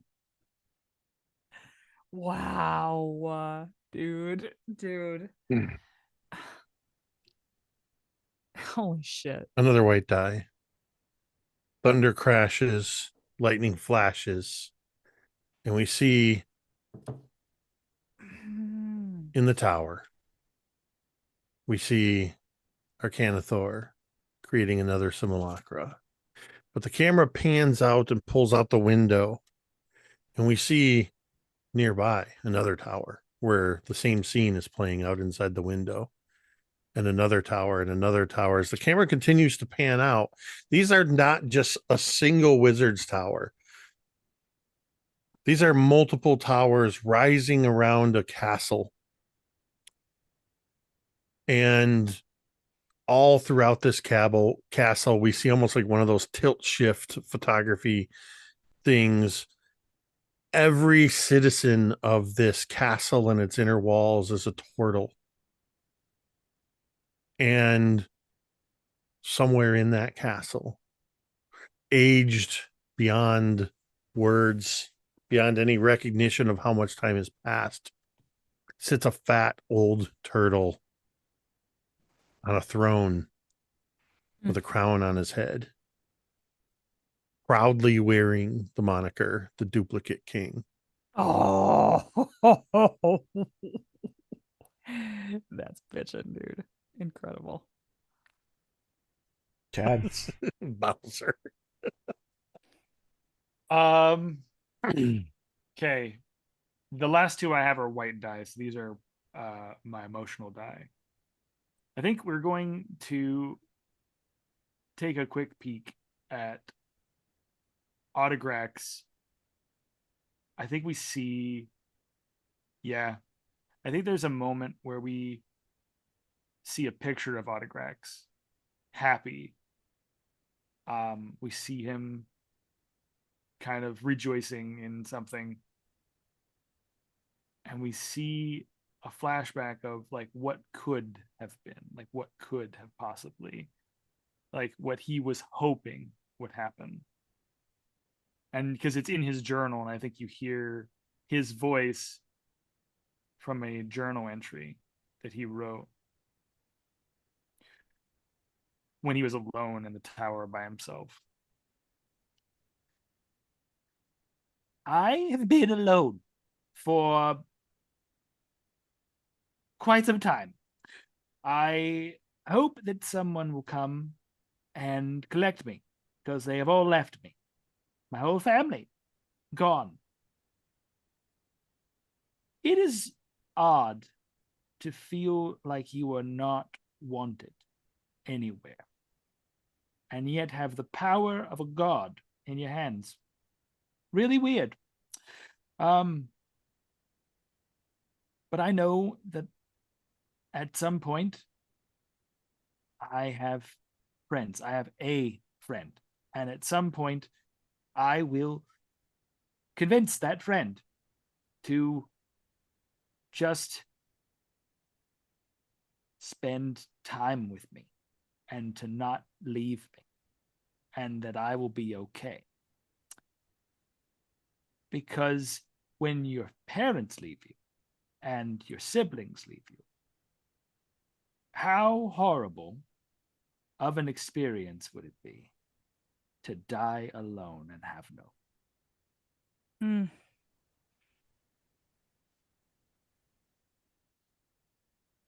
Oh God, this is perfect. Oh my God. So my next dice that I have written down is my white dice. And I think right when Grax's like voiceover says what a horrible thing it would be to die alone, we see Kai. And Kai is, it's hard to tell, but it looks like some time has passed. And she's by herself, utterly alone in a forest. And it looks like a frost has just accumulated on this forest and on the kind of the pine bed below.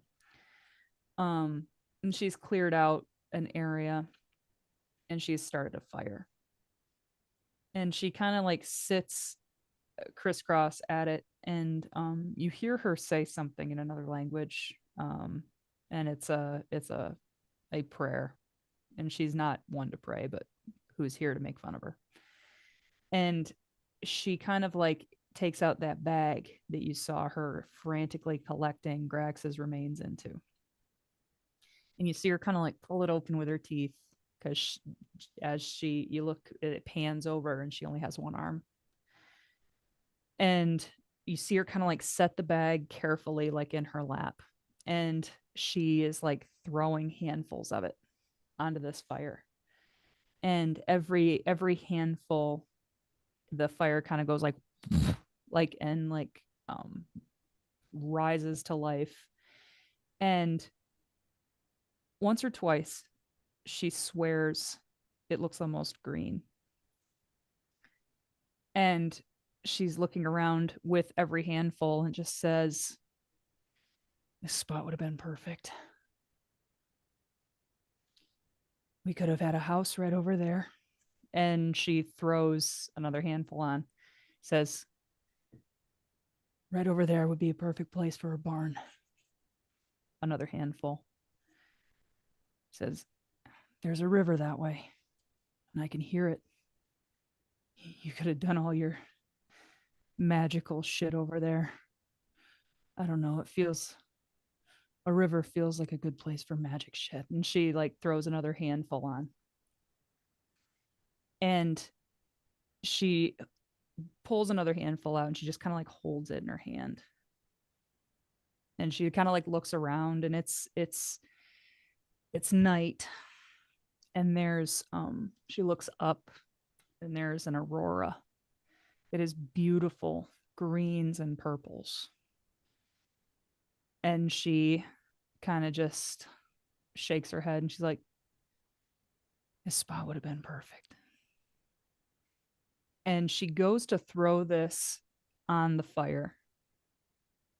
And all of a sudden you hear the shing of a blade being drawn. And quicker than she can even turn around, it's at her throat.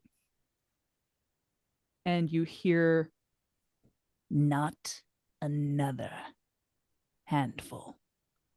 And it pans up, and it's this very familiarly green dragonborn. A girl that looks suspiciously like Grax. And I think that's where that scene is going to end. Excellent. Very nice. Karen.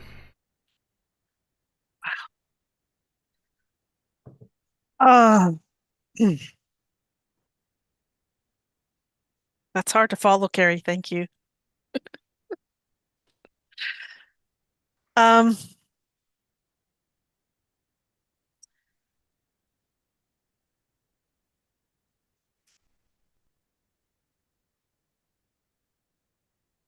Okay, I think this will be another. Well, this will be my white die, kind of emotions.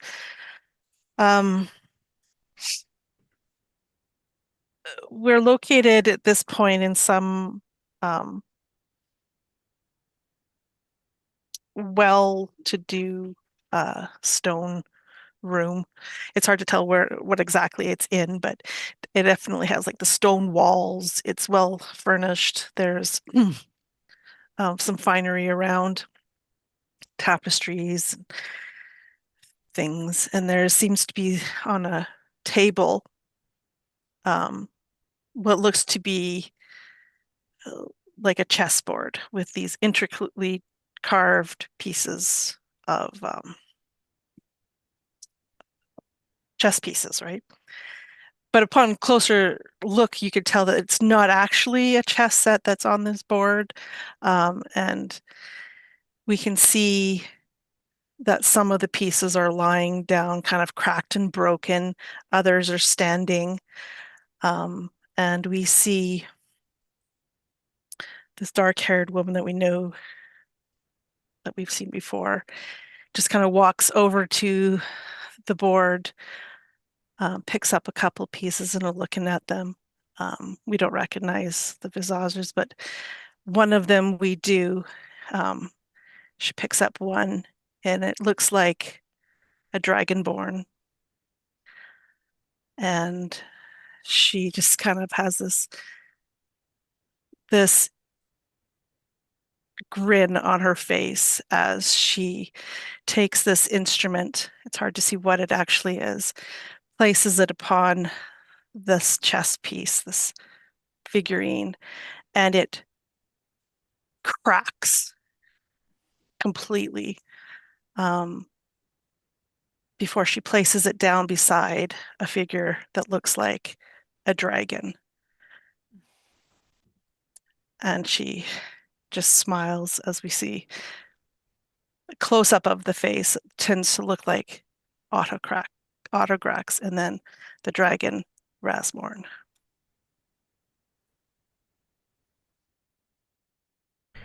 Okay. Austin.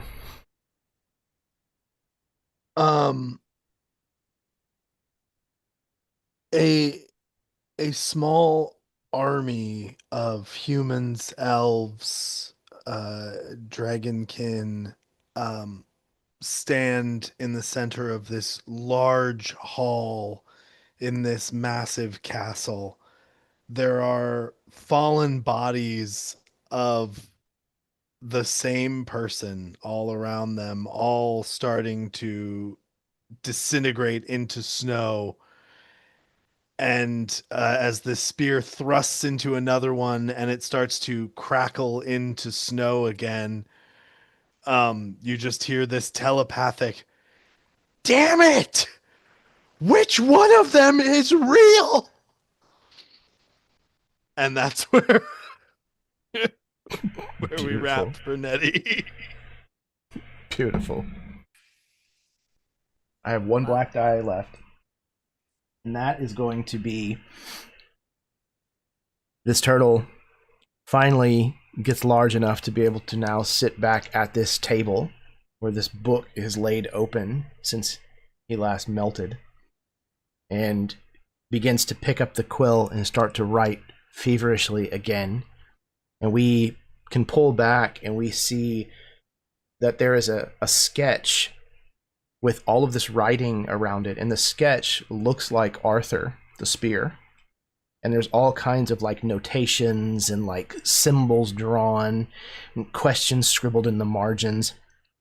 And finally, after a while, we see Kadarabon kind of sit back and put the quill down. That must be it. That must be it. Maybe. And he looks up towards the window where this red light is streaming in. The camera pulls up and away and through this tower, similar to the way that it did in the last scene that we saw of Arcanathor's. But this, instead of there being tower upon tower upon tower, this tower is only realized in pieces. The rest of it is just like sketches, almost like a memory. of what was. And as we pull away, we come out of the ruby in the amulet of Zarn. Oh, Jeremy. That was really good. The last white die. Arcanathor Kadaraban. Aged innumerable years, seated upon the throne, surrounded by equally aged, but as they get further into the room, lower and lower ages of these simulacra. Some of them having very disturbing appearances because they're copies of copies of copies. Ooh. There's a commotion at the end of the throne room. And two larger turtles open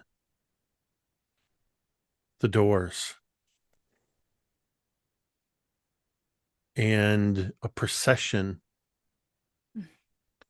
of turtles, like pallbearers, carry a body into the room.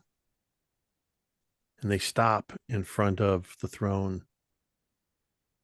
And we don't quite see the body yet, as we can almost hear the creaking of ancient Arcanathor's bones as he rises and slowly makes his way over to the body. We see him reach down, and when he stands back up, he's holding the spear.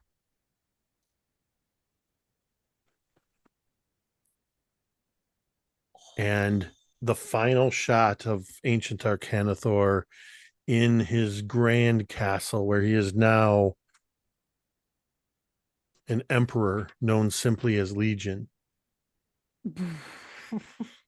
encased in crystal resin, is the spear on display in his throne room.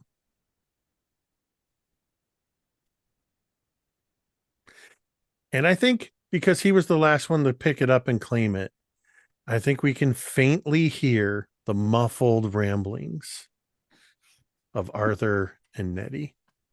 Ah, that's great. I love it. It's awesome. Fantastic. Ooh. Chad? Ooh, okay. Last one. It's my last emotional die. What can you say to a guy who thought he needed people and lost everything? What can you say? Yeah, I think what we see is it's sometime way later. And in fact, I think if it's okay with you, Carrie, I don't know what happens in your last scene. So this is why I'll play around. I'm gonna preface it, because I imagine that at some point, wherever you ended up in that moment, wherever you ended up, whether you live or you die or however that works, at some point in the space that you created, wherever you sheltered yourself, we see perhaps you, because perhaps you've outlived every, or perhaps it's just a new village props up in that space that you live, that you created. And somewhere in that space, we find that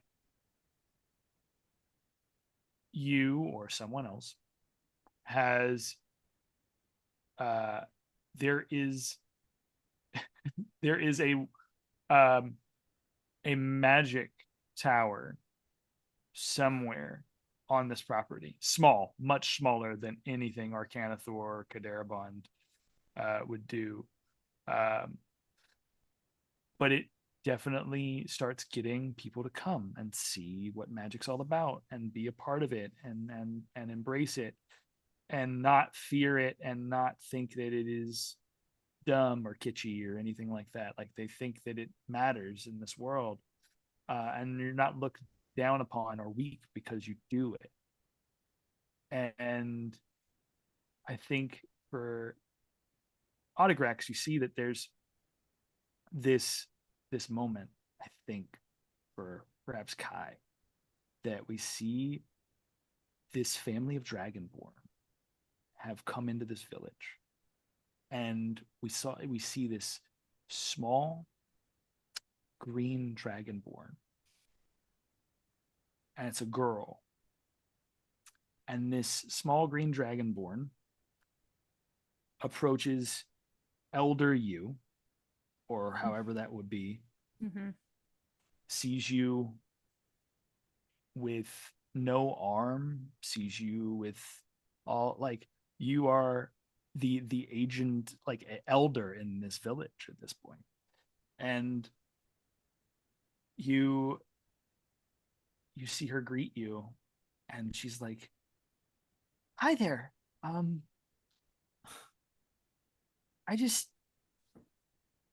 I heard that maybe you might know, and I'd like to maybe hear some stories, because I heard that there were other Dragonborn that used to live in this part. Do you know of a sorcerer by the name of Autograx? Because I heard he had an interesting life, and I'd like, if you know him, I'd like to hear about him, because they talk about him in the tower. He's got a plaque and everything, so he's got to be something special, right?"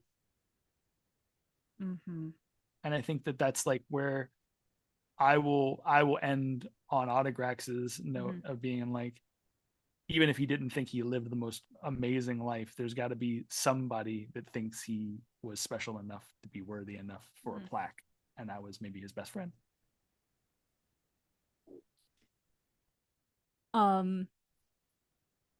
Yeah, I think what we see, just to kind of finish the old orange juice before we start the new orange juice, you do see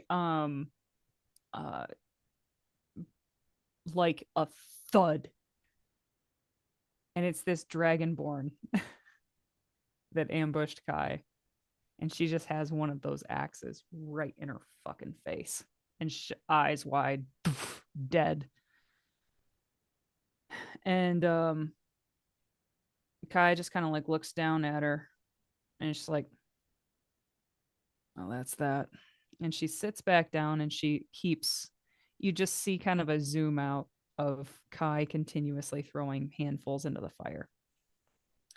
And then it is a little bit of a time lapse where you see Kai trying to make a life among these people as she's just sort of wandered. And you see that in this community, she is respected, and she is treated with reverence that she does not feel entitled to. The plaque that this kid mentions on that particular day, she goes to see it, and it says Autograx the Omnipotent.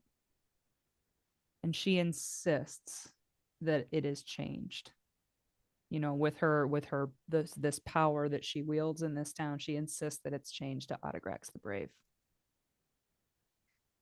And she for a long time lives among them. And I think when she feels that she is out of stories, you see her make her way to a mountain, a familiar mountain to the audience, but the same one that Ella found her on those many years ago. And you see her walk up, and she has this small pouch around her neck. And she just kind of like squeezes it and looks up at this mountain and just says, One last adventure, Grax. Let's go be heroes. And she walks up this mountain. And I imagine her end is left ambiguous. That's my last black die. Excellent. I have one black die, and I'd like to mess with people. You? Yeah, do it. No. I'd Do like it. to mess with people. Please It's do. the most Monster. unnecessary Do it, you statement. monster. Do it, you monster. So we'll start off with that chessboard of pieces as we pan out, and we see that there's a variety of them. Some we recognize, some we don't. Like I said, some cracked, broken, some not. There's one that definitely looks like Arcanathor on the board. There's one that looks like Nettie, but it's kind of cracked. And on the ground, we see a Kayadani one still standing there. And then that's where we cut to the scene in the mountains. Like we've been here before, except this time it's a dark-haired woman who approaches this one-armed woman who's lying on the You. ground, Oh, hurt. you asshole. And she just leans down, rubs, caresses your hair, and says, "No, it's not time yet." And she, again, does the same thing we see. Takes a bit of your blood, gives a little bit back, No. Oh my God. pets your hair, says, "Shh, it's going to be all right." And then we see her grab the amulet that she has around her throat. She just holds it as she's kind of rubbing it softly. Conscious? Am I conscious? In your retelling of this shit? If you want to be. But she's holding this amulet and she's rubbing, and she just kind of says, "Only a few more, my love, and we'll be back together." Oh my God. And okay, Kayadani is conscious. And as you go to take this amulet, she does reach a hand, well, her only hand up, and try to take you by the wrist, but she just doesn't have any strength because she's like on the verge of death. And fucking when you say that, just a couple more or whatever, her eyes grow wide with terror. And do you do that fucking sleep and forget fucking thing again? Yeah, when I notice you don't pass out right away. Yes, sleep. Forget. It'll be all right. That is so fucking brutal, dude. That hurts my I'm stomach. sorry, you had the Incredible. worst thing in the universe. I did. I sure did. I assumed it was limited to my dice, but you know what? It's fine. Incredible. Wow. Holy shit. Wow. Oh, wow. Okay. Another the fourth. I was corrected. I thought that this was the third. This is the fourth Fiasco game that we have now completed here on the channel, which is incredible. I love this system. Every single time it is utterly surprising, and even though I know that everything is going to end in absolute just terrible chaos, it always manages to surprise me how we get there. So thank all of you very much for being a part of this, as always. Wow. I cannot wait until our next one. I'm going to pass things in reverse order to my players so that they can give any parting words that they would like, and then we're going to call it an evening. So we're going to start with Jake. I am absolutely stealing that a rare piece of magical loot in future games that I run is a magical spear that when you touch it, you hear a voice in your head. Oh my gosh, there's another one. Have you heard of the wizard Arcanathor Kadaraban? No, what the fuck are you Oh my talking gosh. about? No, this was absolutely incredible. This was my second time playing Fiasco, and just about with the same group. There were a couple different one or two other people. I don't remember the exactly who was different. Doesn't matter. This was an incredible game to be a part of, and just tell these stories together, letting the situation and the mechanics dictate how we do it, and just how we all have different visions, and then everything sort of, we start playing off of one another more and more as we balance what we want to do with what the story wants. And yeah, it's just an incredible way to play. um I don't know what else to say. Thanks. Yeah, absolutely. Absolutely. Chadley. Okay. Yeah, no, this is great. And I loved this setting. I was very surprised with what this setting could provide, because I was not Dragon Slayer didn't seem to me like it would fit Fiasco. And this proved to me 100% wrong in my estimation. Like, this was so good.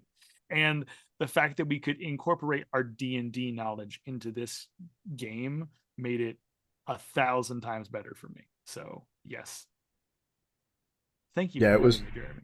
This is Dude, fantastic. always. Yeah. No, it was really nice kind of having it be adjacent to, so that we could like kind of play homage to D&D without actually being like restricted to D&D in particular. No, I like that a lot. It was a lot of fun. Carrie.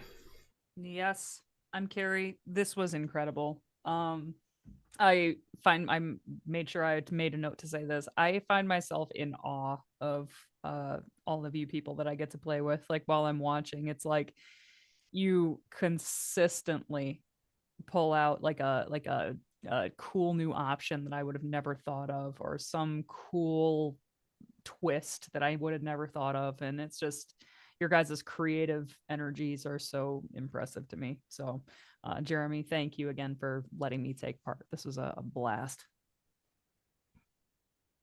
Absolutely. Right back at you. I am incredibly fortunate that I get to surround myself with people that play so well together. Next up, Karen. Oh, I had so much fun. I love Fiasco. I love the unlimited ability to just like create and go with a group of people. Like, it's improv 100%, and I love it. It was so wild to partake in. I love all of you guys. It's so great. I find myself when I'm not in the scene, just Yeah, just like just so, yeah, like I'm like like so wrapped. into the scene that I forget I'm playing as well. You know, Like, it's oh shit, just it's my turn. amazing. Yeah. It's like, oh, I should have been thinking about what I needed to do. But it's it is so good. I love these games. It means a lot to me to be able to play them with all of you and get to play them. And yeah, can't wait for the next one. Um, thank you. Absolutely. It's really, really nice whenever you can be a cheerleader for scenes that you're not in. Even if it's a cheerleader for the torment that another character is going through. If it's an interesting story, then it's yeah, like you said, it's riveting. I love it. All right, last but certainly not least, Austin. Hey, internets. Oh wait, no, I have Jake's script. No, these games are always so fun. Fiasco is such a weird train wreck that is always so fun to see how it plays out. It's also super fun to play something where like A, it's going to end badly, and B, you get to like kind of shape how it ends badly, and there's something really fun about that. The like kind of self-contained nature makes it so easy to like not be as precious as you might want to be when it's your character who you want to be okay. Where like frequently in a Fiasco game, I'm like, okay, how am I gonna fuck this guy's life up at the Right. end? Like how bad can are I make things it? gonna go wrong? And it just such a blast to play with all of you. I truly love playing with every one of you. It's always so fun. You're always so creative and come up with such cool stuff. And this game was no exception. So thank you all. I really had a ton of fun doing this. So yeah, not a lot to say. I'll just end on the sweet sentimental note of y'all are fucking great. And anyone still watching, watch more of Jeremy's stuff. His channel is good. No, you're incredible. Yeah. I mean, no. You are. Indeed. All of you are. Yeah, like there's a video game that I used to play called Burnout Revenge, where the intention was to cause the worst car crashes that you could. Like you literally got points based on how many things you slammed into, how many other cars you destroyed, how many times you rolled over. Like that's how you played the game. And it's very much like Fiasco, where it's kind of the point is to just make it as awful as you can. And the system really kind of supports that as much of a system right as there in the name. is. Exactly. Yeah, it's a fiasco. Yeah, absolutely. What is it? High ambition and poor impulse control. Like There it is. it's such a great, refreshing way to play a game because, like you were saying, Austin, it's almost like it gives you permission to not have to care about the character and do the opposite. So yeah, it's a lot of fun. And again, when you surround yourself with people who are great at improvising and understand that that's the assignment, it's just so much fun because it's so different from anything else that we usually play. So yeah, I'm a fan for life. All right. Thank you to everybody who may have watched this game, whether you watched live with us or whether you may be watching at some point in the future. I do really appreciate that people come here and watch these games, especially at 5 hours plus. Thank you for giving us that much of your time. It really does. It really kind of it's a very special thing to me. I don't take it for granted. I promise. If you enjoyed the kind of thing that you saw here tonight, do all the stuff that the YouTube algorithm likes to see. Hit the like button, share the link around, subscribe to the channel, watch other stuff on it. Play Fiasco. It's an incredible game.